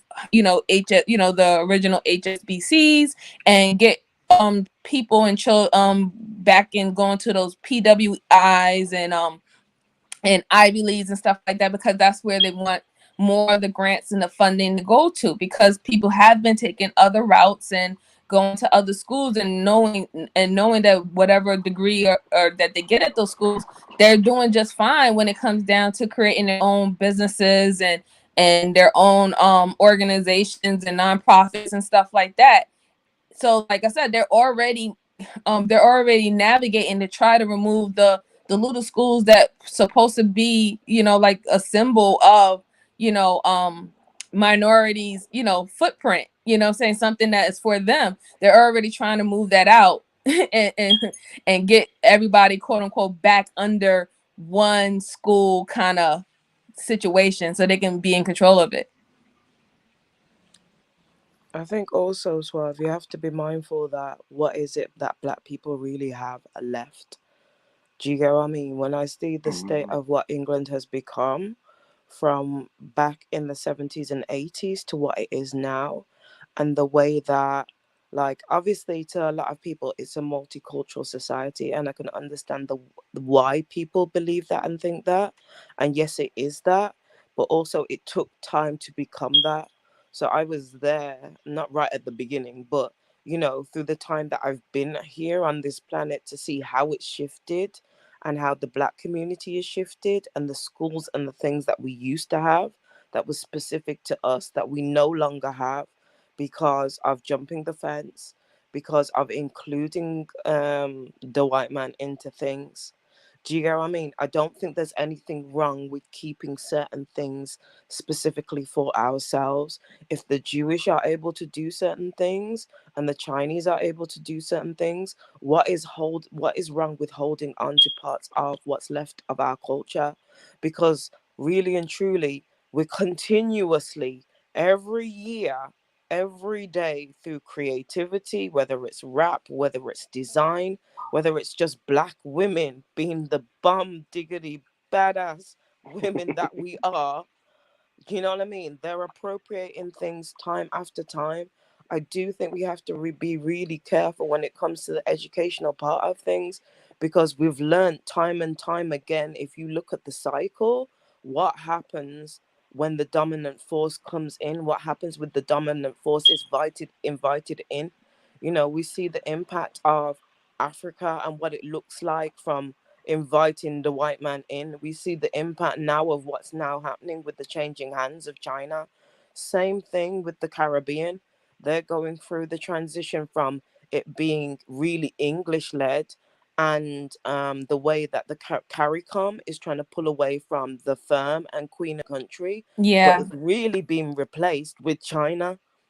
Yep. That's what people are not really checking, Oh, is I've been who it's I've being been replaced with. following CarryCon when they had their first annual event last year, the CarryCon. Mhm. And if people don't know what the CarryCon is, it was pretty much Africa dealing with the Caribbeans, and they was talking about, sharing resources and networking with each other and being each other's support system so they can leave out European countries. And I always made the big argument about it, especially on their website and on the comment. I was like, oh, so it's just fuck American Black people, right? Like, why wasn't we invited to this a big and national between nations event? You know what I'm saying? So this is why it kills me when everybody be sitting up here talking about we need to go back to Africa and all that stuff. They was not even thinking about Black folks. True. And even in the dealings with the way that CARICOM has gone up for reparations against the firm, I don't even think they've really thought that out properly and what they're asking for. And when you look at the size of the islands and the infrastructure that wasn't put in by Britain in the first place and what it needs. But I understand in one sense where they're going with that, because once you've relinquished power from the firm and the Queen, then you're able to really allow China in to be able to get a foothold. And I don't think I don't think obviously it's wise. I think don't it will think it's be wise far either. worse. I'm sorry, Queen. Go ahead. I just wanted to say I think it would be far worse under China control than what we have known of being in under control and dominance with the Queen and UK itself and France and all. It would be far worse. I actually agree with you, and this is why I've been talking for how long to people, family and everybody in Jamaica, because for a long time there was opportunities from China approaching the Caribbean. Like, for example, Jamaica grows one of the strongest gingers in the world. China approached Jamaica and other islands for specific resources that they need.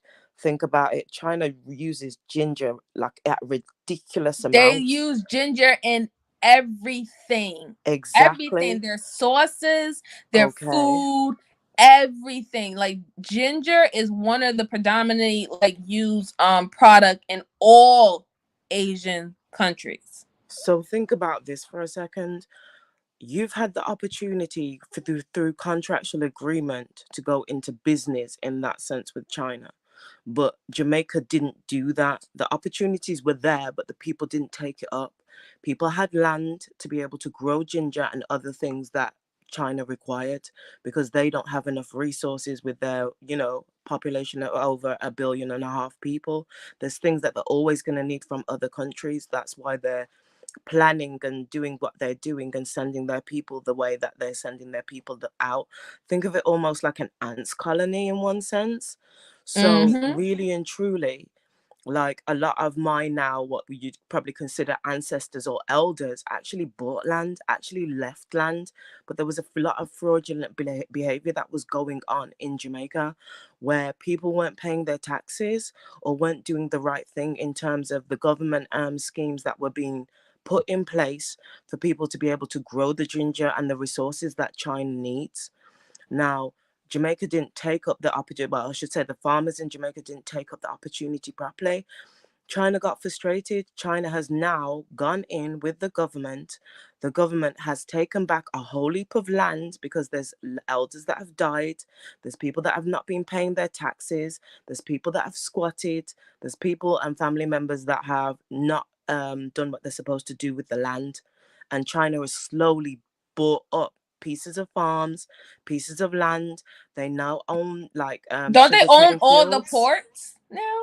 That's what they're slowly buying up, that people have not been watching. I've been watching this for over a decade, the way that I've been hearing about them buying up all the ports now. Now just think about that, like, for the country of Jamaica.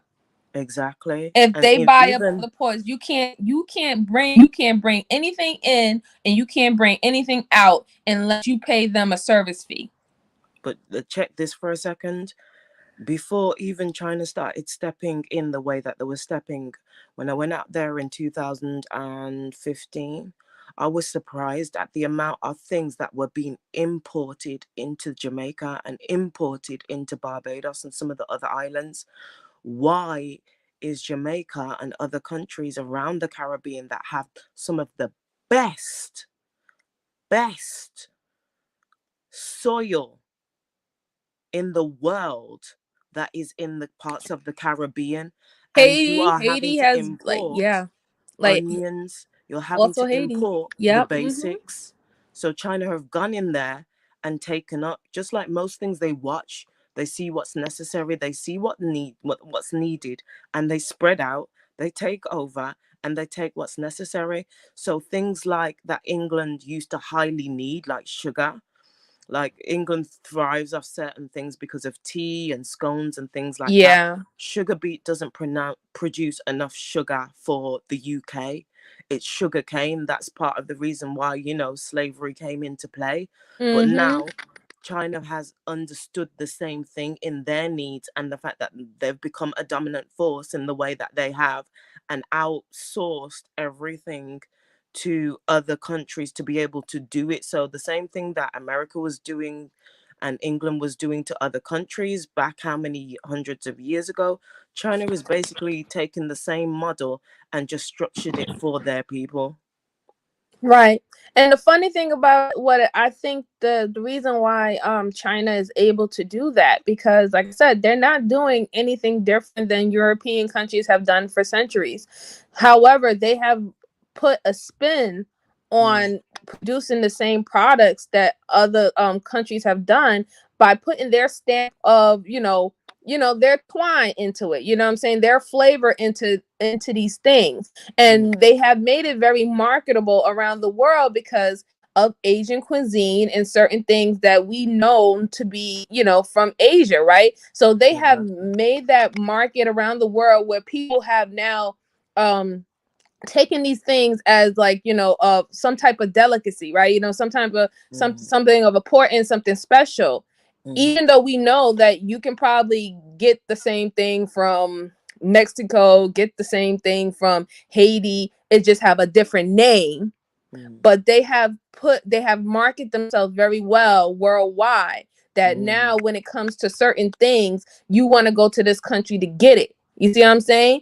Even though it's the same thing in a different country, but just under a different name. And I think what happened when it comes down to a lot of Black countries around the world, even though it's our resources, it's our stuff, we created it, whatever, not, we have not marketed ourselves to the world about, putting a stamp on, listen, if you want the good stuff, if you want the real stuff, this is where you get it from, this is where it's at. We haven't marketed ourselves very well, and that's why our products, even if we do create it, is not it's not like a worldwide need. We haven't created a worldwide need because we have always been focused on selling amongst ourselves, thinking that by us selling amongst ourselves, we were going to get bigger, and that haven't been the case. We have done a poor job of marketing ourselves, and this is why everybody else gravitate to other people, even if it's our shit. Like, look at hip hop in general. Like, hip hop is not even known to be Black culture anymore. Hip hop is known to be American culture, and now it's even known to be a worldwide culture, the culture of the youth. This is what they're saying hip hop is. Even though we know that most of these countries didn't have any involvement when creating the hip hop culture. But now you have other countries that will go to Japan, China, or Korea to hear, listen, and go to concerts and stuff for hip hop, instead of actually coming to America to listen to where hip hop was actually created, because they have marketed that they can do hip hop better, or better than the original people who have done it, or the original people who have created it, or they market it as this is more for the youth and it's more connecting with this generation that's going on today, and that now the people who created hip hop is so out of touch of what the youth wants. You see what I'm saying? We have to do better as marketing the things that is for us. We need to learn how to market it worldwide to make it acceptable worldwide. We haven't done a good job about that. And I'm not sure. I think we're at well, to me, we've gone past the precipice because of all the other investments that China is making behind the scenes to be able to control things on a wider scale in each country. In England, there's things that we've been saying to people for how many years, especially as when the recession happened. That's where China well, they were already had a foothold, but they really used the recession to be able to push forward with the United Kingdom, because the United Kingdom needed to be able to access certain things that England didn't have anymore, because resources run low after a certain period of time. So that was the time when it was, even with certain products, like when we look at Apple and other things that China was making on their behalf, when we look at Samsung and all the other ones. So they've really learnt to market themselves in a major way. They've become great at it and doing it for other for other ethnicities. They've been doing it for a long time now. They know how to, what's the word, they're very good at shape shifting. They're very good at evolving. We haven't gotten to that stage with what we need to do in our communities to be on that level, because we're too busy infighting with what's going on. We're too busy looking at what the white man's going to give us in terms of, with the different scraps that they want to throw to us, while other countries have built the foundation. We still haven't really, if you really check everything that's gone on within the world, can we really say that we've really built a foundation to be able to bounce off and propel ourselves forward? No. I Hell mean, yeah, it's just and gonna if we be it's just try, gonna be a Sorry, I nah, it's couldn't just hear gonna what. be a European base. that's what I mean. Like I said, we didn't, Can you hear because me? even when we have tried, it's always has been supported and backed by white. Mm, If you really think about it, mm, anything that has been successful, it's been backed by white, and it was always under some kind of some type of agreement, some type of dealing. Like we had to lose something to even get that. You know what I'm saying? exactly. And I think that's the problem. We have to find a way where we can market ourselves and we don't need the backing of others to do it.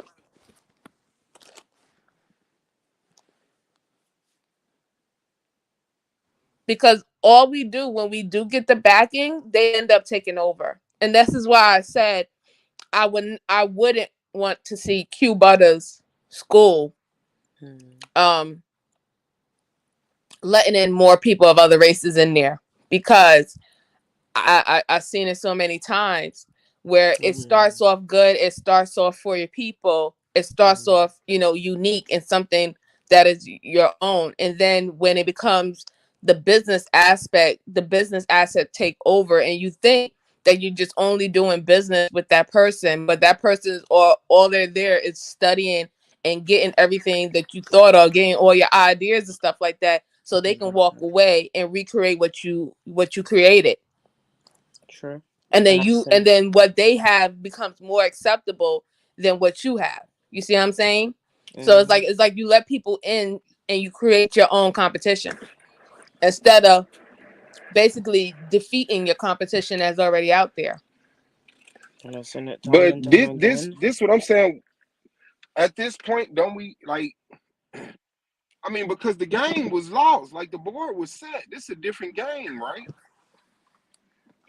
Y'all think this still the same war, the same fight as our ancestors? No, it's a different No, game. because we got like people are going to we going to the moon now and going further. The kind of building spaceships and taking it to the next level to go and take out over other planets now. We're in a completely, to me, we're in a Mm. completely different sphere to where our So grandparents was anything in we some build, respects. is gonna be like European based. Ain't no other base. You know what I'm Well, saying? that's It's that's gonna another thing be. why we have to. That's another thing why we have to ask. Like we have 50 bill. We have 50 billionaires, 50 billionaires that are African or black, I should say. Why haven't any of them who are billionaires even decided to say, you know what? I'm gonna build me a spaceship and I'm gonna build me a space station. Why haven't they even thought about even competing like that? Because they're not forward thinking in that way. Right. I They just want they mean, want to just I stay think where it's because that comfortable. stuff is. I think because that's a big game, and even if you got like $1 billion. It's still a social game. So if Elon Musk and the boys don't allow you to invest, don't allow you to, because they got the game cornered. Like, who else is you gonna Well, talk? It's not a So public thing. those It's not like 50 you can go to African your billionaires government and should be say able to work together then, really, Suave. but this is Why what do I'm you saying. have to Like, if work they with already Elon have, Musk? they can't do nothing. those But listen, relationships, I mean, if they already have those relationships, you mean to tell me that they can't have a conversation to stress for them to even tap into the space or the technology aspect of it? I mean, one of the I forgot the man's name, but there's an African man who's a billionaire when it comes down to textiles and stuff like that for floors and stuff. He's have dealings with all across the world. You mean to tell me he couldn't have a conversation and be like, I know my industry is textile and things of that sort, but I want to navigate into another realm, and can you help me? Who do I need to speak to?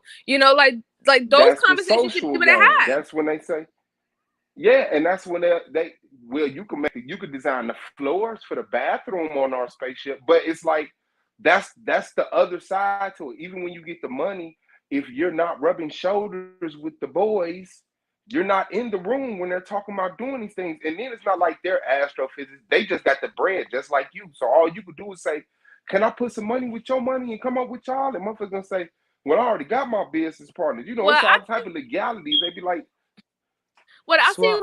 think when it comes down to that, when you're a billionaire, you're pretty much at that point. People are a lot of companies and a lot of governments are coming to you for money. Mm-hmm. So you should be able to be like, listen, I want to take my money and do something else. I mean, the Virgin Atlantic guy did it. You know what I'm saying? He did it. He started off fucking I making don't think he did it, but I agree with it. But I don't think he did it. I don't think, because he still got that social circle. Them weirdos. But I feel like people But gonna have to be people are gonna have to be willing to invest that $1 billion into a space project and see a vision. Niggas ain't trying to vision away their $1 billion, but that's what motherfuckers need. I mean, I wouldn't say Something more can be done. And then we talking about going to space. In reality, we're not even really talking about that. So it don't even take all of that. You know what I'm saying? I'm talking about just developing some space here on Earth that's an even playing field for Black people. Well, like That's I said, it. there's so many billions of billionaires in Africa and literally in Nigeria alone. There should not be no reason that there is not a space station on the continent of Africa. If that's what they were thinking about, something like that, so they can start competing with Russia and China. I'm about to say, do Africa even got aerospace? Do they even got like an airliner? Like, do Nigeria? they even got like who's in anywhere in Africa, any African country? Do they? Like South a leading, Africa. South Africa does, but then again, South Africa is run by white folks. But there is South African Airlines. So, I mean, the thing is, Swab, I think that what people are failing to see is that certain countries like China have made themselves indispensable. As a Black nation, how have we made ourselves indispensable? We haven't, in order to rub shoulders with those people in the room, or say for example, what's his name from Facebook, that's now worth millions of dollars.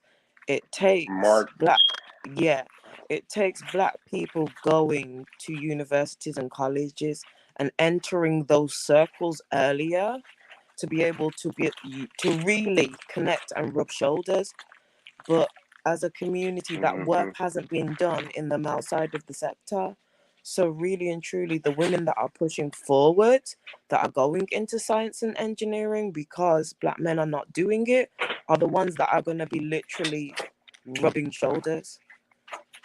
So if the other part of the collective want to be able to get to that, they're going to have to get off their asses and put some work in. You can't expect that. They did, and that's how they ended up with a white wife and shit. Say that again. Where's that wife? I said they What? did. They went in them spaces. They went in them spaces, rubbed elbows, and came out with a white wife. And Yeah. where's white Niggas wife got them? terrified of them areas. Shit. I mean, out of the hood. I don't know. I don't know Out, the motherfuckers. out of But the hood. I ain't go. Is that all we want at this point, to just be Yeah, out of the hood? something. He's like, I ain't going. Yeah, I don't know where they at. I ain't go. I stayed over here. But that's my thing. Like it and I agree with you.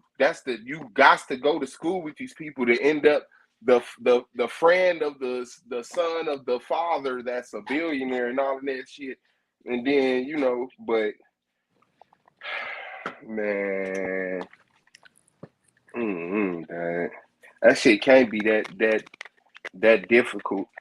But like I said, I think that board has already been set. It's gonna have to be us building something from our foundation that we have, instead of wishing we had another foundation. And we are the black people in America. There are black peoples all over the earth that have the same or similar conditions to us that disallows them to connect to certain lands and ancestry or however it go. But yeah, we just gonna have to make that sacrifice and say what we need to do is this, despite how motherfuckers feel about it.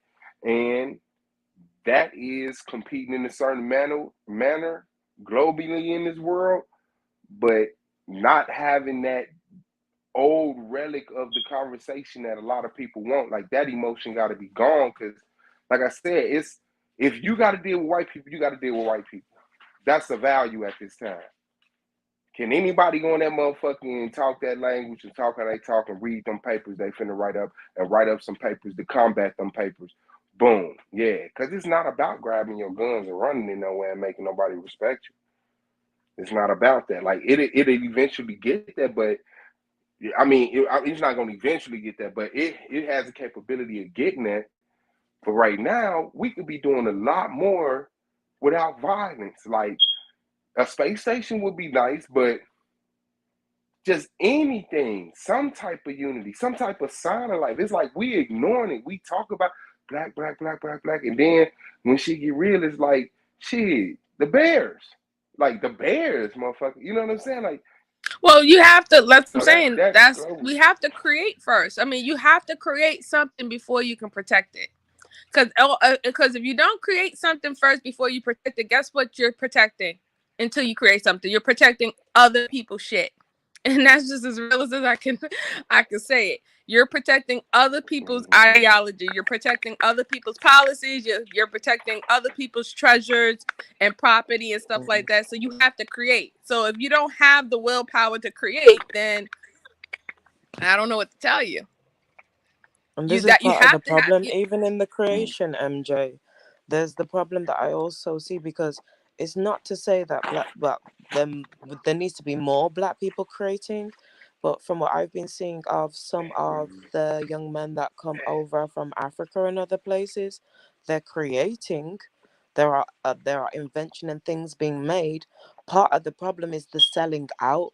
Like, I've seen too many people come over from Africa that are smart, that have certain types of IQ, and then, like, I've seen people make amazing inventions, Suave, but then as soon as companies find out, it's like, I've watched this guy that created this solar power device while we were in university, and he got snapped up. Instead of holding on to the invention that he intended for Africa, there was a bidding war between China and Canada and a few other places. He took the check. Do you get what I mean? And I've seen that time and time again. Remember, we just had a black dude in Texas that made the invention. We had the black dude in Texas that invented the thing that drew water out the sky. Can you hear me? Yeah. The one dude in Texas that invented the machine that draw the water out the sky. I just saw this one dude in Africa. He took the power cord off his TV and hooked his device up to it, and it runs the TV on, what did he call it? When the power that uses the power of the TV creates the power that's used. Like, he created a fucking a fucking TV that runs on its internal energy. Like the internal energy from the TV creates the energy that powers the TV. He don't Right. gotta plug it up no more. This should be the biggest thing in the world. Niggas talking about Chris Rock and Will Smith. He just created a power source that doesn't need a power source. If So you could do then it let to a me ask. TV, you could do it to a car. You could do it to a home. So let me And ask the where is that guy question: now? if we know this information, why ain't any of our people who has the means to grab on that, why are they not at the table, the bargaining table? Why is it like they're waiting for, you know, other countries and everything to figure out about this gentleman and stuff, and go out there and get the blueprint, so now they can sit up in their country and act like they created it? And see what I'm saying? It's no future forward with us. We sit back in the clouds and we wait until how everybody else move and reacts, and by that time it's too late, because they already established their dominance, and then we try to get on the train, and we haven't learned. They ain't letting us on that motherfucking train. I don't understand. Like, they're not letting you on the train, especially if they built the fucking train. They're not letting you on the train, and we just don't get that. We still think that they're gonna let us on that damn train. Hell yeah. Or at least don't give a fuck. Like, fuck it. Maybe it's another train. God is in the train. Yeah, God exactly. send us a train. You know, but it's just like we get, like I said, we get excited. You know, we lose focus. And like I'm glad that you told me about the dude, because now I'm gonna go look for the dude, because if I can even create a prototype or something that can basically charge yourself and not even have like a cable stuff, then shit, that's a new business model that I'm heading with. And you know, I'm glad that you shared that information, because now that got me very interested to even look out to this person itself, and I'll put something up for a prototype to be made and make moves that way. But that's how we all supposed to be thinking, you know what I'm saying? Like, all it takes is just people to be thinking that way and moving in that direction, and you'll just start to see how shit start rolling. Like, you know, shit will start rolling like a you know, a lava going down a volcano. It'll start moving. And don't get me wrong, I agree with you, MJ, but this is where I see the problem in what we were talking about, in everybody living their own individual lives. And like we were talking about earlier, about people standing outside a shoe place for 3 days willing to camp and spending that money on a pair of shoes. Yes, you could do that, but you could also be building your community. There wouldn't be a £50 billion hole if people were doing their part. So there's so many. I'm interested to see what happens with that guy. And really and truly, he should have 24-hour security, because if you've got a power source like that is able to do that, just imagine that, Suave, never having to buy another computer again, never having to buy another television again. Do you know how many companies that would put out of business in the right hands? How much money that it saves, how much energy that it saves, how much resources that it saves, how much evil political power will be lost. Yes. Exactly. Like I just put the link to it in the back, right? Yep. Oh, I see it. I'm gonna look into that. Because I have a few ideas where I would love to make certain be able to regenerate itself without having a cable and stuff like that, and upping the battery life of certain products. I have a couple ideas, so I would definitely like to look into that. I know some people are already talking to him or probably in the midst with him, but you know, even with little things like little prototypes and stuff like that I'll be able to do, there's just something to discuss, you know. And also too, like, you know, we got to stop being afraid that maybe he do want to do business, you know, with his people and nobody coming to him, you know what I'm saying? Like, sometimes we think that, you know, a lot of these bright, brilliant people that we have, they only want to do business with people with money. They might, but they also might want to do something that, you know, or do business with their people too. We don't know unless we have those conversations. It might not only just be for the money for him, you know, but you won't know unless you have that conversation. you know. True, very true. But this is the thing, the best and the brightest is out there. It's about how we utilize them and work together. And in terms of making plans like that, it's keeping the devices and the what you call it, the copyrights, instead of selling the copyrights on. This is how a lot of these people are able to build wealth. Do you get what I mean? When we look at other cultures and their legacies, they hold on to their inventions, they buy inventions from other cultures. So we've got to be able to learn to do the same and not sell out so much. That's how you start to sort of create a legacy. Yeah, like it's something similar to that little young black girl a couple of years ago who came up with the idea where she had this like this color it's something to do with medical. She had this she created this thing where it goes by color to let you know if something needed to be changed out or the needle needed to be changed out or the needle is spoiled and need to put a new needle in. She created this old system which is color based, and Red Cross scooped her ass up in the middle of junior high school because that was her science project, and they already pretty much paid her and patent her design, which they're now using now. And it's insane. Like we have our bright and Damn. our intelligent, and they're being scooped up because, like I said, these people are watching. They're watching our children. They're watching them at the science fair. They're watching what they come up with and creative. They're going to these schools purposely, to pull these children out.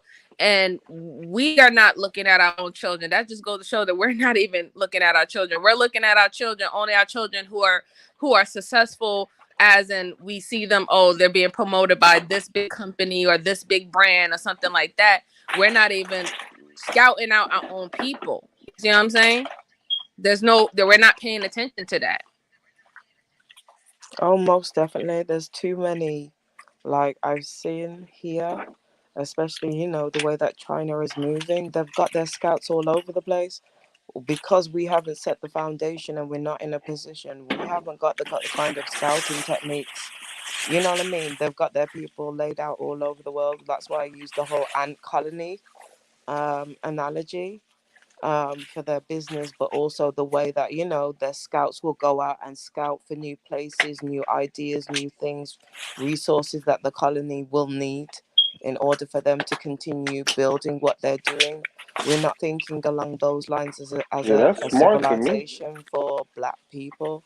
Like, I've watched China try to scoop up my cousin and other young people in order to bring them over to deal with, development of computers, development of planes and other things like that. This is why, like before, and I didn't mean to be disrespectful when I've said this in regards to ladies, but children are the future for a reason. Black women and children are your biggest resource, not just because of the financial element, That's a but fact. also the educational and the legacy element that stands with us if it's not protected.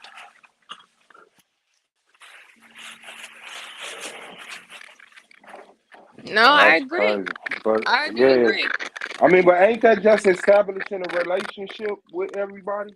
Like, ain't that what you supposed to do? Well, yeah. I mean, but that's if you want to, right? Because like I said before, we're tribal people, and we love to hear ourselves talk, and we love to be in echo chambers. Like that's just I'm gonna just be honest, like that's what we like to do, and we don't really like to branch out unless we hear what we want to hear from people. So that's like something that we gotta like to unlearn a little bit, or learn to, like, you have your time where you could be in your comfortable spaces, and then you have to learn how to branch out and work and do business on whatever project and something that you want done, what I'm saying, even if it doesn't um like, or that person doesn't necessarily share your moral compass or character, but if they're willing to do the work for this particular project that you're passionate about, you should be able to, get that project done and leave your personal behind it. But when it comes to black people, I just noticed that we our business and our personal mingles quite a lot. quite a lot, you know. Like we literally don't even like to do business with people unless we're on the same spiritual level, you know, or the same religious level, or the same, you know, how we conduct ourselves, you know, face to face level. Like everything is very personal with us, and with a lot of other races, they're not personal about shit. Yeah, they're about They that would money do and business business. with the devil if they can get whatever project they want to get, you know, off the ground. They'll do business with anybody. And that's where the competitive streak comes in that we don't see within the other half of the gender within our community. The competitive streak is against us as black women instead of competing out there with the other cultures in the way that it's supposed to be.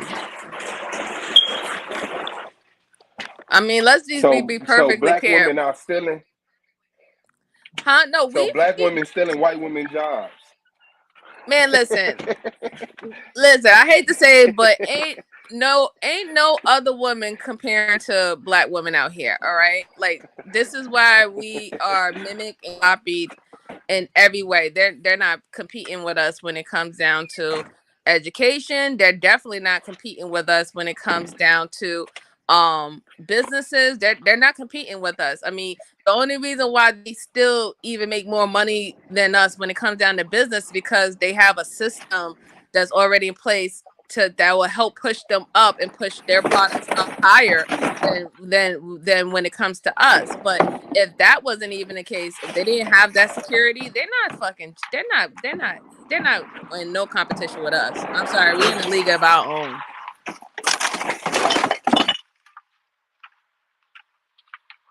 That's a fact. That's a fact.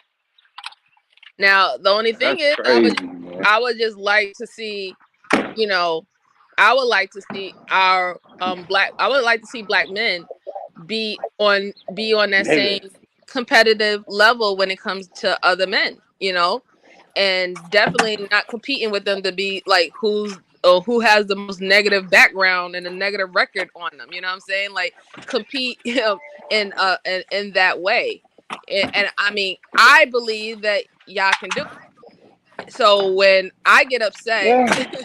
when I get upset for black men, you know, I see the potential, and I see that you're wasting the potential. But I'm at the point in my life where I'm gonna let you do what the fuck you want to do. You know what I'm saying? But that's where my anger and my frustration come from. Question: am I crackling at the moment? Am I crackling? Yes. Okay, I'm gonna go out and come back in.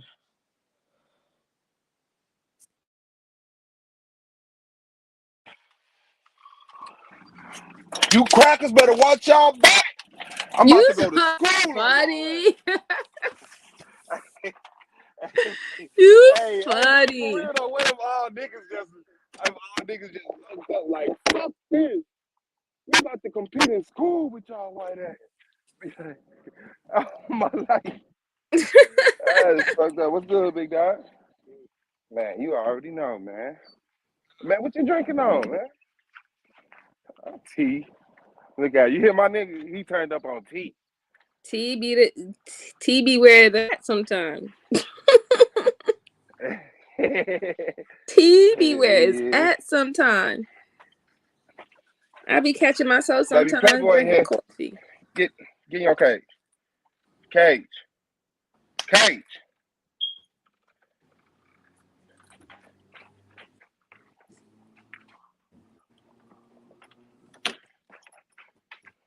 Come on, bro. Shout out to Tequila in the building. Hey, Tequila. Hi, sweetheart. No, but I seriously think we can do it. I just think that we just have to go. We have to think about a different route to go by it. You know, it can be done, but we just can't. We can't use the old pattern. Y'all been the whole road.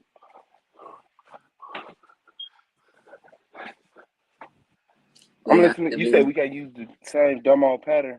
Yeah, we can't use our old patterns and thinking that we're gonna get there. It's not going to work because, like I said, they have already been studying us for how many years. They know what moves that we're trying to make, especially the ones that we feel that we can take those outlets. They already know how to counter that. So we have to just be creative. We have to step out and really, really, really focus hands down on being creative and being the being the aggressor at this point, and pushing and really pushing that envelope. Because if we sit back, all they're gonna do is just find out how they can adapt it, make it their own, and then also know how to block us in the process. You see what I'm saying? Because all those things are happening simultaneously. Because like even right now, like I said, hip hop is not even owned by Black people anymore. Hip hop is owned by Jewish people, white Jewish people, you know. And then now they could tell you who you could talk bad about, who you can't talk bad about. Like you can hold, you have penalties if you say certain things about this and this and that.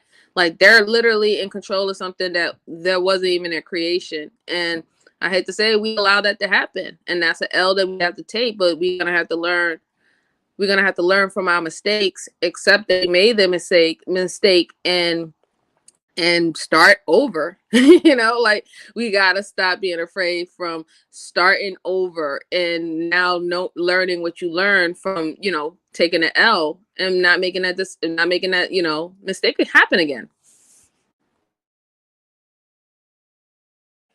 Facts. Queen back. Mic check. You good? 1 2 1 2. Is that okay? Hello, Yeah, Suave? you good. You good. Oh, We okay. hear you. Oh, MJ dropped that. I was about to say, I don't know why MJ ain't say nothing. Oh gosh. I just think that, we have a lot around us that we can utilize. It's about how we utilize it. And in regards to how we move forward, a lot of us as Black women have had to learn to make ourselves indispensable to be able to move forward in our careers, to be able to step our game up, to be able to go into certain types of environments that make, unfortunately, the other side of the collective uncomfortable. But in order to push forward and build a legacy, it's going to take being uncomfortable. We're in a period in time within our society where we've got a weird shift that we're heading for, a decaying, we're in the middle of a decaying civilization. If you really look at the history books and the cycles that have taken place before.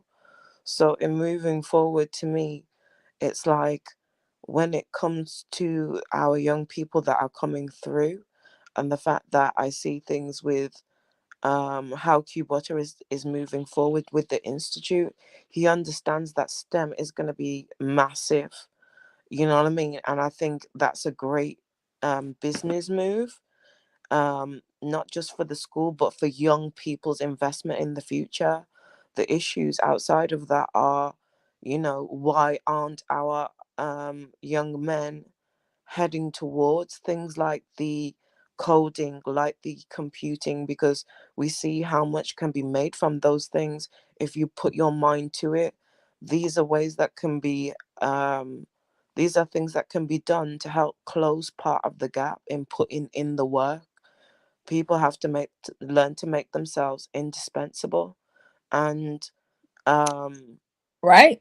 in terms of, unfortunately, the other side of the collective, um, they are making themselves expendable and showing everybody else how expendable they are by not doing the work, by not going to college, by not doing those coding classes.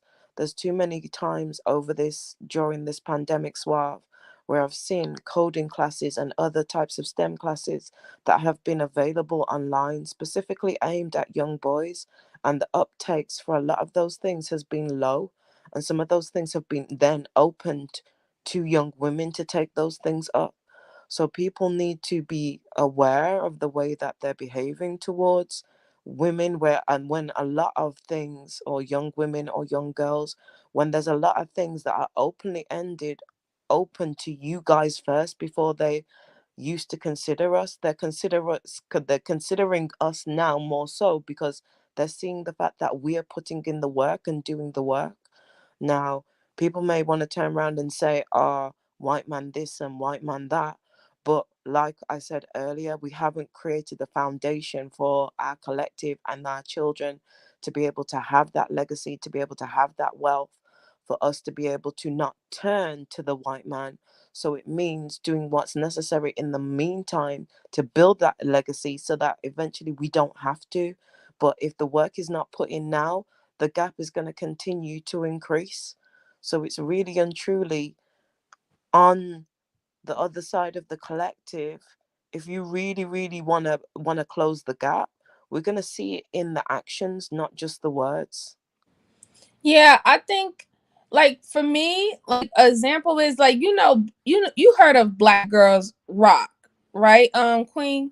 Oh yeah, I love it. Exactly. So Black Girls Rock has been a worldwide phenomenon. Like everybody knows Black Girls Rock, and that's all about Black girls, young girls in tech. It's all about tech, technology, and all the stuff like that. And I had always thought, like, why wasn't a Black Boys Rock ever created? You know what I'm saying? Or Black Boys in Tech or whatever. You know what I'm saying? Like, why haven't that ever been there? Like, and just think if it was ever a situation, mind you, Black Girls Rock started and has been flourishing ever since it started many years ago. And it was with little or no support of our male counterparts in our community. But let's just think how big it would have been now if we actually did have the full on support with the male counterparts in our community, right? And then and then also have the Black women and the Black women in the community support other organizations that is for Black males, you know what I'm saying, that are positive for the community. If we had that type of seeing, like there's nothing that should be really stopping for a Black Boys in Tech to be flourishing how Black Girls Rock is flourishing and having their award ceremonies and having celebrities come and speak, and the what is it, Michelle Obama and everybody always attending these ceremonies and stuff, so it just like it just shows that, yes, I hate to say it, that Black women and Black girls are putting themselves out there to make sure that they are inexpendable. You know what I'm saying? To make sure that they are valuable when it comes down to tech, when it comes down to everything and all that and other things. So I don't understand, why having the collective of Black men have been able to do that for the young Black boys, and it don't have anything to do when it comes down to sports or the music industry, things that they only feel that Black boys are pretty much good at, or that those are the only things that Black boys should be good at or should be doing. Exactly. Like, I think that, that should be a push. Like, I know there's one school, right? I'm not sure if it's a Montessori school, but there's this one school that's strictly for Black boys, and it's something like a rite of passage to adulthood or something, and all the young boys have to wear like a red tie. I forgot the name of the school, but that's one school. That's one school that is like known on Facebook and stuff like that, and pretty well known. That they're basically mentoring Black young boys and putting in like certain type of foundations that they feel that these boys should be, or setting them up to be for failure. I'm not failure of setting up for success, but I'm just wondering why it's not like that with so more, like with other.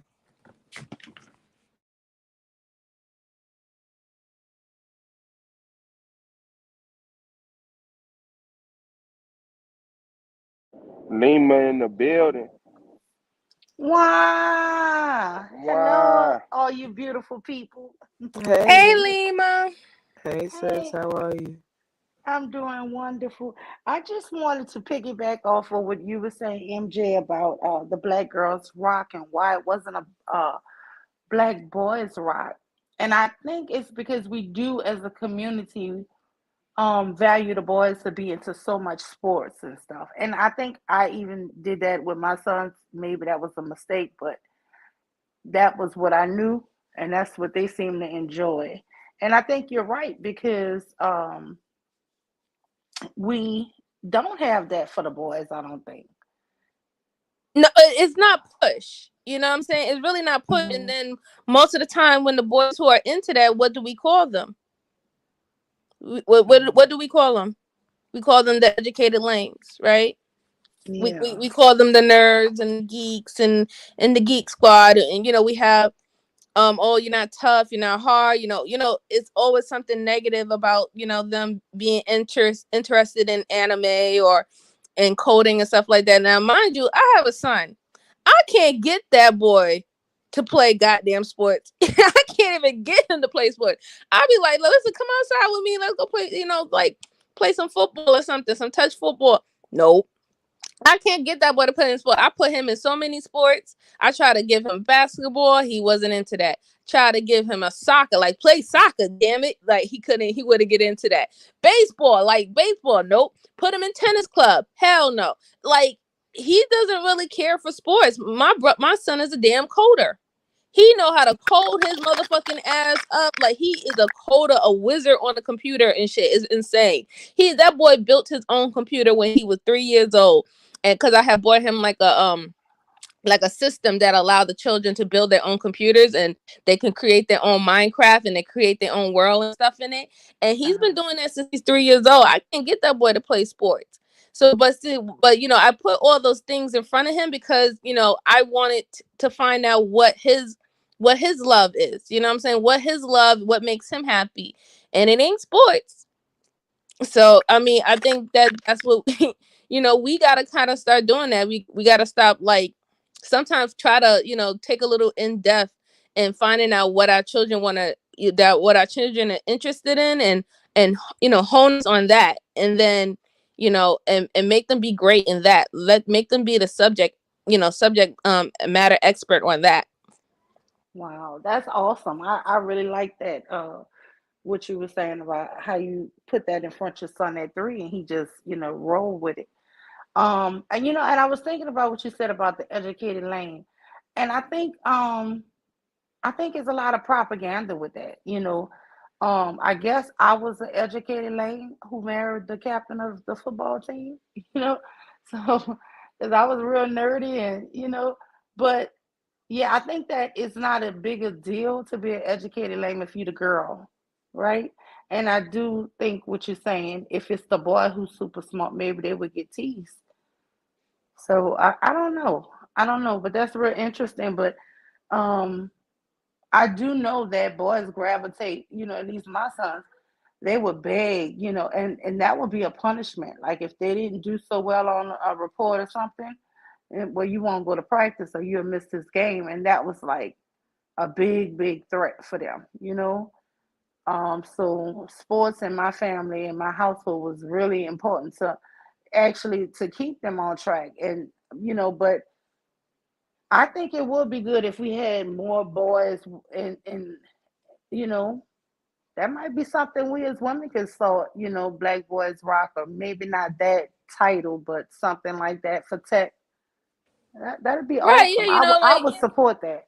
hell yeah. I mean, come on now. I would definitely look. I'm all about the children, right? So, black boys in tech, I'm down with it. Like, sign me up. Shit. Like, I don't care. Yeah.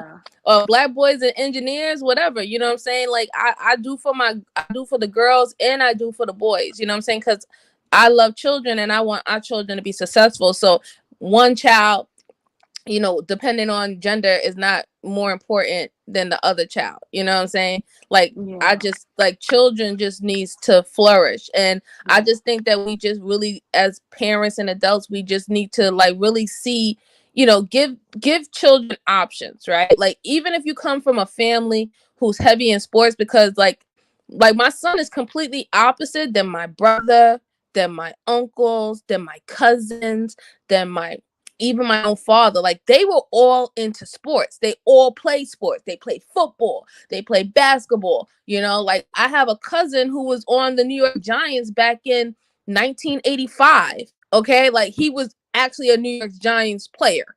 Okay, like, they all. So, but my son is completely different. And I wouldn't have known that because I naturally thinking, like, he's a boy and I want him to do quote unquote boy things, right? Playing sports and being outside, getting roughed up and getting dirty and stuff. But that's really not his thing. So I had to, I had to get out of my mindset of what I wanted for him, and harness on him what he enjoys. You know what I'm saying? Especially if it's not hurting him, especially if it's making him brighter, especially when it comes down to coding and stuff, because now he's having a different level of understanding with numbers. You know what I'm saying? And his math, it helps his math, it helps his science. They all work with each other. So, like, I just thought it was a better benefit for me to harness on that than for me to force to what I think in my mind is what boys supposed to do, which I'm not in a boy's mind, so I really don't fucking know. I think what we have to do is change the focus in terms of look at it as in not more as physical sports, but your son has an interest in the mental sports, because that's what, like, in my head, when I think of computing, when I think of coding, when I think of those things, it's like chess to me, and it's a mental sport. I think what was very poignant for me when I was growing up was, even though I came from a musical family and there were artists and other people, singers, actors, and whatever it was around me, like my dad was the creative side. My mum came from really the other side of the working class background when it came to um, the Caribbean community. So my mum always she wanted me and my brothers and sisters in the field of nurses and doctors and stuff like that. But even though that's what her want was really for me, but because she wasn't able to do that for herself, my dad always tried to push the fact of education. He always tried to make me understand that, listen, Queen, if you do decide to go into the music industry, we will support you with it. I don't think it's the best decision, but understand that that's only for a time and a season. When that time and season ends, because I learned very early watching other artists and other stars that you usually have, if you're in the industry for a good period of time, whether it's acting or whether it's singing, you usually got a good decade overall, and especially when it comes to Black women within the music industry. If you check things like people's careers, do you get what I mean? When you really think of their hits and certain things within their accolades, they've usually had a minimum of if they've really been able to do the Oh damn thing, yes, it's definitely a really decade. been a good decade. So it was always in my head that if I was going to go ahead and do that, I needed to make sure that I had other things, qualifications from different realms that would be useful to me moving forward. So Yep, although I loved music, although I loved art, although I loved those things, I always tried to balance it out with other things that had great educational value that I could use as basically an umbrella. Do you get what I mean? So a lot of the things that I studied could format and take me into different avenues. And even with my daughter, I say that to her, and even with the youngest, and my siblings, when we were raising them, I always tried to say to them, if it was a case of they didn't know where they needed or what they were interested in, because you do have some children that they don't know where they want to go, they don't know what they want to be when they grow up, they don't know what their field of interest will lead them to. I always recommend, and even in speaking to careers advisors, that if you're not sure about a certain pathway, then try and pick something that has the qualification or the educational value of an umbrella, because then it can lead you into different avenues. Do you get what I absolutely. mean? That's Yeah, where some of us get caught in the net sometimes. Don't get me wrong, specific career fields are great. Don't get me wrong, like doctors and nurses, people say that's a specific career field, but you even see with doctors and nurses that they change um they change hospital bills every so often. It's not, well, I'm not sure about America, but I know here it's not like back in the day where you would just stay with that one company for 65 years, 70 years until you retired and you remained loyal to them. A lot of people are moving up the career ladder, whether you're doctors or nurses, but still moving through, building up your CV through different hospitals, GPs, NHSs. So it adds to the flavor of what's on your CV. Do you get Oh, what I mean? absolutely. It's the same thing here.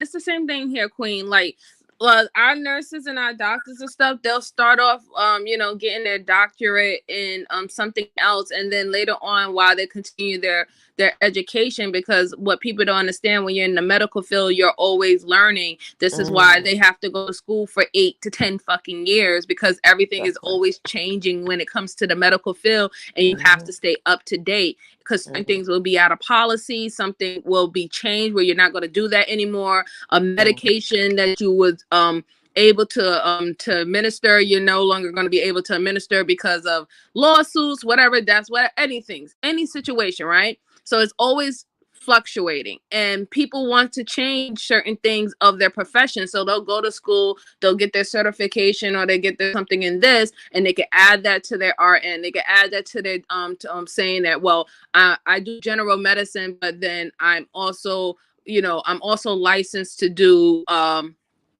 something else, so to do pharmaceutical, you know what I'm saying, and something like that. So it's a fluctuating field. It's not a standstill field. You're always learning, you know what I'm saying? You're going to always learn for the rest of your damn life, and what I do believe sometimes that that happens is that our daughters and our girls are a little bit more fluid and a little bit more open when it comes down to finding out what their career path and profession is going to be.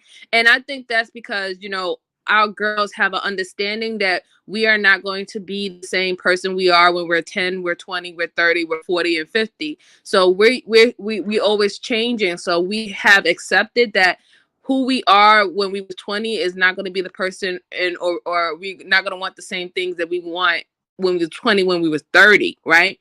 And I think that when it comes to our boys are not as fluid with that. Like they like things to just be smooth. You know what I'm saying? Like, I want to be good at this. I want to be an expert at this, and that's it. You know what I'm saying? And I'm comfortable and I'm content of just being an expert in this. And I think that's how sometimes they get stuck in a rut. I think sometimes that's the reason why, if it doesn't turn out the way they want to, they get discouraged. You know what I'm saying? And they go down this kind of loophole, because like how many dudes that any one of you on the panel have known who wanted to be a rapper, and they've been talking about they wanted to be a rapper since they were like in early 20s in school and stuff like that, and they spent their good their whole of their 20s trying to get put on and record deals and trying to sign on to a record label, and they're known underground, but they never popped, they never made mainstream or something like that. And then later on, when they're like 30s and stuff like that, now everybody's looking at them like, listen, Ninja, you like about 30 something years old, creeping on Talk 40. about Suave, boss. No. When that album coming out, Suave. No, this is not. But like I'm just saying, like there's a lot of them. But see, you're doing something else, But I'm talking about the ones who like everything is just focused on trying to really get their rap career going. And like how Queen said, there's literally a year of range where you got to pop between those years, or you're not going to pop. You know what I'm saying? Unless something, extraordinary happens. And then you have everybody's like, well, they get discouraged and they be like, oh shit, well, now I can't do it anymore because everybody looking at me as a quote unquote wannabe rapper who's like almost pushing, 47 and shit. And now everybody looking at me like I'm a bum. You know what I'm saying? And then they get discouraged and they don't, and then now they say, well, I'm too old now to do anything, because they didn't think about having other things, in their repertoire. They didn't think about having other things to carry them or back them, just in case what they were working for did not come to pass. And I think that our boys need to be a little bit more fluid into navigating and trying other things at the same time, and you know, and having that back burner plan, you know what I'm saying? Having that B plan, not just only have the B plan when it comes to the chicks, have B plan when it comes to your life, you know what I'm saying? Yes, but I have Definitely, somebody yeah. I am very close to, and she's a rapper from New Orleans. Her name is Miss T, and we very close. And she's been rapping. She was the first lady of Cash Money. Um, and she's been rapping since she was 15. And I mean, she also has a career. She also have graduated college and stuff.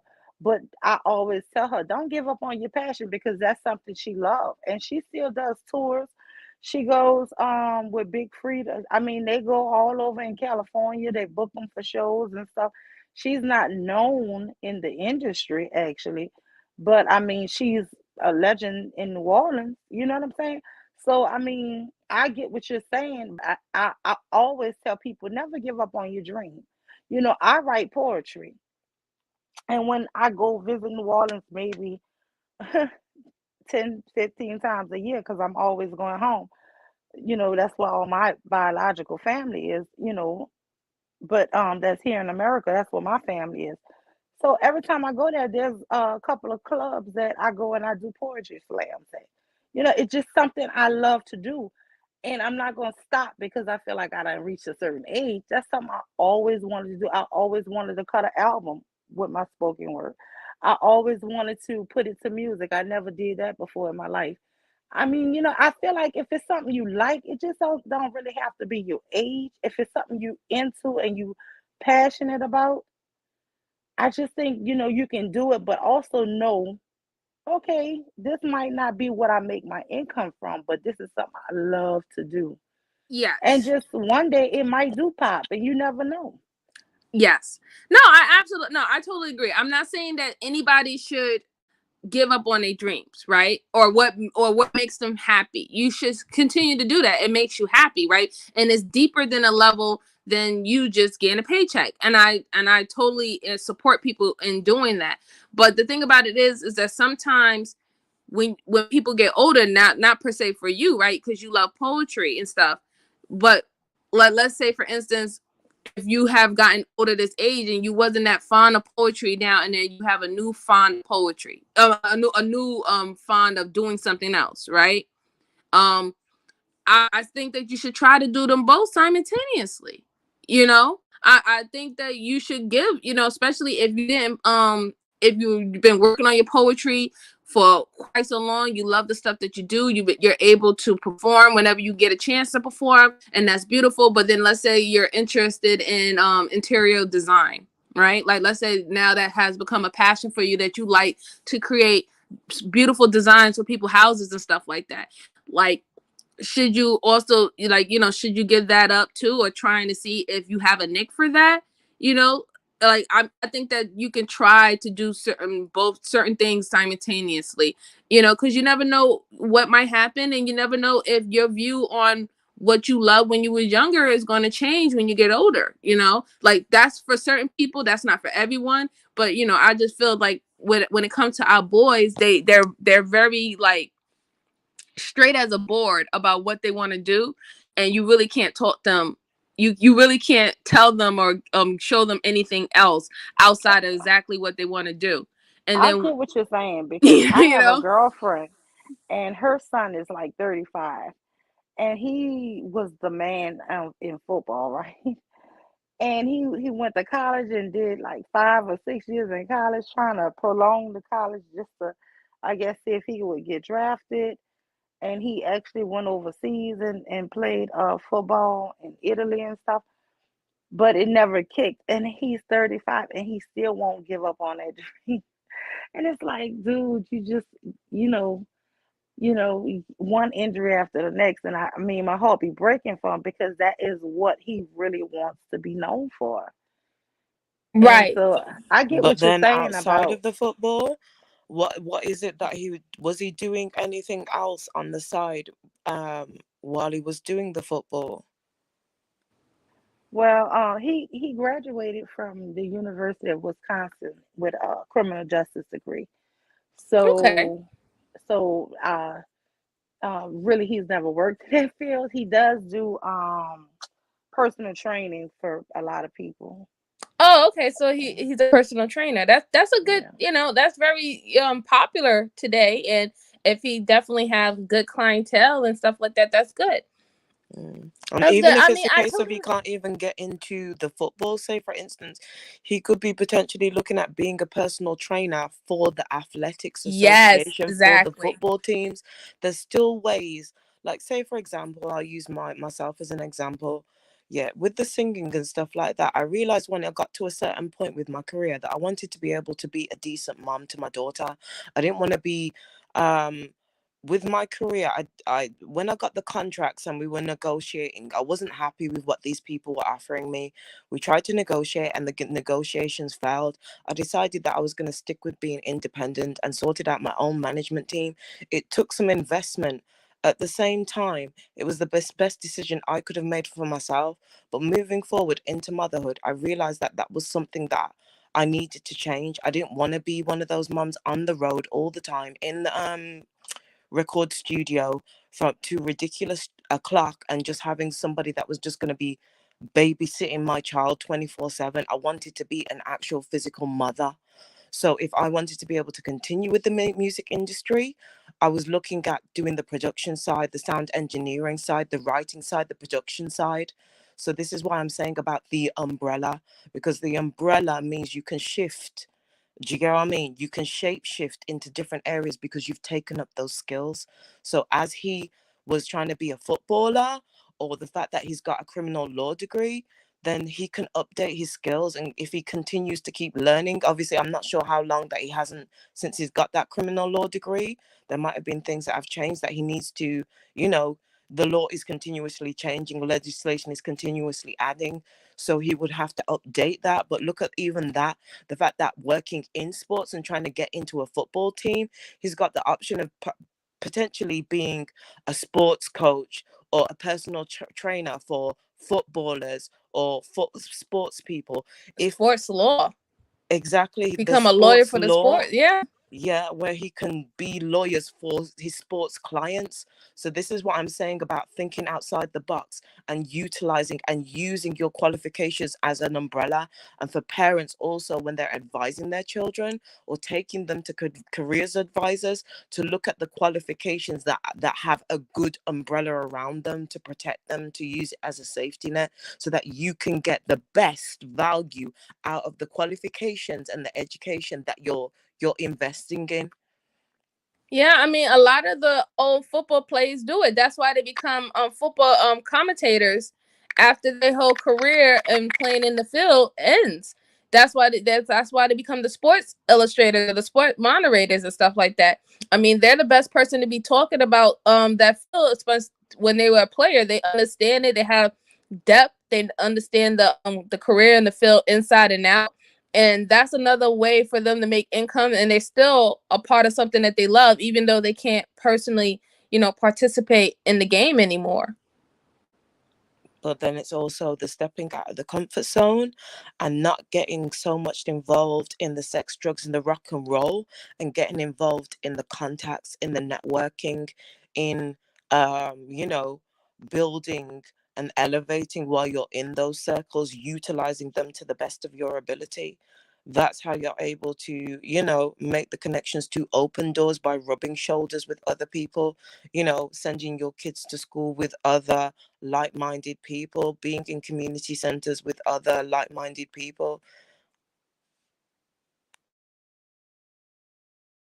Yeah, I mean, it definitely can be done, and I think that that's definitely something that I would love to see our boys, like, moving forward for, and um I guess, like, is we just gonna have to just like showing those different avenues. They're showing they have to have the option to have different avenues, and different way of viewing things or seeing things or what they can do. And I mean, I tell you, like I said before, I would really love to see a boys in tech kind of event, on the mainstream, you know what I'm saying? Black boys in tech, having a main event and having an award system and stuff like that. I mean, I would love to see it. I would love to see it, but the collective they're gonna have to want to see it too. I mean, black women did the work to make sure that our little black girls are being seen for the brilliant and geniuses they are, and not only just what the stereotypes of what black girls are and who they are and who they're going to grow up to be. It was a big push that black women did to make sure that happened, and I feel like the collective of black men have to do the same for these boys out here. Yeah, I remember I went to school. I had a full chemistry full chemistry scholarship. But when this was in 89, 90, and they were really trying to get a lot of us to switch our majors to engineering because Dillard University, they were like big on trying to get some black women into the engineering field. I didn't do it, but it was like so encouraged because they just didn't have any, I think.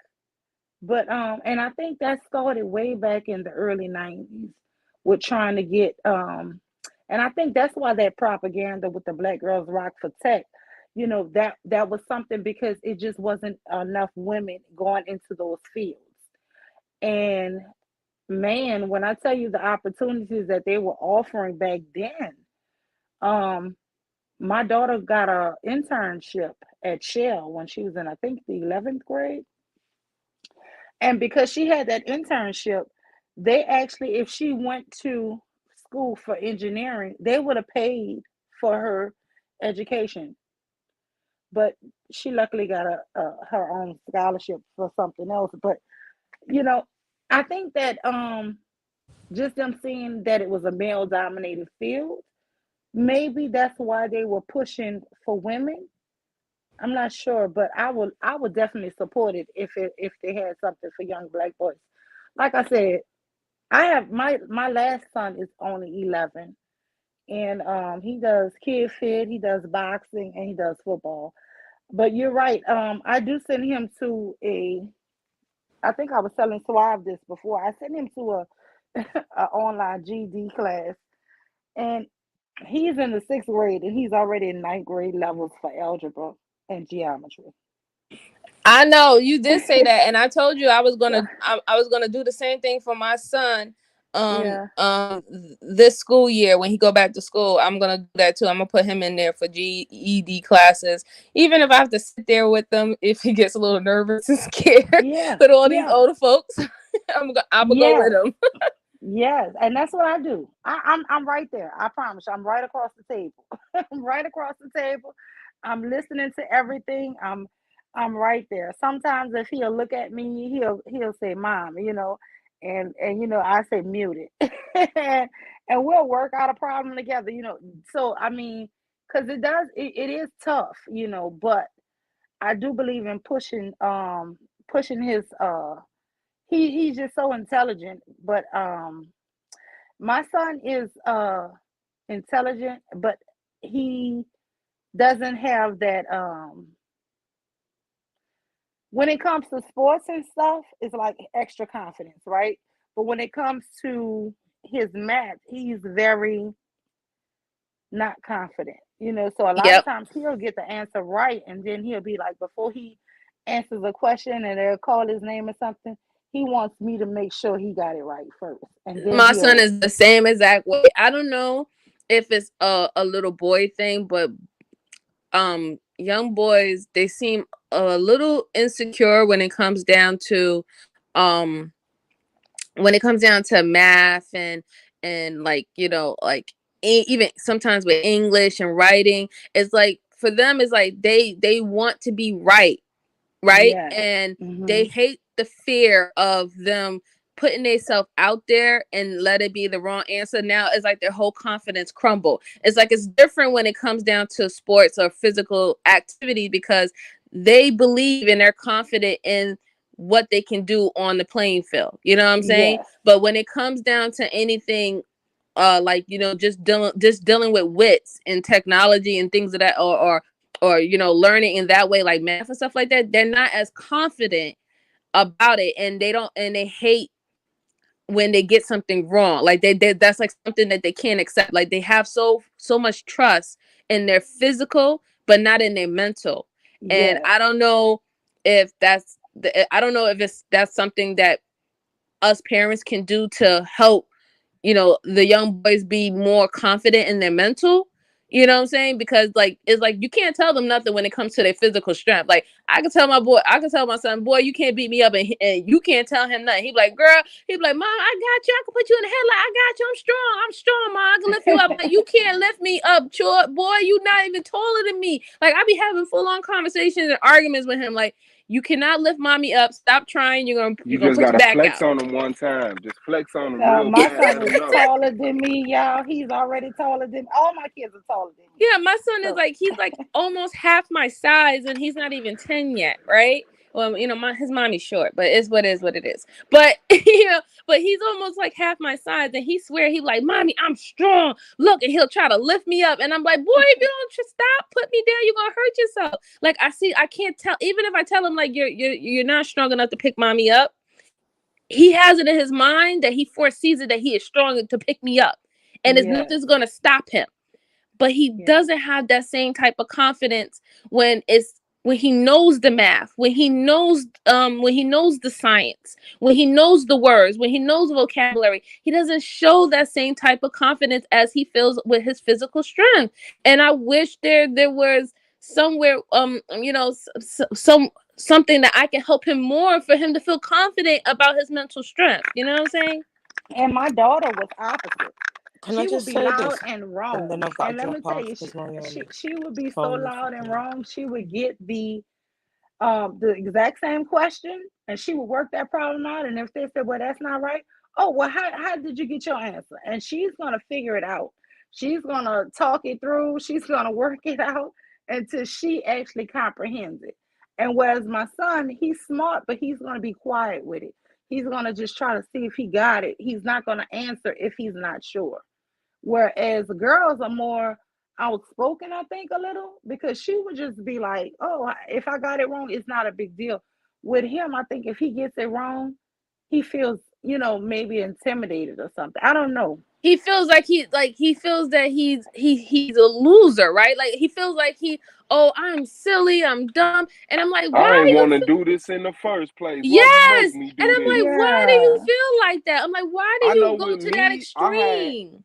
I had hella confidence in math, and my thing was my grandmother was a teacher, right? So like when I went over to her house on the weekends, she would have us do math problems, and I mean like a gang of math problems, and they started off real simple, like and I would be like, man, this ain't nothing. This ain't because it would be like 2 + 3, 5 + 1, 6 + 3, 3 + 6. Right? Hold on, that's the same as 6 + 3. Okay, keep going. 7 + 2, 2 + 7. Like, hold on, that's the same shit. To the point where I started getting excited to go over there and show her, like, because she would like have us sit down at the table and it'd be like 50 problems, 75 problems on one side, 50 problems, 75 problems on the, and I'd be happy to show her that I could do all of it. But it did start off very simple. You know what I'm saying? Now that I'm grown, but it went into the more complicated ones. And once you understand numbers, that's the thing I think as a boy when I was young is understanding numbers, because when you get introduced to letters, right, it's like A, B, C, D, E, F, G. When you get introduced to numbers, it's not the same logic. So you gotta really start over because you thinking it's the same experience. But once you understand 3, 3, 6, 6, 3, 9, 9, 3, 12, and you start that stuff it do become something that you look at as a challenge, to the point where I was like in pre-algebra in junior high, and I was hyped to show motherfuckers that I could do algebra, because to them it got to the point at that point it was like, dang, you know how to do algebra? Don't nobody know how to do algebra. And I was like, what? I want to show everybody I could do algebra. So it's, to me, it's a repetitiveness and it's starting off simple. But it's to get them used to that repetitiveness. 2 plus 3, 3 plus 2, 1 plus 4, 4 plus 1, 2 plus 3, like over and over again to the point where numbers are just numbers. I think, like, I know that helped me a bunch. That helped me a bunch. By the time I got to school, the stuff that they was expressing to me in numbers, I had already conquered. You know what I'm saying? Like, real talk. Because once I got to school, they was still like 1 plus 4, 2 plus 3. And I was in that motherfucker like 12 plus 9. You know what I'm saying? So yeah, and yeah, you know, it's that's what I funny, would Swab, say. because I do repetitive repetitive drills, math drills with him. Like, he has a whole workbook that's specifically for math that he has to go through with his division and his multiplications and things of that sort. And the problem what happens with him is, like, he gets so good with the simple multiplication and the simple division and stuff like that. Now, when he reached the next level where he's supposed to grow, that's when the insecurity comes in, because he's thinking that, oh, it's going to be the same what I have been doing repetitively this whole entire time. And then now when he's stepping out of his comfortability, that's where the discouragement comes. And I wish he wouldn't, because I'm like, man, boy, you are so smart. You got this. You know the numbers. You know how to do the work. You know how to break it down to get the answer. Like, why are you scared now? Why are you insecure about what you know now when it's time for you to move and progress? Yeah, I Listen, understand MJ, that. can I That's why I say say this? she did ease me into you know, but like I said, once you get them jump started, if that ain't happen, I don't know. But you got to remember the uncomfortableness you had with the simple math, because you this the same fear over again.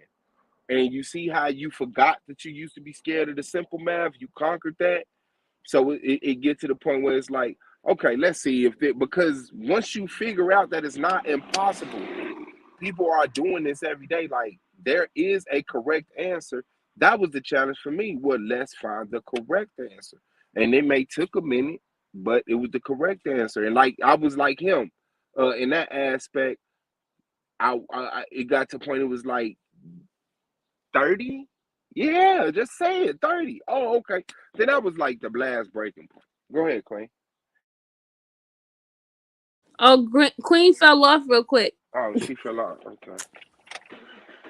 Yeah, I mean, I'm like, I still go with him, but it's just like, it's always disheartening for me when I see, you know, he doesn't feel confident with himself when it's time to progress and move on. Like, he'd be so excited to do the work with me and like, mommy, look, I got this answer and I'm gonna show you how I did it and all the stuff like that. And then for it to, when it's time for him to move on to the next level, he start beating up on himself, like, oh, I'm so stupid, I'm not smart. And I'm like, are you kidding me? Like, you did, like, you are so smart. What are you talking about? Like, why? Like, why do it just come on? Like, I don't know. It's like anxiety. It's like anxiety within that moment, because he wants to show mommy, look, I'm still smart and I still know everything. And you know what I'm saying? And I can teach you and I let him, you know, I let him feel good. You know, I boost his ego a little bit. All right, you about to teach mommy? Mommy don't know. Okay, go ahead, teach me. You know, I try to keep his level up.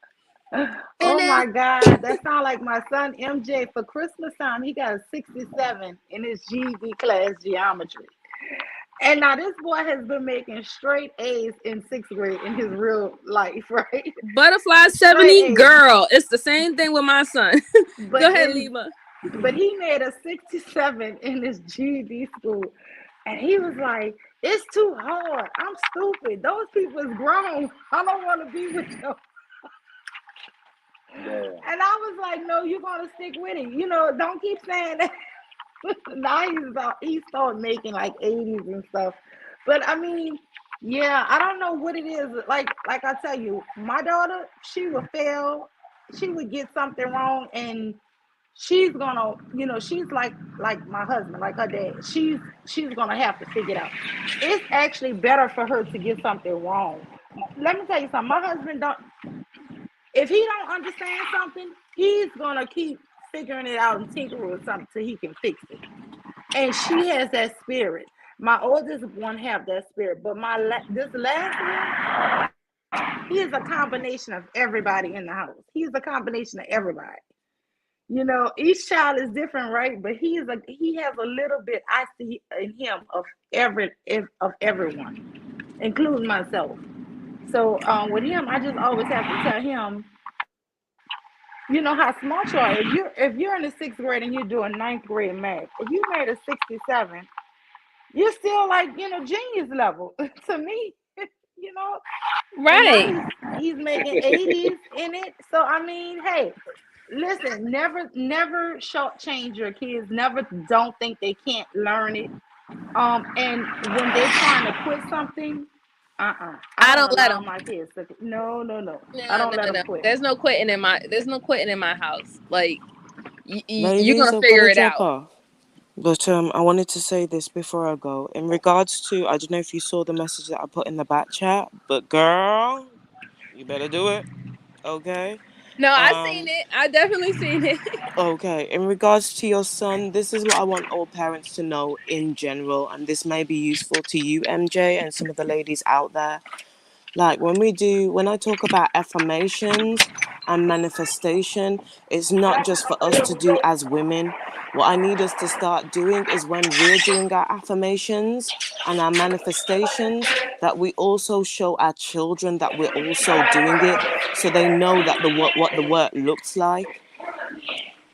Ask her, like, something that I do with my daughter is she's got her own journal in terms of her feelings and emotions, but also to be able to write down how she sees her future, her manifestations, her oh god, what do you call it, her affirmations. So I think it's also useful to be able to do those things with boys. And just like the times three trick that Dr. Umar uses in his vocabulary when he's saying things three times, those things are the things that we need to be doing with our children in order for them to digest the information and for it to settle. There's nothing wrong with our boys also doing mirror work. So doing the affirmations in the mirror, and also get him or other boys to write those affirmations down for themselves and take the time, 5 minutes every day, for them to do the mirror work in the morning affirmations and in the evening, as well as, that you were saying, MJ, that he wasn't interested in doing sports. Set him a challenge. Sometimes our young people need to see that there's certain things that they need to be able to compromise on, as well as the fact of how we've learned to be able to go into certain situations as women and become a part of a team is because of being around people that have the team building skills, being circumstances or creative products or football, baseball, things that encourage sports, and things that things that encourage team building.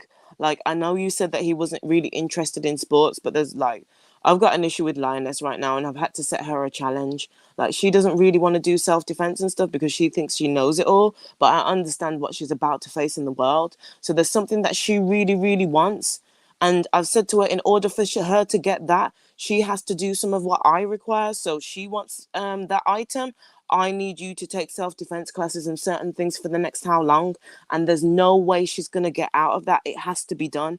Do you get what I mean? So I don't know if something in terms of that with your son, he does something and he gets something in return for something that you want with the sports, because although he doesn't like it, it will also help build friendships, it will also help build self-esteem, it will also help team building and all the other foundational building blocks that's necessary for, we have a lot of nerds, we have a lot of educated lanes, but it's also we're seeing, you know what I mean, within the collective of our men at the moment, that they haven't got what's the word that I'm looking at, they have issues with the foundational blocks within their relationship for trust. So it's building those things with them in their younger years so that it grows with them. Is what I'm saying making sense to everybody? No, I totally understand. Like, trust me. Yes. I'll tell you what. I'm gonna leave that I'm gonna leave that up with his dad. Like True. his It's dad fair gonna enough. get like his dad already said like, look, no, that boy getting into sports. I don't care what he said. Mm. He's Even if like he's he not gonna in have it to put. long term, it's just useful in terms of, self-esteem, No, confidence. he definitely Mm. needs it. He definitely needs it. Being more confident and definitely honing in on his social skills and how he Mm. conducts himself with others outside of the household. I definitely like want that for him, but I'm gonna definitely let his dad be the authoritative figure and like grab him by the head and like put him into some type of sport Yeah, or something like that. that's the man thing, the dad thing, in it. So don't get me wrong, I get that, as well as for the ladies out there that might be useful to them in terms of what they're dealing with their sons or daughters. Mix it up. Don't just allow these kids. Like, don't get me wrong, we want our kids to do and be passionate about the things that they're interested in, but also we've got to be able to sometimes use those hobbies and those interests to be able to teach them entrepreneurial skills, teaching them Mm-hmm. creative skills, teaching them different types of thought process. Sometimes we're going to have to push them out their comfort zones at certain points in times, because as we're learning as women, we've had to step out of our comfort zones to be able to step into these places of, education and university and the career fields that we're in. I think what the collective of black men need to understand is the fields that we stepped in. This shit wasn't easy to do. Stepping into all the fields that you see these ladies on these panels coming in, um, We done ladies lost like Suave. MJ's. Say that again. We done lost Suave. Lord, he'll probably come back because StreamYard's janky, likes to kick people out. You Yep. know, working into these fields as women was never easy for us. It was something that we had to learn. We had to build our own confidence and self-esteem in getting into those areas. We had to get competitive in order for us to sort of rise and climb through the ranks. Y'all have got to do the same on your end, on the male side of the collective, in the fact of doing the things with the young boys that are going to help with their competitiveness, but not just their competitiveness towards their own genders within the collective, because that needs to be where the focus is removed. It needs to be towards being competitive with, male on male, male from other cultures, males from other communities, because this is how they learn to evolve. This is how they learn to grow. Yes, we want to be able to teach young men to work with our men within the community, but because of the state of the community at the moment and the way things are, we're also going to have to teach them to be able to work with other cultures. So hopefully that's useful. Absolutely. Thank you so much, Queen. I do totally understand. And I have a great idea. Maybe when Suave comes back, he might be interested in it. That he can do with his channel. What? Mhm. And it Do has to tell. do with Do tell. the boys. He can Okay. start a junior debate Debate league for league. the little boys. Boom! Get out of my head. Well, no. Oh Okay, my stay in that goodness. section of my head where it's safe. He Okay. can do the argument league junior league for the You're reading my young mind, boys and sis. have the young boys start debating with each other, start those honing in onto those skills now. And I we would as definitely adults sign can my son up support for that. them. Yes, I would sign my son up because he has confidence with the physical, but the Mhm. intellectual. If you ask him a question, I know he knows the answer. He'll just like I don't know. He'll shrug his shoulders as if he's not one of the smartest in his class. Mhm.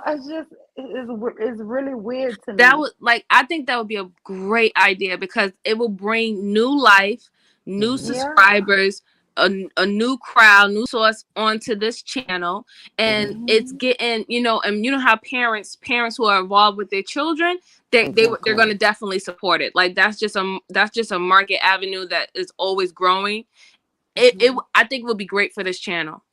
I think Definitely what we great. also have to remember is it's the three in terms of the mentally, so things like the junior debate league and things like that, and then the physical in terms of the competitiveness, the sports, the mental gymnastics, the chess, whether it's football, baseball, basketball. I do think those are good when it comes to competitiveness, building confidence and self-esteem, teaching how to look after your physical body and those kind of things, because we do need to focus on those things in terms of our health and the long-term health of the boys that we are raising at the moment, because we see on the other side of the collective, what's happening in regards to health, not looking after health, not looking after certain types of medical conditions, not going to the doctors, not going for your checkups. So those are things that we need to incorporate in things. And with also on the mental side of things, is incorporating things like counseling. I know, like, I hear guidance counselors aren't the best, but Suave is like, back. Oh, My Stokely bad. disappeared. No, I'm in the building, Yay! man, and And let me just reception can I kept say my something, phone. Suave? Let me Go just say ahead. this here. MJ just came up with a brilliant idea, but I want to just tell you this here, brother. I have this feeling that you're about to hit a real growth period if you just stick it out. You're going to hit a huge growth period if you just have to stay focused, stay true to who you are. And I'm telling you, all of this here too shall pass. It is right now it's discouragement, right? And it's always before a big growth. Before a yeah. big growth period, it's always a lot of negative energy to stop you before you hit that growth. And I'm telling you, MJ just said something so brilliant. So I'm gonna let you take the floor, MJ. So Suave, how Yeah. would you feel about creating a argument league junior for black boys, and you be the commissioner for it on your channel? You would bring in a whole different type of subscriber, a whole different type of group. You're bringing in parents can support, and I think it would definitely help hone in on our young boys to start channeling their social skills, their communication skills, and also on their research skills. And you can create another channel, if that's just called the Argument League Junior, and we can have it like, kids and children appropriate topics that they can research. They could do research on it and provide evidence and stuff, and you be the commissioner of it. I mean, there's so many women here who has children, and know people who has children who looking for something for their boys to do outside of the physical realm. And I think it would be great if that would be started on your channel. Yeah, that's hard. Yeah. Hell yeah. Hell Because look yeah. at I that, love you're that. able to mentally stimulate the next generation, and they would grow with you, Suave. And just Yes. like we learn from you, you learn from them, out of the mouths of babes, and we've been able to teach them Understand. certain parts of history. Hopefully, it would help breaking certain cycles in them learning how to move forward out of the quagmire that we're in at the moment as a community, because you're mentally stimulating them in a different way. Oh yeah, I'm for that. Yeah, that sounds dope. You said just boys? We can make it boys and girls, but I mean, this is the first time I was actually just thinking for something for the boys. There's Oh, nothing okay. wrong Yeah, with no, it no. being just I for the just wanted to make boys. sure. Yeah, Yeah, I it's mean, I nothing don't see no it's wrong with nothing it with wrong just doing being it for for the the boys. boys. I think the boys need, they need their own stuff too. And like I said, I love the Yeah. kids, not what I'm saying, children. That's boy and girls. I love the children. So I think the boys, Yeah. like, I would love to see the boys navigating in that, in that type of direction, doing more debates, researching, talking, learning about, speech skills, communication skills, public speaking skills. Mm. You can create a whole team. We can get like shirts done, created for them, so when they do perform and do the debates, you'll know what team they are. You could set it all up. You could be the commissioner. You can see what we can go by teams first, and then later on you can go who's the MVP of this season or whatever. Like, I would love to see our young youth, talking about topics that are age appropriate, but they're really learning a lot that they're not learning in school. Mm. Yes, and Yeah, that's I dope. really would. I don't mind if girls being it, but I do want to encourage it to be for boys only because girls are more vocal, you know, and like I said, more self-assured. We do need to get our boys and our men more vocal and self-assured, and I think that if they are doing presentations and things like that, Mm, I think it would help them with confidence too. yeah, On definitely. intellectual is, you know, because they have the confidence when it comes to their physical, when it comes to Hmm. their physical strength and stuff like that. They are physically tough, but you know, we do want them to focus a little more on mental. I Yes, wanted I to be am so. mentally tough. Yes, I'm so focused. I am so for that. Yeah, that's But hard. I don't see nothing wrong with it being for just boys. I just wanted to clarify. But well, you can, you know, focus on the boys at the moment. The boys need something, and then later on, if you know, get the boys to a certain place, see how it goes, and then if you decide in the future that you want to open the realm on the other side for girls, then you do that. But for the moment, just focus on the boys for this part. Give them something to be excited about, and then obviously you've got other debaters in the leagues that they have sons. Do you get what I mean? That would mhm, probably be interested because they see their fathers debating. So I think work with the boys on that. That's a great idea for them. And I think the other thing, MJ, is we've spoken about the mental, but also it's building them up emotionally.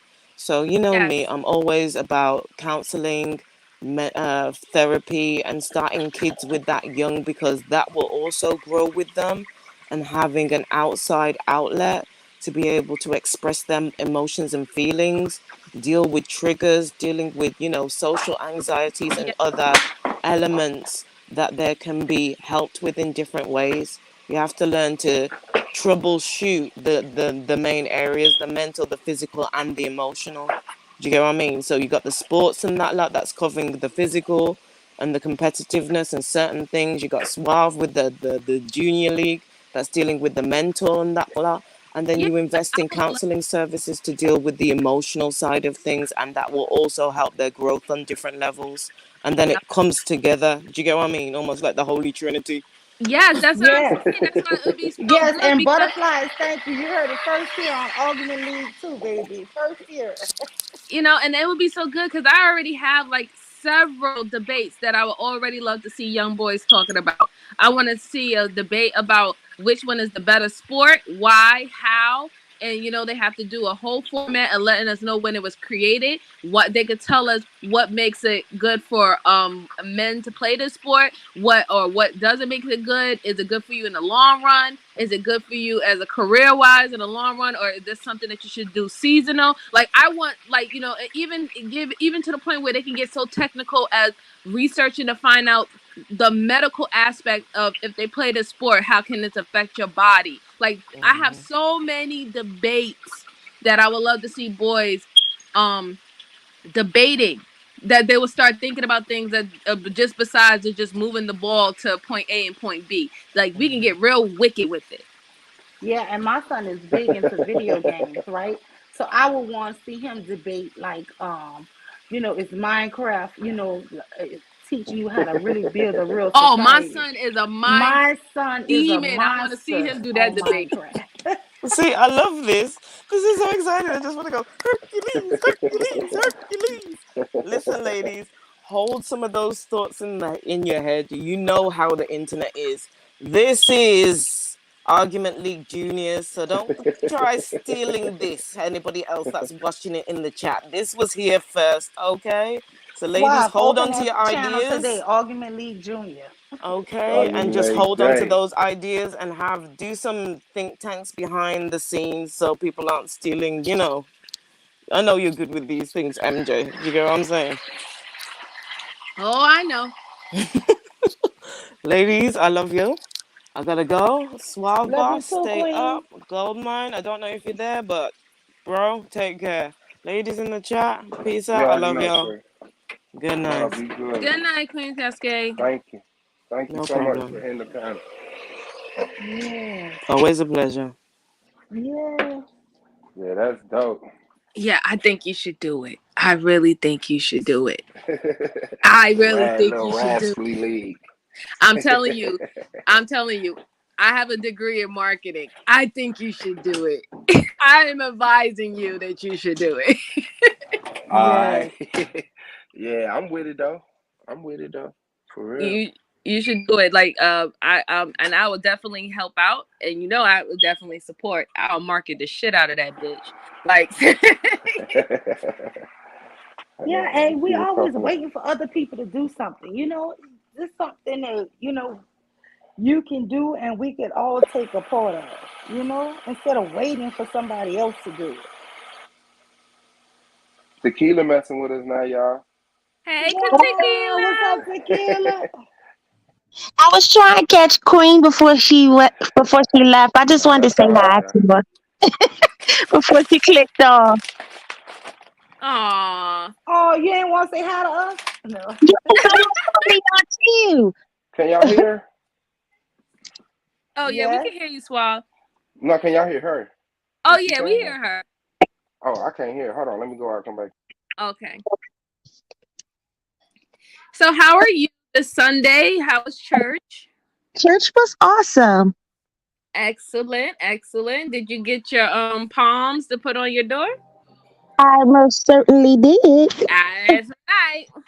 That's right. You got to keep up all the evil spirits out of that house. Yeah, Get that I sage burning I too. palms. Mm-hmm. I'm a Yes.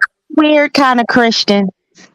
I told you I grew up in a very, very religious family, but I mixed my Christianity with some other stuff too. Yeah, I hear that. I hear that. That I a lot of my family would be like, you going to hell for that tequila. But hey, it works for me. Yes. Did you hear what the new ideas were? Yeah, I heard everything. I had to leave out and then I had came back and I heard everything. And that's why I had put in the chat, I said, y'all, shut up.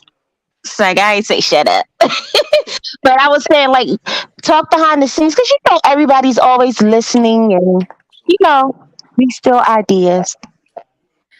know that's true. That is true. But at the end of the day, still not gonna be as better as ours.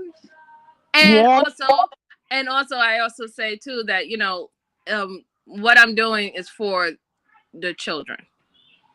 absolutely. That's where my It's heart is at. So any refreshing to oh, any I'm children that sorry. can benefit. I'm sorry. Any children that can benefit from it, even the ones who don't like me, I want their children to benefit from it. Hmm. And honestly, I was going to say that it's refreshing to hear for for us to focus just on little boys or just young men in general because no lie, we do go hard on the grown men because they're grown ups. But I feel as though we do need to pour more into young men and boys. Like they need that. I agree, but but you gotta understand, like these young boys need their dads, man, Oh and yeah. they need their collective of men to be worried about them. It's like it cannot just be solely on the women in the community because I know honestly, no matter how much women might show their anger and their frustration towards the men in our community, we Hmm. don't forget our children. We don't forget our boys. That's right. You We know, still love our kids. we love our kids. So, but the boys need to show that the collective of men love them just as much as their mamas. They That's need to they need to feel that confident that their fathers and the men of their collective, the collective men are just as proud of them as the women in the community are and wants for them. They have to feel it and they have to see it in action. Like But not in a that's why negative way. it has to be something that needs to start with the men. You know what I'm saying? So Yes. these boys can be inspired that the collective of men has high hopes for us. High hopes for them outside of sports, outside of being the quote unquote the man on the block. You know what I'm saying? Outside of being the tough guy who have the biggest reputation of not taking no shit. Like, they got to see the collective of men being just as ecstatic and proud as we are of our little girls getting into tech, getting into engineer, getting into science, becoming, the new SCOTUS, becoming, you know what I'm saying? Like, even the fake ass black girl vice president. Like, we have to see the collective of men showing that same type of, ecstatic to see young boys doing that. You know what I'm saying? Young boys moving in those areas and directions. Cause they know mama is sitting in the back, mama's up there in the front, like, yeah, baby, go baby. That's my baby. That's my baby. And that's one of the reasons why they say that the mother's always coddling these boys. You know what I'm saying? Cause Mom Dukes is the biggest fucking cheerleader. She always gonna be the biggest cheerleader for her children. We need daddy and the men and the collective of men have to be the cheerleaders for these children. You know what I'm saying? And that's what they need to see. They need to see that. And that's why I might have gave the idea, but I want the men to take over that. That y'all gonna get in charge of that. Y'all got that. Yeah. We're gonna put that on Suave idea. back. Yeah, y'all sit and do all the action. Suave back. That's right. Because you know what? We don't need degenerate men teaching the kids, the boys, to we don't love them hoes or pimping this and all this here foolishness that's waiting for your young boys out there in the street. We need them to say, hey, you know what? You are smart. You're an intellectual. You are a giant, and that's the type of motivation we need for our boys. We don't need them to be considered a simp because they're getting an education. We don't need them to be a simp because they're smart. We want that to be the norm. Make that the new normal. So, like I'm saying it to all the men that's listening, I gave an idea. If you think it's a good idea, men, pick it up and run with it. I don't want no kudos. I don't want no credits. Just get it done. Get it done for our boys. That's all I'm fucking saying. This is y'all job. Do it.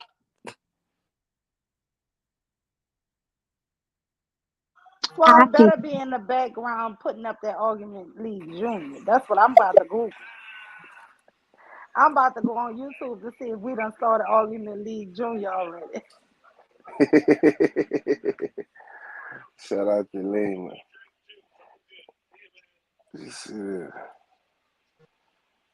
I bet you if I tell my son right now, I bet you he'll be talking about, cause Minecraft is the best game. That boy love Minecraft.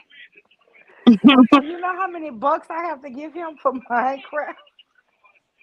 Yeah, I understand these games because, like, they always want more money so they can buy more stuff. I'm like, leave me alone. You know how it is. You're like, come on, mommy, I need to get the way how my son my son is like a hustler or a natural born salesman. He goes, so mommy comes in and he'd be like, did you hear about this game called something something something? And I'm like, no. And he'd be like, well, let me tell you all about it. So he'll tell me about the whole game. And then at the end of telling me what it does and what's supposed to happen, he goes, yeah, so can you get this for me? They always get us like that. And I be like, I'm not buying you another game. I'm not giving you no more money, nothing. And then they be like, really? He'd be like, oh, but come on, Ma. And I'm like, yo, like, you are such a salesman. You gave me the whole spew. I just thought you just wanted to have a conversation. And then you dropped a bomb on me, like, pow. So can you get this game for me? But I told you how cool it was. Or then they'll be like, well, I mean, it's only such and such. Like, what? Right, exactly. And then you know what? I'm sold because he pitched it to me correctly. I'm like, all right, shoot, damn it. I'm like, you got me, darn it. But no, like seriously, like oh man, I'm looking forward to this. And Suave, like try to get Damo into it. Like this would be like awesome. Oh yeah, that would put get Damo something to do with his time. Well, Hey, look, I wanted my son. My son, when he was in the fourth grade, y'all, he won this competitive thing for Apple, where they taught him coding and stuff. And I was just telling him about this junior debate league that might be starting, and about Minecraft and stuff. And son, come here. Can you tell him what you was just saying about Minecraft have the what education? Like education edition, so like geography, chemistry, architecture, stuff like that. Can y'all hear him? No, I didn't hear him. Oh wait, now hold on. Say it again. Jobs for education edition, no, jobs for chemistry and basically architecture and all other jobs like doctor, being a doctor. Okay, nice. And that's all inside of the game. Hello. Yeah. He ain't got I'm no New sorry. Orleans accent. No, he said he had to say he was out. He ain't got no No, New Orleans accent. no, he does not. And listen, let me just be honest. Here on YouTube and even where I live, people always say, "You from Louisiana, right?" As soon as y'all hear me. But when I talk to my sisters, they tell me, "You sound so country. You don't even sound like you from New Orleans." Nobody from New Orleans think I'm from New Orleans. But everybody who's not from there always tell me I'm from New Orleans or from Louisiana, some part. So it just no, he was not born in New. I've been out of New Orleans since 96 or 97. So no, You still listen to no. Hot Half of Boys. my kids.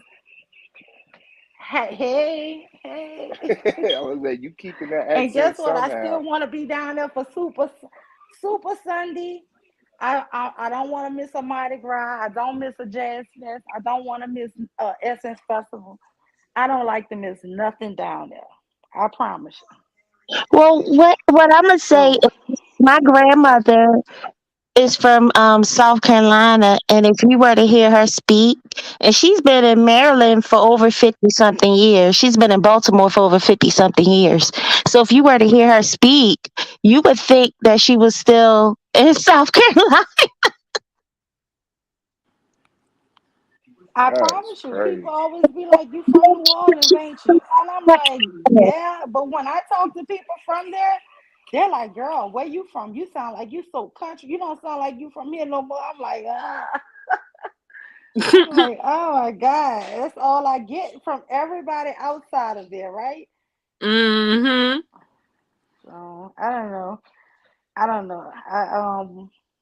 I don't know how my accent works. I guess I done picked up a little here and there from other regions, but other Yeah. people hear it.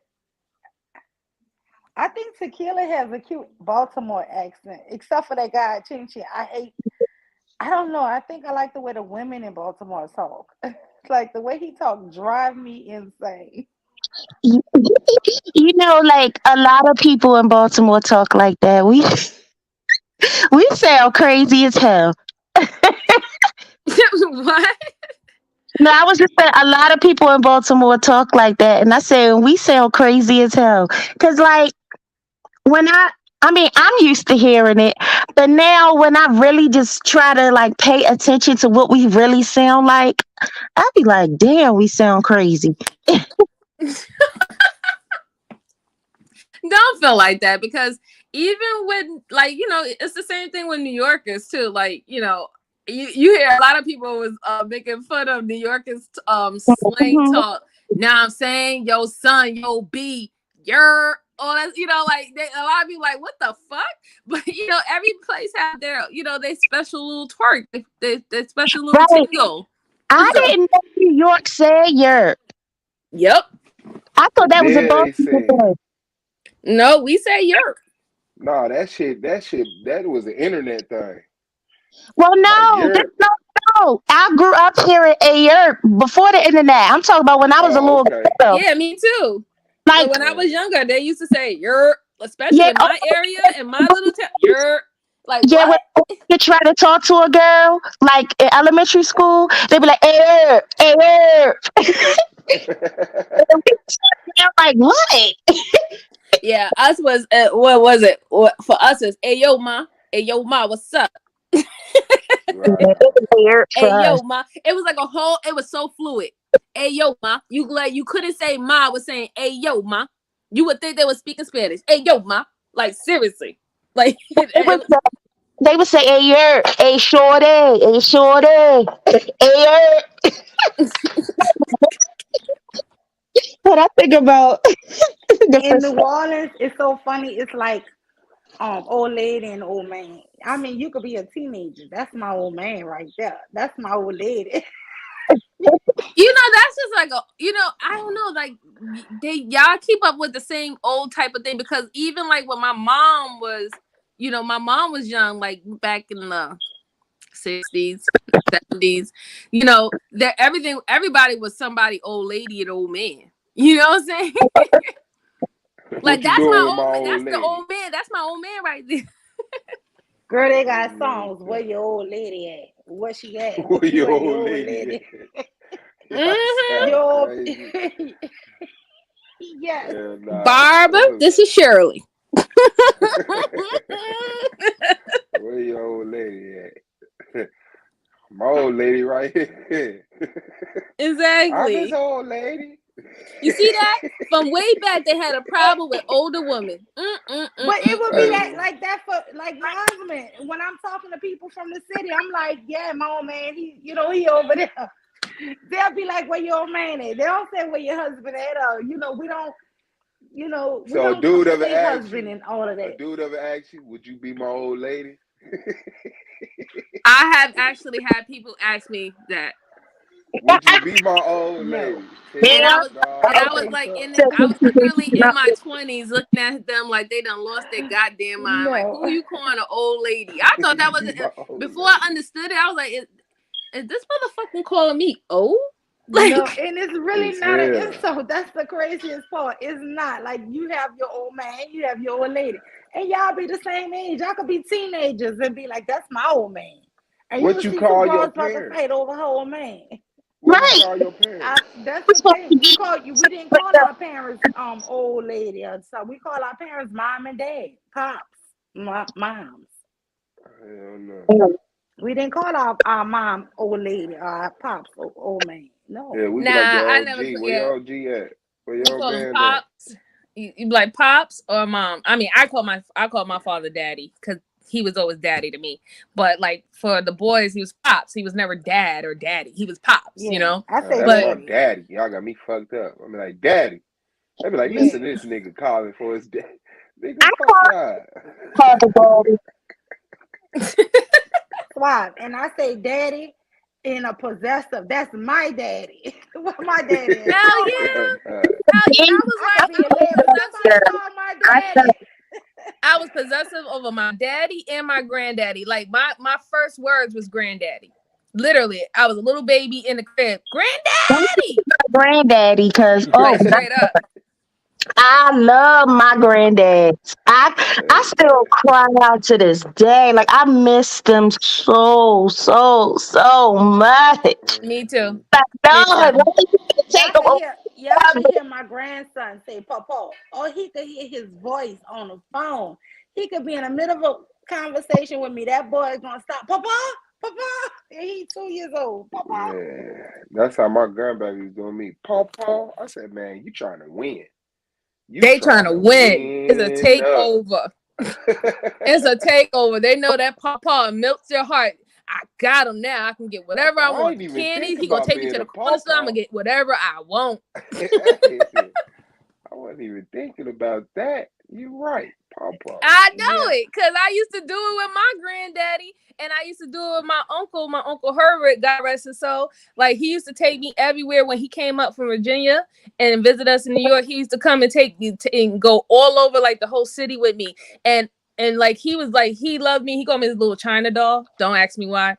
He used to call me his little China doll, and he'd be like, "Well, MJ, she specifically wants a specific doll, and I took her to the bodega to get the doll, and she said no, that's not it. So we have to travel around the whole city because she says she wants this doll and she gonna get that doll." That's how much like the men in my family love their loved the girls and the daughters and the nieces and all that stuff in the family. Like the man was old as hell. He was like 78 years old when I was younger, and and he would travel in the city with me, go all boroughs just to find a specific doll for me if I said I wanted that doll. That's how my Uncle Tim was, y'all. Oh my goodness. I could tell him what I want, and guess what? He's gonna drive all over to get me what I want. And when he would come into town, I'm in the car. Like before he could say he pulling off anywhere, I'm in the car. I was always in the car with my uncle as soon as he hit town. And you know, that's one of my uncles, so I told y'all, didn't like black women, doesn't still, but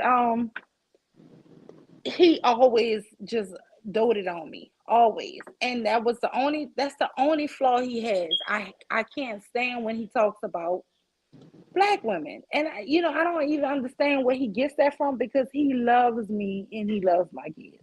And I just still can't get when he gets into these rants on, and then all these women do him dirty and steal his money and call the police on him. And I just be quiet. I just be like, poor Unc, Say you would never But call I the mean, he police on me, hates right? black women. Yeah. And then he always goes, yeah, because them dirty black bees, not you, niece.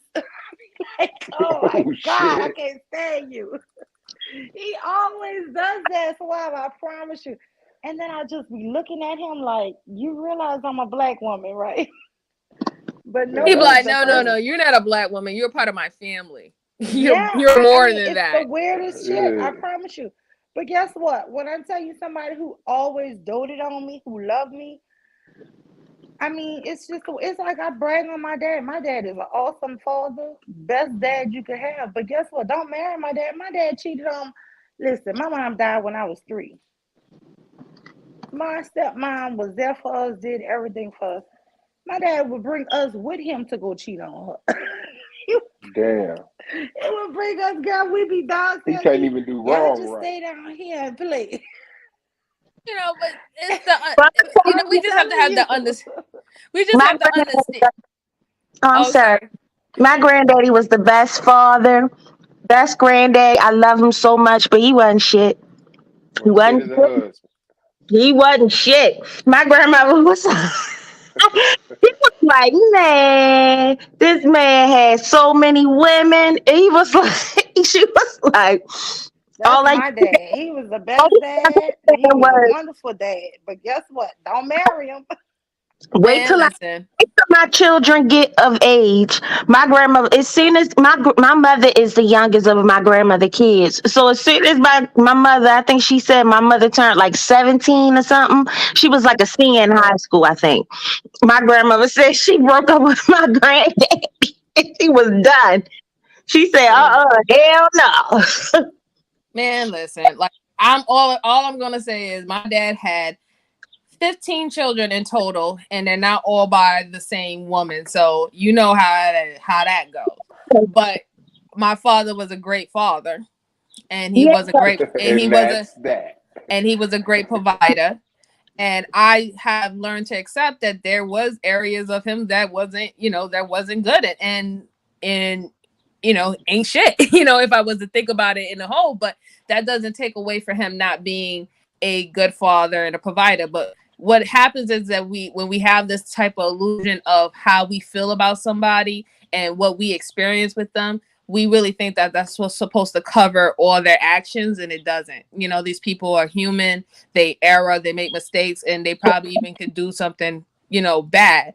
But you shouldn't feel bad about the relationship you have with that person. You just need to be knowledgeable that that person wasn't perfect, and that person wasn't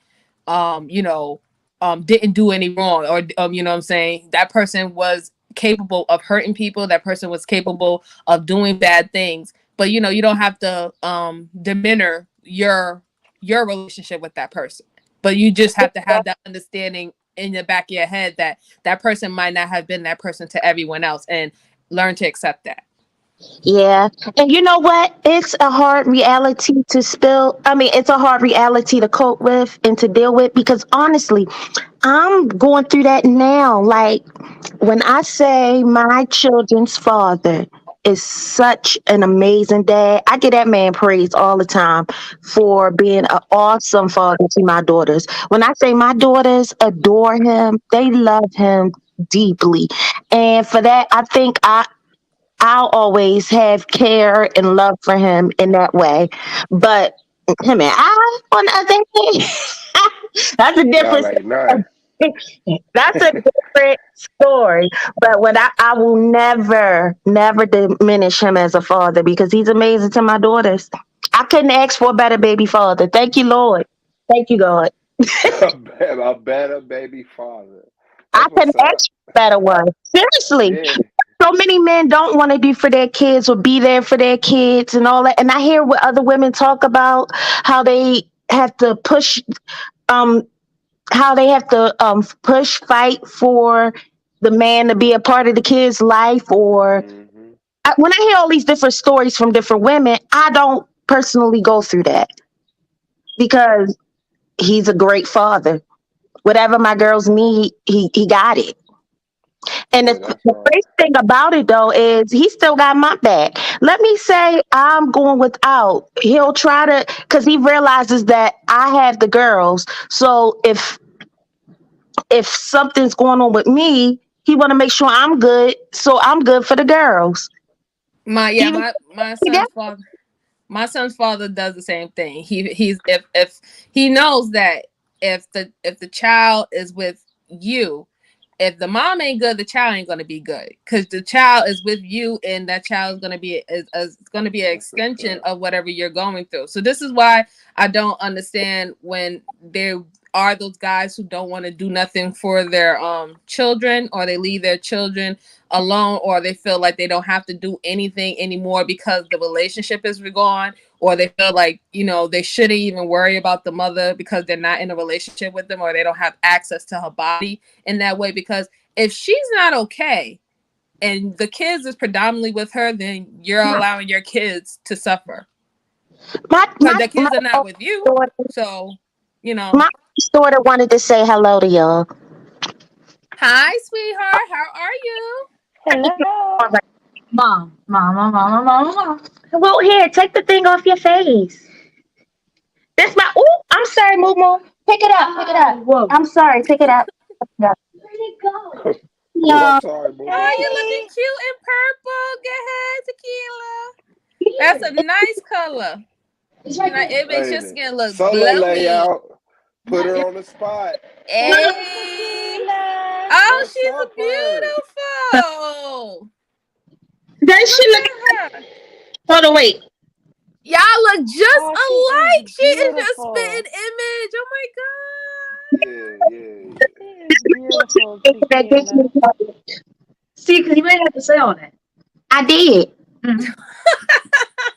Yeah, you definitely I can't just deny that love one. it. I just love it. She's gorgeous. She just left. She's out with some of our family right now. Oh, she did okay. Oh, she's so gorgeous. That's the older one, right? Yeah, this the oldest. Oh, that's so adorable. I wanted a daughter, but That's I have a handsome son who drives me insane. I have a daughter, MJ, and don't be jealous because she is my BF now. That's what It I'm ain't talking it ain't over with I MJ. learned I learned so much from this girl. She's just turned 23, y'all.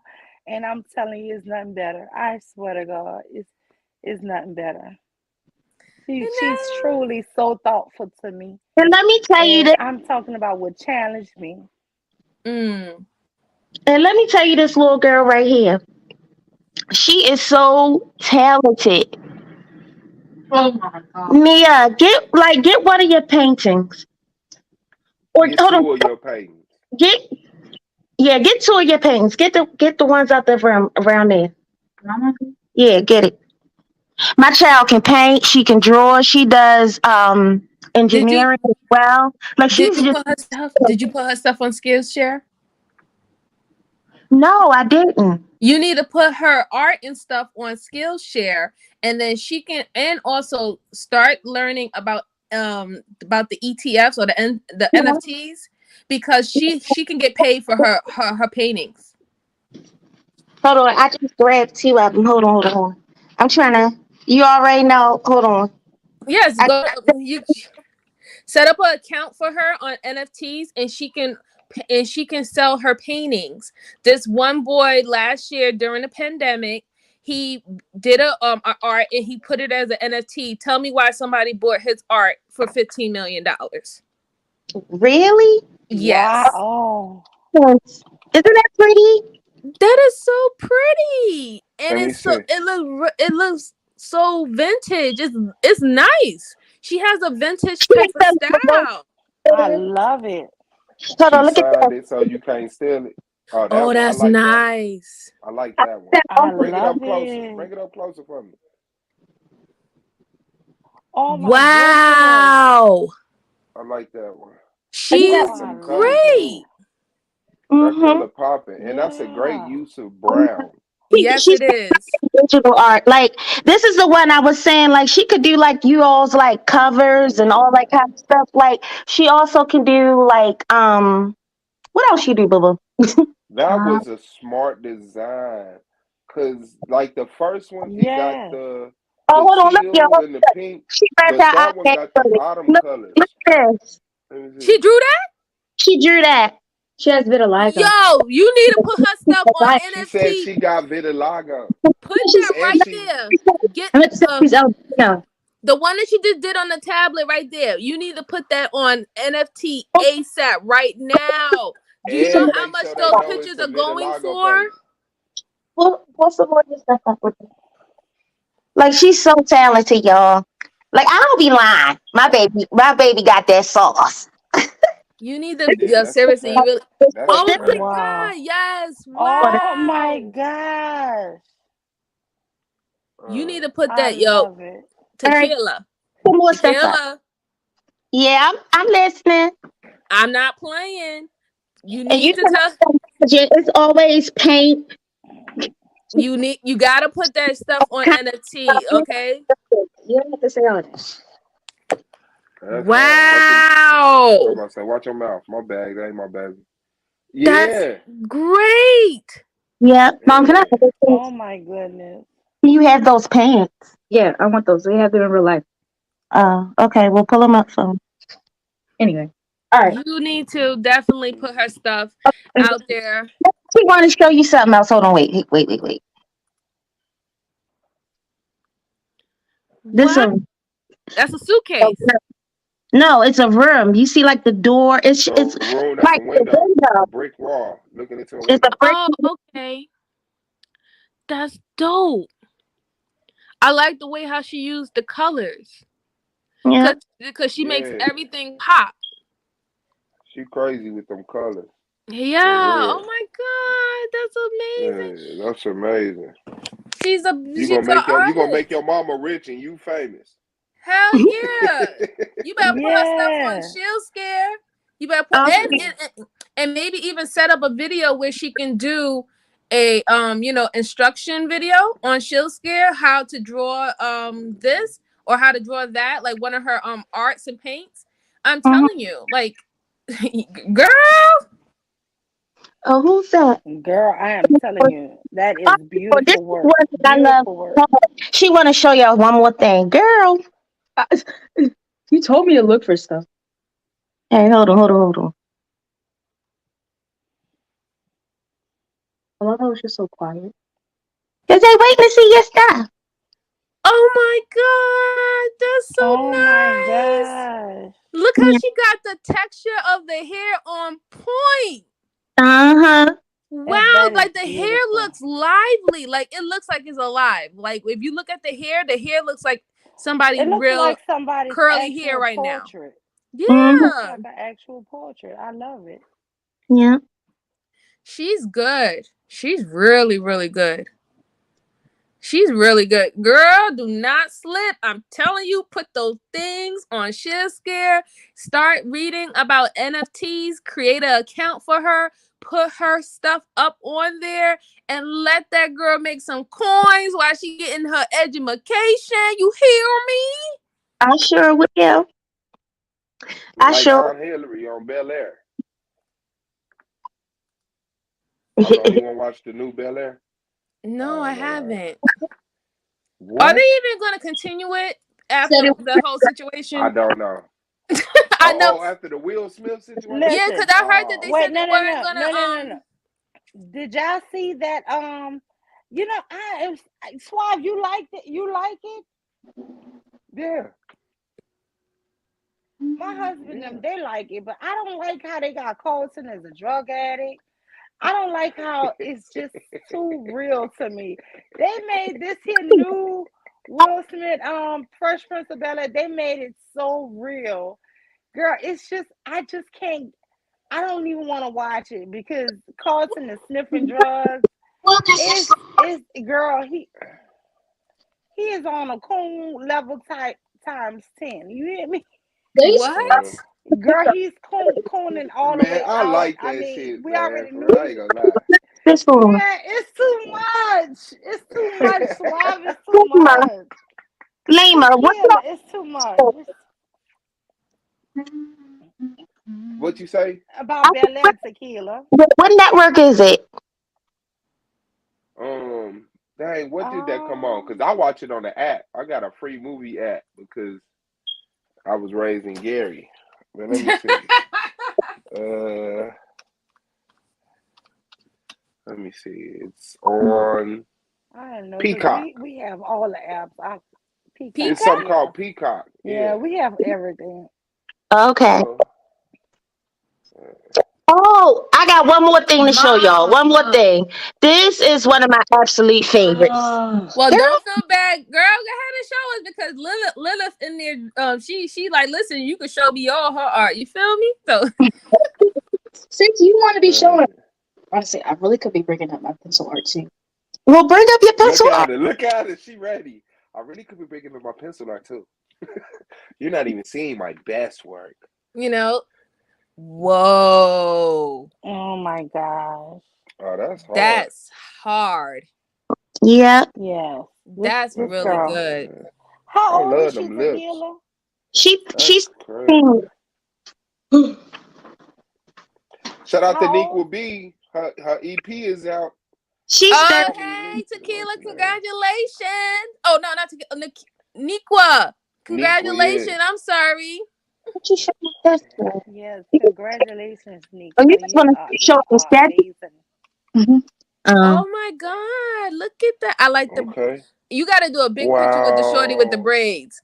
Ooh, that's so That's cold. nice. That's cold. I'm just practicing on stuff, and I was the colors Oh, too. you gotta do paintings just like that. Like leave them Man, just like you that out and of make them here. bigger.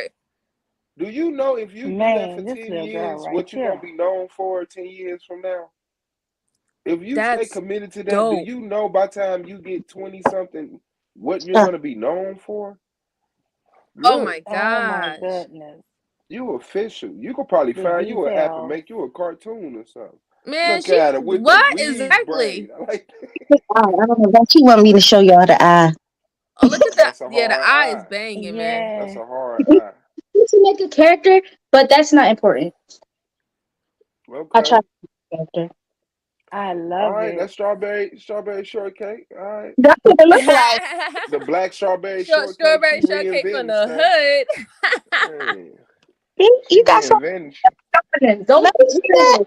those are horrible. I'm not. You Yeah. are amazing, sweetheart. No, You are amazing. Yes, you are. Yes, you are. That is beautiful. She tried You to Jack got a Jackson gift. herself. Those are horrible. You got a gift, and a lot of people need to see it. You got a gift. Oh, I took her out. She does. No, that's hard. she said thank you. Oh, you most welcome. And we ain't lying. We ain't just saying this because we love your mama. We saying you got talent, girl. You got She talent. does.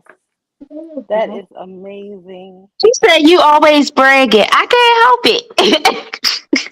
That's Don't right. feel bad. That's what mama's supposed to do, baby. That's what mama's supposed to do. We supposed to brag. Hey. Wow, that really gave me life. I love it. I love it. For real, like, cause I seriously like want like the green, the girl that she did in the all green in that color. I really want a picture like that. I need to put that in my room. I needed like a wallpaper. Yeah, no, I'm still Hey, working you on could do that stuff redoing too my now. room. So Yeah. You know, you could do that shit. You can take that shit to them. I'm sorry, to them wallpaper. They'll print you out wallpaper with your pictures. I know that's what I was asking. Hint, hint. Mm. Yeah, no, that's hard. I Hmm. need Yeah, that one in green so I can put that in my room. I Well, put that be in the part of my bathroom. room because I'm redoing my bedroom, and I'm almost done with the painting and all that stuff like that. So I'm gonna need some of that like wall art. Hint, hint, Mm. hint, hint. I'll pay her. She said she'll pay you, Pooh. Yep, I'll pay you. Uh-uh. She said how much we talking. Uh-oh. That's Offline. Offline. Tell what her. I'm Mm, talking about. I like it. I like it. I What you like the got? way she think. Don't get no Yes, price online yes. because people gonna be pressing you. No, I no, heard no, you no. told MJ I'm gonna let $5. Tequila know, or I'm gonna let Tequila know on the side what I got for her. You know what I'm saying? And we'll work that You know you sold one to MJ for $5. out. That's crazy. That's She is, crazy. Now I that's mean, hard though. oozing with talent. Oh I yes, love it. Inca Negro. Yes, I did decided on a wall color. My room is actually now black. I went with a black mocha, so it's like the darkest brown that you could ever find. It's so brown that it looks black. And the reason why I did that because the concept of my room is going to be black with hints of brown and gold and like a arbon kind of orangey color to give pops and stuff, and then have my plants and stuff that I'm gonna add on my floating shelves. It's gonna look really nice when it all comes together. So I'm ecstatic, but it's a project for me and I'm doing it all by myself. So I'm just taking my time because I'm doing it correctly. Man, that's hard. I had painted my bedroom black, pitch black, pitch black. I thought I was the only person who wanted that. I love it. I love black and dark Mm-hmm. bedrooms because you can add so much life to it with accent furniture and things of that sort to live it back up so it don't look like you're in a morgue. It is very soothing and She comfortable, said, right? Borgs are white. Yeah. Like I mean, like, you know what it is, like, you know, the light colors and stuff like that. It's safe. It's safe, I don't. and you gotta also remember, black is a neutral color too. So the pops of color is definitely brings life. So you could go whatever side of the color spectrum you want to go. My son begged for a navy blue room, and we did it. His room, I should show y'all his room. But what we did put a bunch of solar systems in there and a bunch of glow in the dark stuff on the ceiling. But Mm, no, I could not sleep in that room. It's to me, it's too dark. I don't like. Mia. that's crazy. But that's what he loves. He like it. So So you know now I can't get rid of my child. I said, Nia, why are you still get What? rid of my baby? Well, can I at least sleep downstairs then? Absolutely not. Okay. Okay. You know, you don't need that. See, man, that's why you need a mama, man, because it's like, yeah, baby, go ahead. Man, I can't tell my daughter no this shit. You either. Tequila, I got my son here hovering over me. Are you here for the charger? I have a new well it's not even new anymore, but it's about 5 months old. Sofa sets. I bought two sofas instead of a sofa and love seat. And it's the recliners, right? And so this boy, every night, I have to wake up in the middle of the night. He sneaks in there and wants to sleep in there. And I'm like, oh no, dude. He wants to sleep in there every night. I'm like, go to bed. Wow. Wow. Well,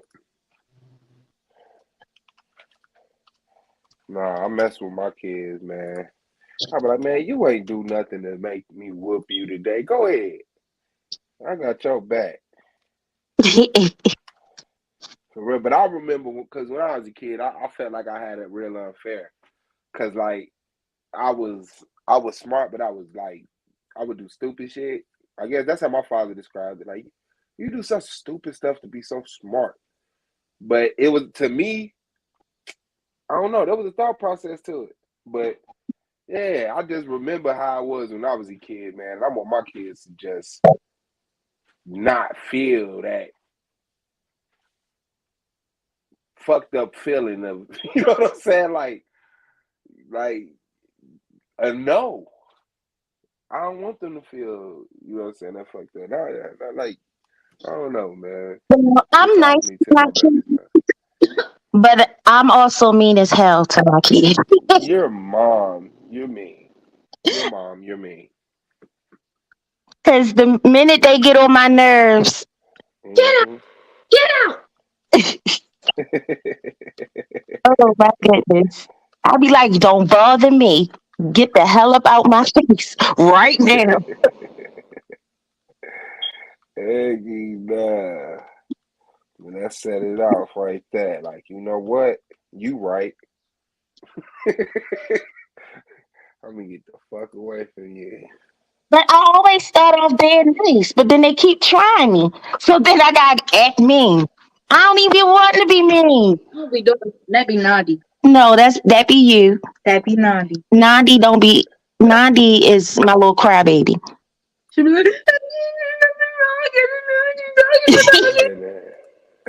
Hey, don't do that to 90 for real. Don't do. We ain't Don't do ain't that no to crybaby 90. shaming. Ain't no crybaby shaming. Ain't no crybaby shaming. My She called it like it is. She calling it like it is. he be like, I thought you loved me. I'm leaving. She'll Oh my goodness. get up her clothes, going to her drawer, pulling out her stuff, talking about this is unfair treatment. I swear. okay, she's like, you have no business. You go cry tomorrow. See, you see how y'all jumping her? I don't like that. Oh See how my y'all jump her? goodness. Y'all bonding over calling her a crybaby. You She see what I'm saying? But she got it from me because I'm a crybaby. Mm-hmm. I'm about to say what your daughter don't know is that you a crybaby. Yeah, Mm-hmm. I'm a huge crybaby. But And I that's just what she be doing when she be snapping on y'all. She be trying not to cry, so she rather get mad instead of have y'all driving her to crying.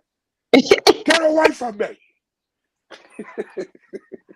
Oh my God. Tequila, I have a story like that.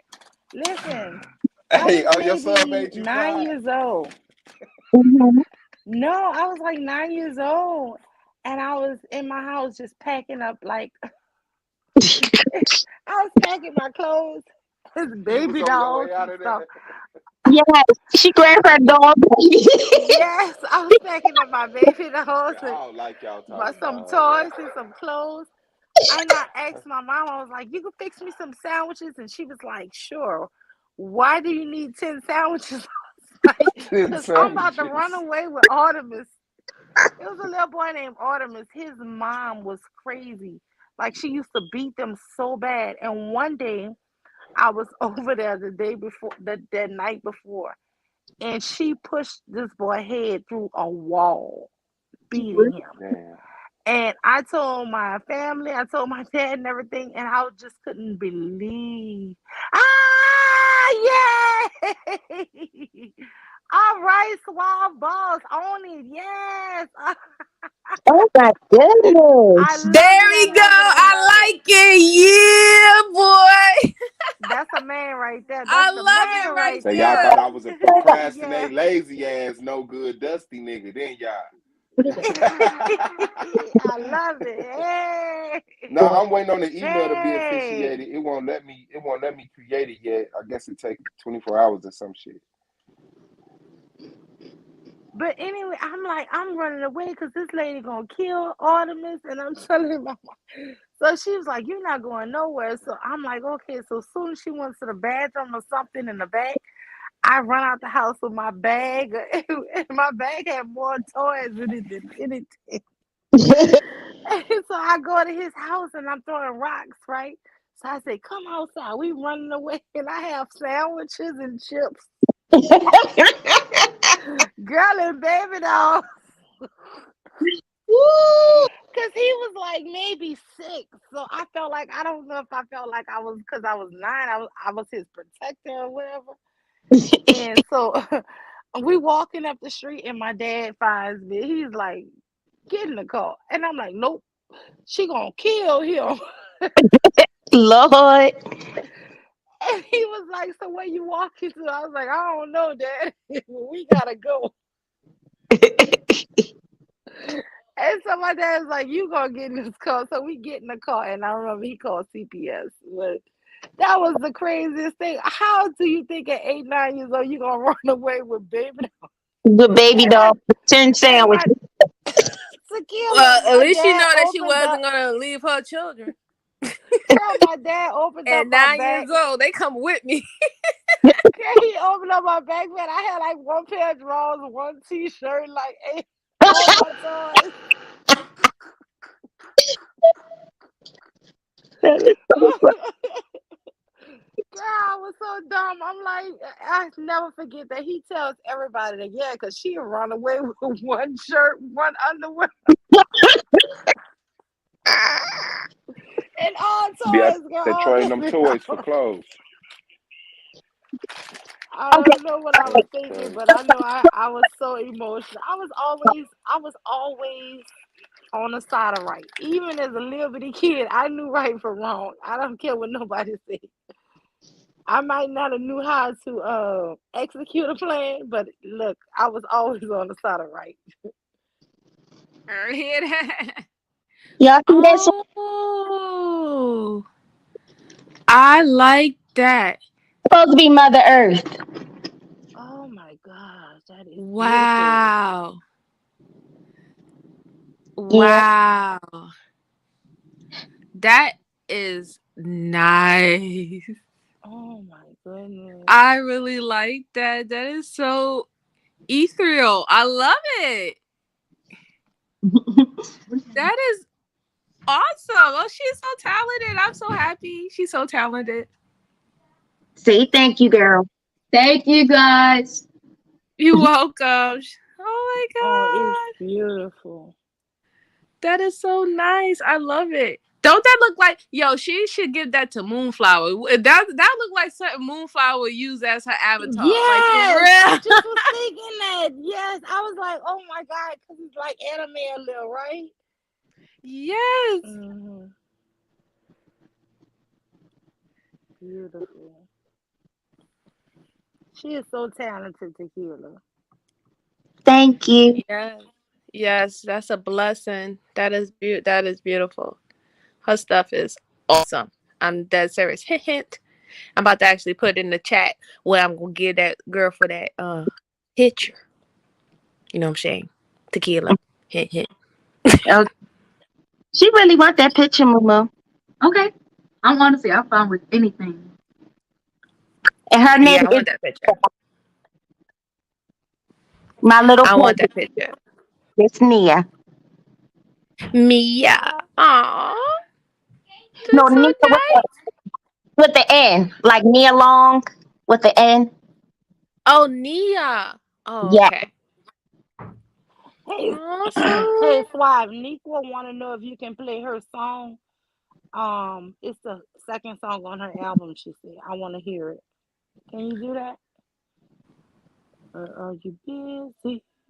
Yeah, I'm on my phone moving around. I can't share from my phone.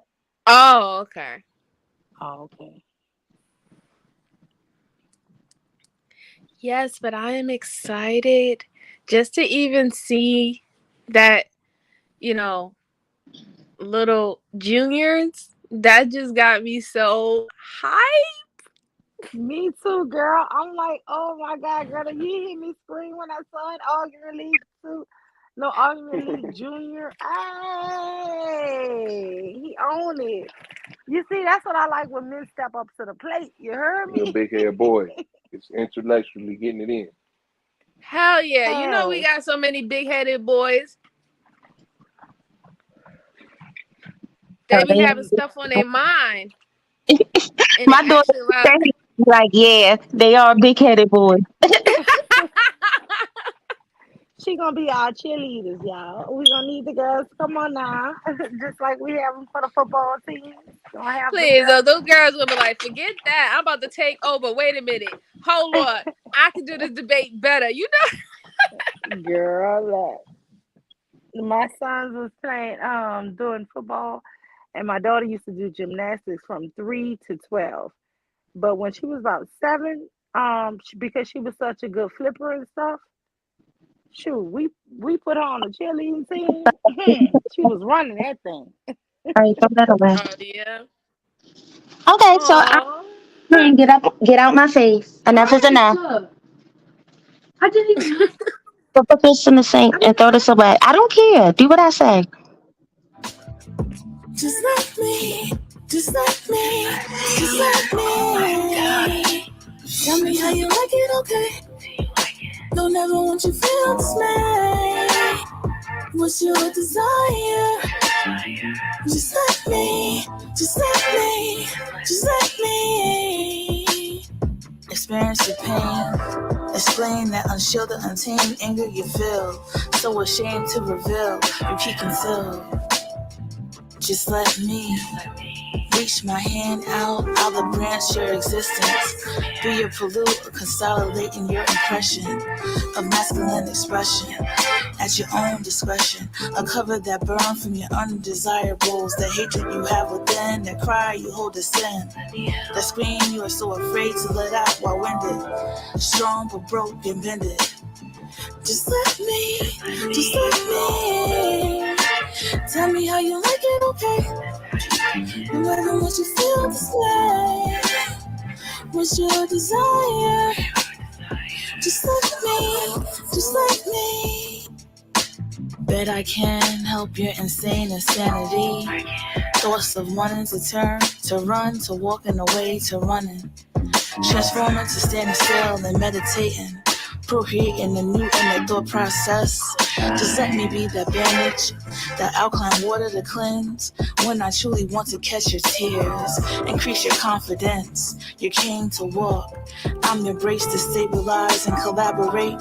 Standing behind you, but surrounding because I got your back. I'm your stairs to walk up every time you felt someone was pushing you down. Coaching my hands to ameliorate as I concentrate. Empower and massage the inner body aches. Oil your body, light the fire. Close your eyes. What's your desire?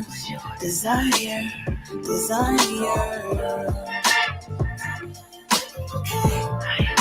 Don't ever want you feel this way. What's your desire? Desire, desire. Just let me, just let me,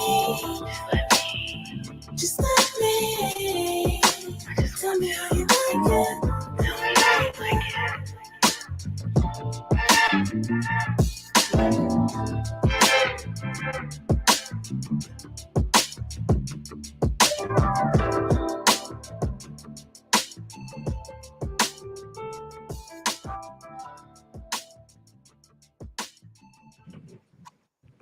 Oh my God! Yay! Oh my God! I love it! Nakia B! Whoa. Wow! That's a whoa. That's a She whoa. got a You know what? vibe! Oh my life, I don't know what to do. That's a vibe! She got a vibe! Oh my God! I love it! Like, that's like the type of genre and music I vibe to. Oh my goodness. You did beautiful! Everybody want to vibe to that. They car just ain't cleaning up. Need quiet. Oh my God. Hey, that was hard. On my life, that was You hard. really wrote this. I Go like ahead. that vibe. Just let me. Just let me. Remix. What? The vibe was, oh my God. I'm like in my room, like jumping, like, oh my God. So, You oh know my what that God. remind me of? That took me back to Ladybug from Diggable Planets. Yeah. When she That started is such spitting, a I was like, ooh, vibe. snap. Oh my God. You sound Yeah. beautiful. The vibe was on point. We'll The see you at the production top, was Niqua. good. Oh my God. Niqua B. I am so proud of you, sis. I am so proud of you. After everything you've been through and you battling and fighting for your life and everything to get to this point, baby girl, I am so proud of you. Wow. Hey, that's tough. That's tough. That's real tough right there. Yo, I'm gonna have to buy it. Yeah, I gotta That's make just sure that's I just what it bookmark is. that. I'm just gonna have to buy it. Where can you find it? Let me see. She shot a YouTube link.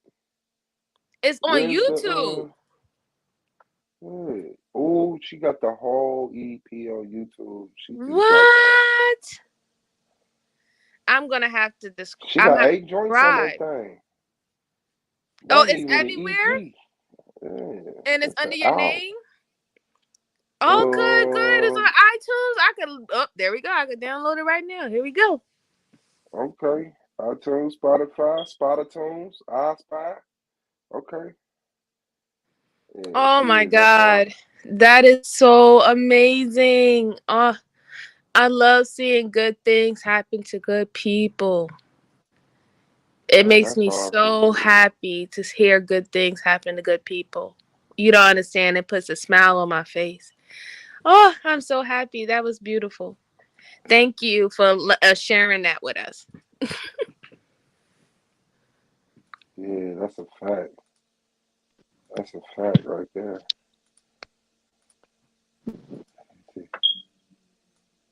Niqua, you are so talented, girlfriend. I had to drop off though because I had a phone call. But yes, Oh just yeah, awesome. yes, you could meditate to it. Like I'm telling you, like that song period was a vibe. Like you could It ride really out. was. You could ride out in your car in that and just be like like cruising, like straight up. I'm always on the straight and narrow. My third eye is the only thing that's in between. Smoking these tracks like hookah and vapor stream.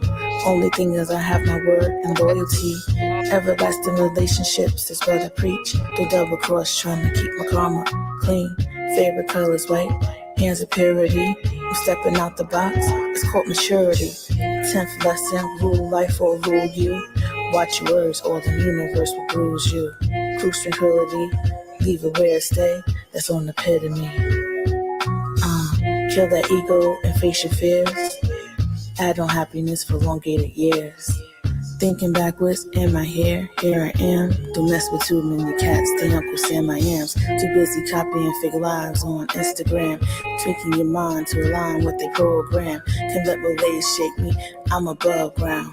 Have to protect myself like gloves now. My vessel controls nothing, we on spirit ground. Never giving up until I hear the trumpet sound. Boom, bat to tat tat, I never skip a beat. Just let the record scratch. Yeah. If you don't know me, better get to know me. Bars. If you don't know me, better get to know me. I don't know what that ain't no bar. Ain't no stopping me. Yeah. Alright.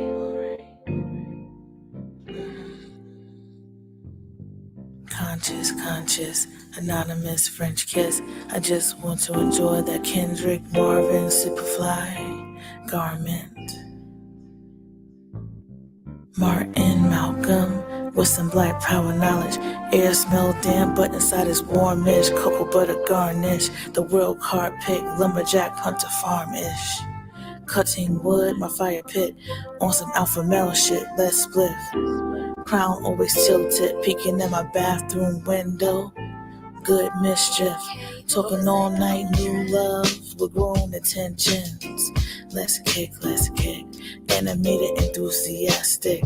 Dirt and fingernails, hard work, man, hand shenanigans. plan trips. Fly around the world, new planets. Tip of your tongue touches my lip. DNA split, touch off, touch this. Street life shake sluggish. Only one eternity with contentment. Let's ride. Side by side, chuckling. No swindling off the hinges.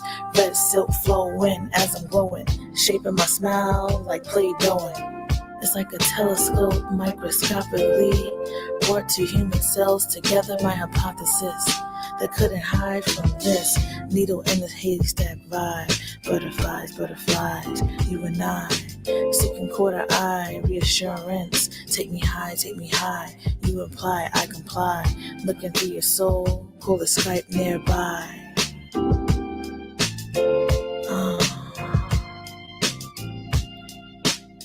I'm skipping in water after the rain shatters the cement. Happiness, love, one piece white dove. Electricity jumps off like rubber gloves. You push, I shove. Twilight, my star bright. My grand rising and good night. Let's ride. Butterflies, side by side. You and I, plan trips. Good mischief. On some Malcolm and Marvin shit.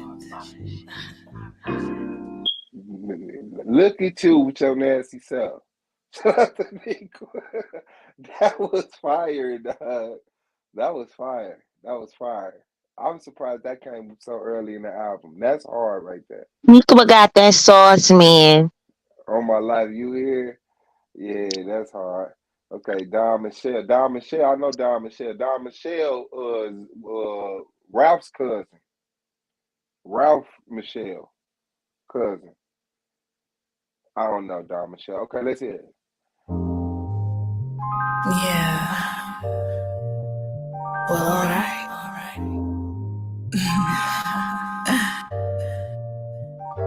Can we meet?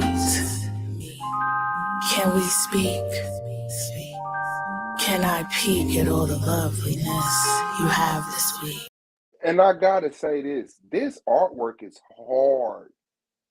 I love it. That artwork is hard. I love it. Hard. With the ring around the neck. I'm like, okay. Not even that. It's a black woman. It's the universe. It's love. It's the mystery that shows with the hand coming through the face. She put like the epitome, the essence of black woman on an album. That's crazy. That's crazy. Yeah. I wonder who did that. You're a treat, eyes to eyes, souls to touch souls, undercover priceless, cave-like gold, making differences, sharing luminaries, playing Pictionary, my black soul, use your military, let's be extraordinary, walking past my mathematician, me plus you equals no division, admire your mind, your talent, your frame, make condition, exchanging love is tradition, light me up, fireplace, harmonies, Merry Christmas. My holiday heart, my piano, this choir, alto, soprano, my vinyl record crackling sound will burn carpet ground. La-di-da-di-da, speaking French procession, your perfection, antique collection, southern love like pit feet and dress on, smother me like turkey wings with mac and cheese, my pound cake, lemon squeeze. Can we,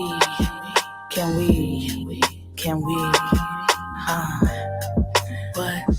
Can we meet? Can we speak? Can I peek at all the loveliness you have this week?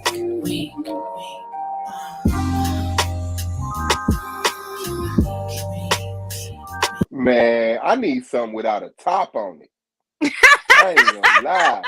Hey, I'm in the wrong city right now, man. This right here is up the coastline or something with that top, dog. Man, this is like no weed. No, this is like, for real. Yes, it's really good. Dope. Oh my God, her whole album is a vibe. You're inspiring, Nico. You inspire me for real. Looking at your playlist, you did your artwork. Your shit is done. Yeah, You got one in the air. It's over with. It's over with. that's That's beautiful, hard. man. Man, yeah. That's hard. Yeah.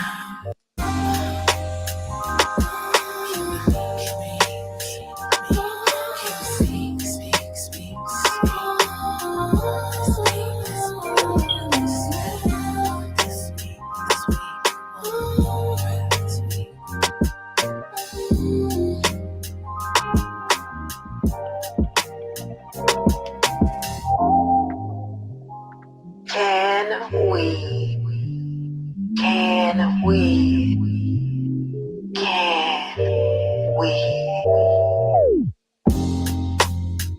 Can we exchange information? No need for documentation. Just plug into the hard drive and remain ready to receive downloads. Look deep within the third eye, where there is no lie, as we stand before each other, naked and unashamed. Stripped down to the core, we can only be raw and real. Intertwined, we touch, and the center of our universe is healed. Can we just be?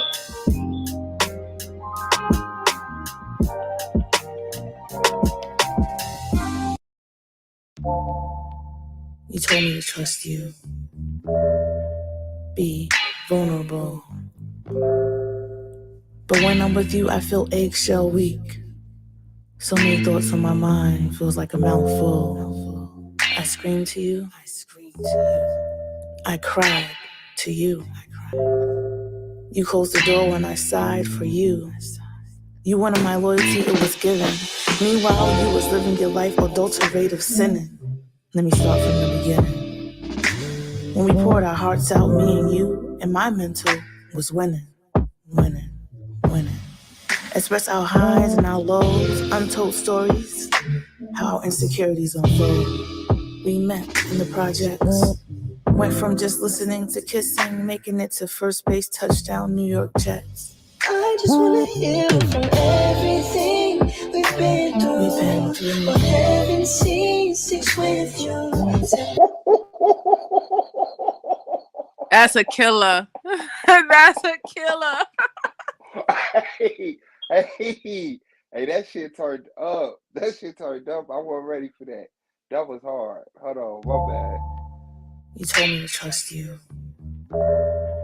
Be vulnerable. But when I'm with you, I feel eggshell weak. So many thoughts on my mind, feels like a mouthful. I scream to you. I cried to you. You closed the door when I sighed for you. You wanted my loyalty, it was given. Meanwhile, you was living your life adulterated sinning. Let me start from the beginning. When we poured our hearts out, me and you, and my mental was winning. Express our highs and our lows, untold stories, how our insecurities unfold. We met in the projects, went from just listening to kissing, making it to first base, touchdown, New York Jets. I just wanna heal from everything we've been through. But heaven sees six with you to the end. So why not try to make amends? Cause we're just friends. We don't have to stop there. No, we don't have to stop there. Thought we had it all, till things got a little unfair. We don't have to stop there. After I gave my cookie, you stopped speaking truth to me. Laid me up, spit me out as if you were through with me. I thought you were my pride, a special kind of God. Then I realized you were my devil and my sunrise. PTSD traumatized, had my feelings memorized. Slave to your misguided love, 13 colonized. Photographs from the past, unforced laughs to dealing with mommy issues. Hold up. I need a tissue. Divesting from what men do. Hoping that my next king don't take the hit from the hurt you brought me that you came with. Easier to use wisdom to not fuck with none of this. I just wanna heal from everything we've been through. But heaven sees six with you to the end. So why not try to make amends? Cause we're just friends. We don't have to stop that. No, we don't have to stop that. But we had it all. Just got a little unfair. We don't have to stop that. Yeah, that one ready right there. I ain't gonna hold you up. That one right there is Yeah, that's that. tough. That's tough and deep. Like she was like if you really listening to what she said, she was hitting some corners on those things. Yeah, yeah, and I think like the people like ready for that message. Like that's something that people wouldn't mind expressing right now. You know, that's That's a true. real expression. You know, Oh yeah. damn. Who am I? Who am I? Nico B. Talk your shit.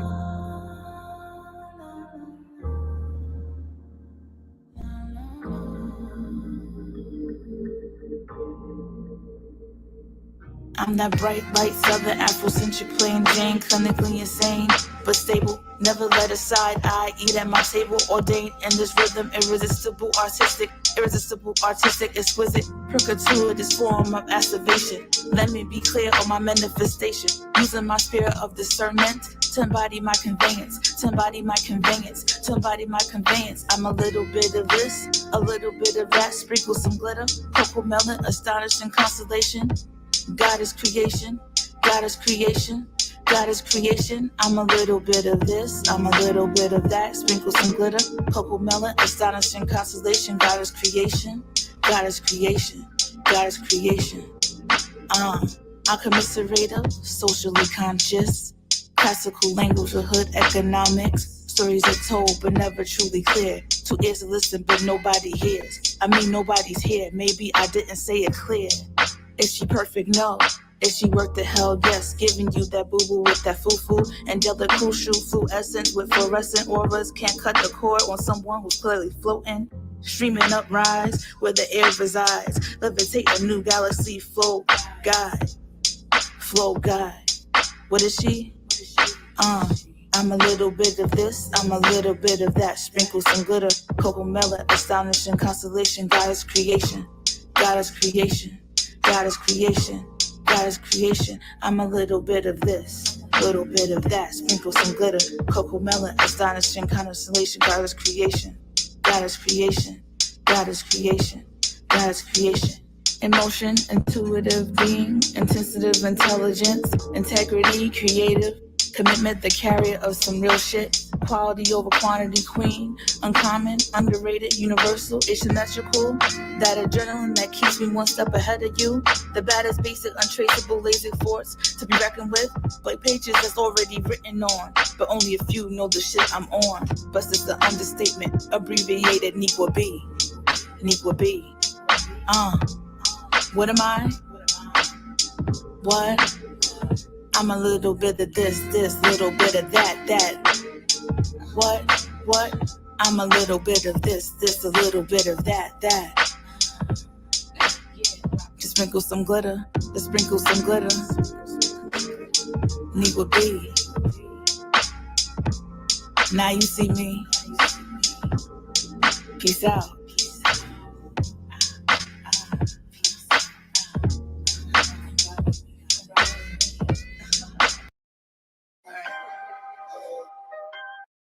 All right. I would have had that early in the album. That's hard. I would switch that with Goodnight Kiss. That's hard though. I like that. I Yeah, like the use of your that name too. should definitely go in the front because it'll tell the tells for all the other stories you're telling in the song about you. You know, like Yeah, it I will like lead up. that. It's like a storytelling with your album that lead up to all these different type of experiences and how how you feel about them and how you understand them and how you grow from them. I love it. It's dope. Yeah, and if for some reason when I saw I am, that's from the, it's a biblical phrase. I am meaning God, and I kind of knew exactly where that one was going. So I'm glad that did go right there. That was hard. I like that one. Okay, this is my favorite title. Okay, but it is what it is. I love you so much. See, it's over. That's all I need to hear. I'm coming out. Good night. That's it. That's all I'm looking for right there. That's all I'm looking for right there. That's my favorite title. I knew it, and she started it out. She's like that. He said, "That's all I needed to hear. I'm golden. That's it. We gonna go home now, folks." Yep. Who you want me to beat up? What's it? What you want me to do? All right, let's go. I love you so much. Can't believe you're here. My little baby boy. I wanna hold you. I wanna kiss you. I wanna hug you. I wanna love you. Look like your father. Got me going. La la la la la la la.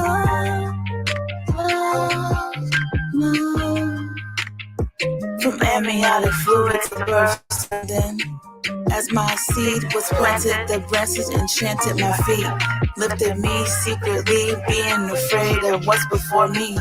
Emotions, feeling of being a mother, devotion to teach you in this world that's brand new. Being a black prince from African roots, rhythm so touching when you kick, feeling like beatboxing, freestyling, Bruce Lee, Kung Fu, going on and on. Erykah Badu, the scar on my pelvis gives proof.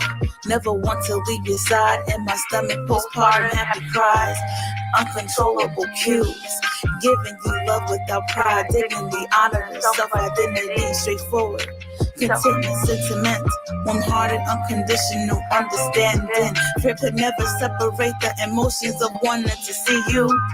Kiss your feet, tickle and pick-a-boo. Infatuation of your eyes, reach your soul, see through. See through. I wanna hold you. I wanna kiss you. I wanna love you. I wanna hug you. Look like your father. Got me going. La la la la la la la la.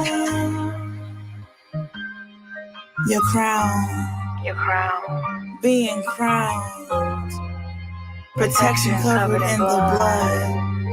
With holy sounds. Premonitions of you being powerful. Don't want this earth. It's ways to devour you. You just know that mommy is proud of you. We'll fight, run in front of harmful, poisonous fools.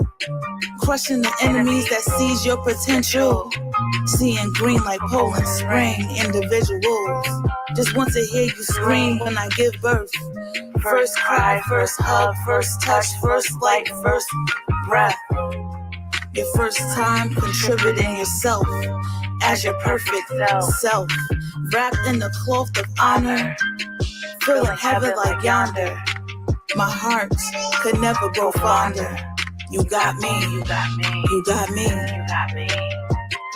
I just wanna love you. I wanna hold you. I wanna kiss you. I wanna love you. I wanna hold you. I wanna love you. I look like your father. Look like your father.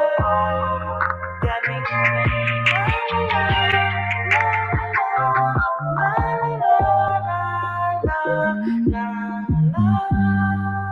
And that would sound like a reverse Dear Mama. That was hard. That sound like a reverse Dear Mama. instead of dear mama, it was like dear son. Yeah, that was hard. All right, self-reflection. This is the last one. Now, I appreciate y'all fucking with me. Shout out to MJ, man, and Tequila, Queen Cascade, Domo came through, Lima. Shout out to everybody in the chat.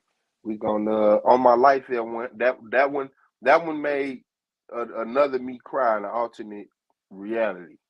That one was hard, man. And yeah, I'm gonna leave it at this note after this one, man. Appreciate everybody coming through the stream, man. Shout out to Nequa B. Make sure y'all go get that EP. It's on all streaming platforms. All streaming platforms, man. Nequa B, Self-Reflection.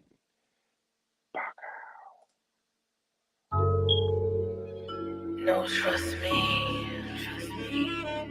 No, trust me. Trust me. Trust me. But why should I trust you?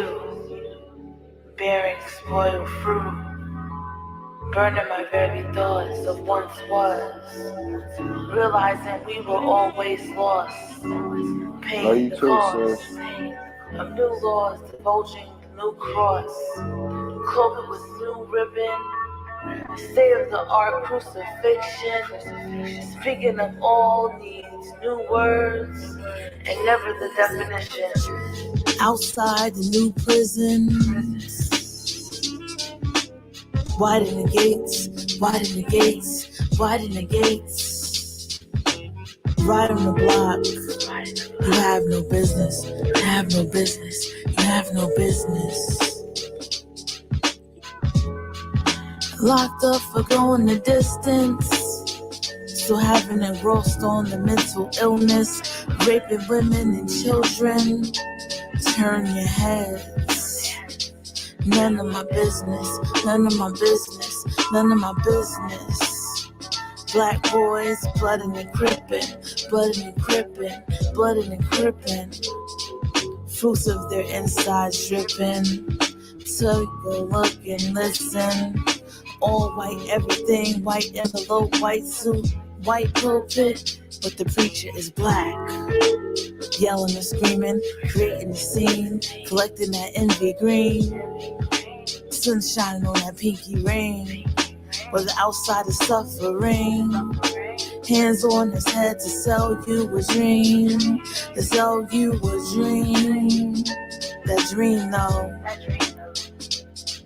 You that missed it, drastic, forensic, twisted, historic, intrinsic, henchman, spiritual clinic, soul sucking, tonic, colonic, poison, bubonic plague, death, pandemic, sage, increasing age, slowing days, locking doors of sanity, raging wars against humanity. Melon is missing, no one is listening, preaching, but still have false imprisonments. More bodies dropping, domestic violence, broken homes, game banging, drug slinging, shit is happening. But blame the KKK. But what you want me to do? Want me to do? But what you want me to do? Want me to do? Our color is black. It suits us as they toot us. Nobody's rooting for us. But what you want me to do? Want me to do? Want me to do? Want me to do? Want me to do? Slow agony, cold war. Don't be mad at me. I'm that truth teller, poetic seller, story embezzler. My heart is with you. But what you want me to do? Want me to do? Want me to do? Want me to do? Want me to do? Want me to do?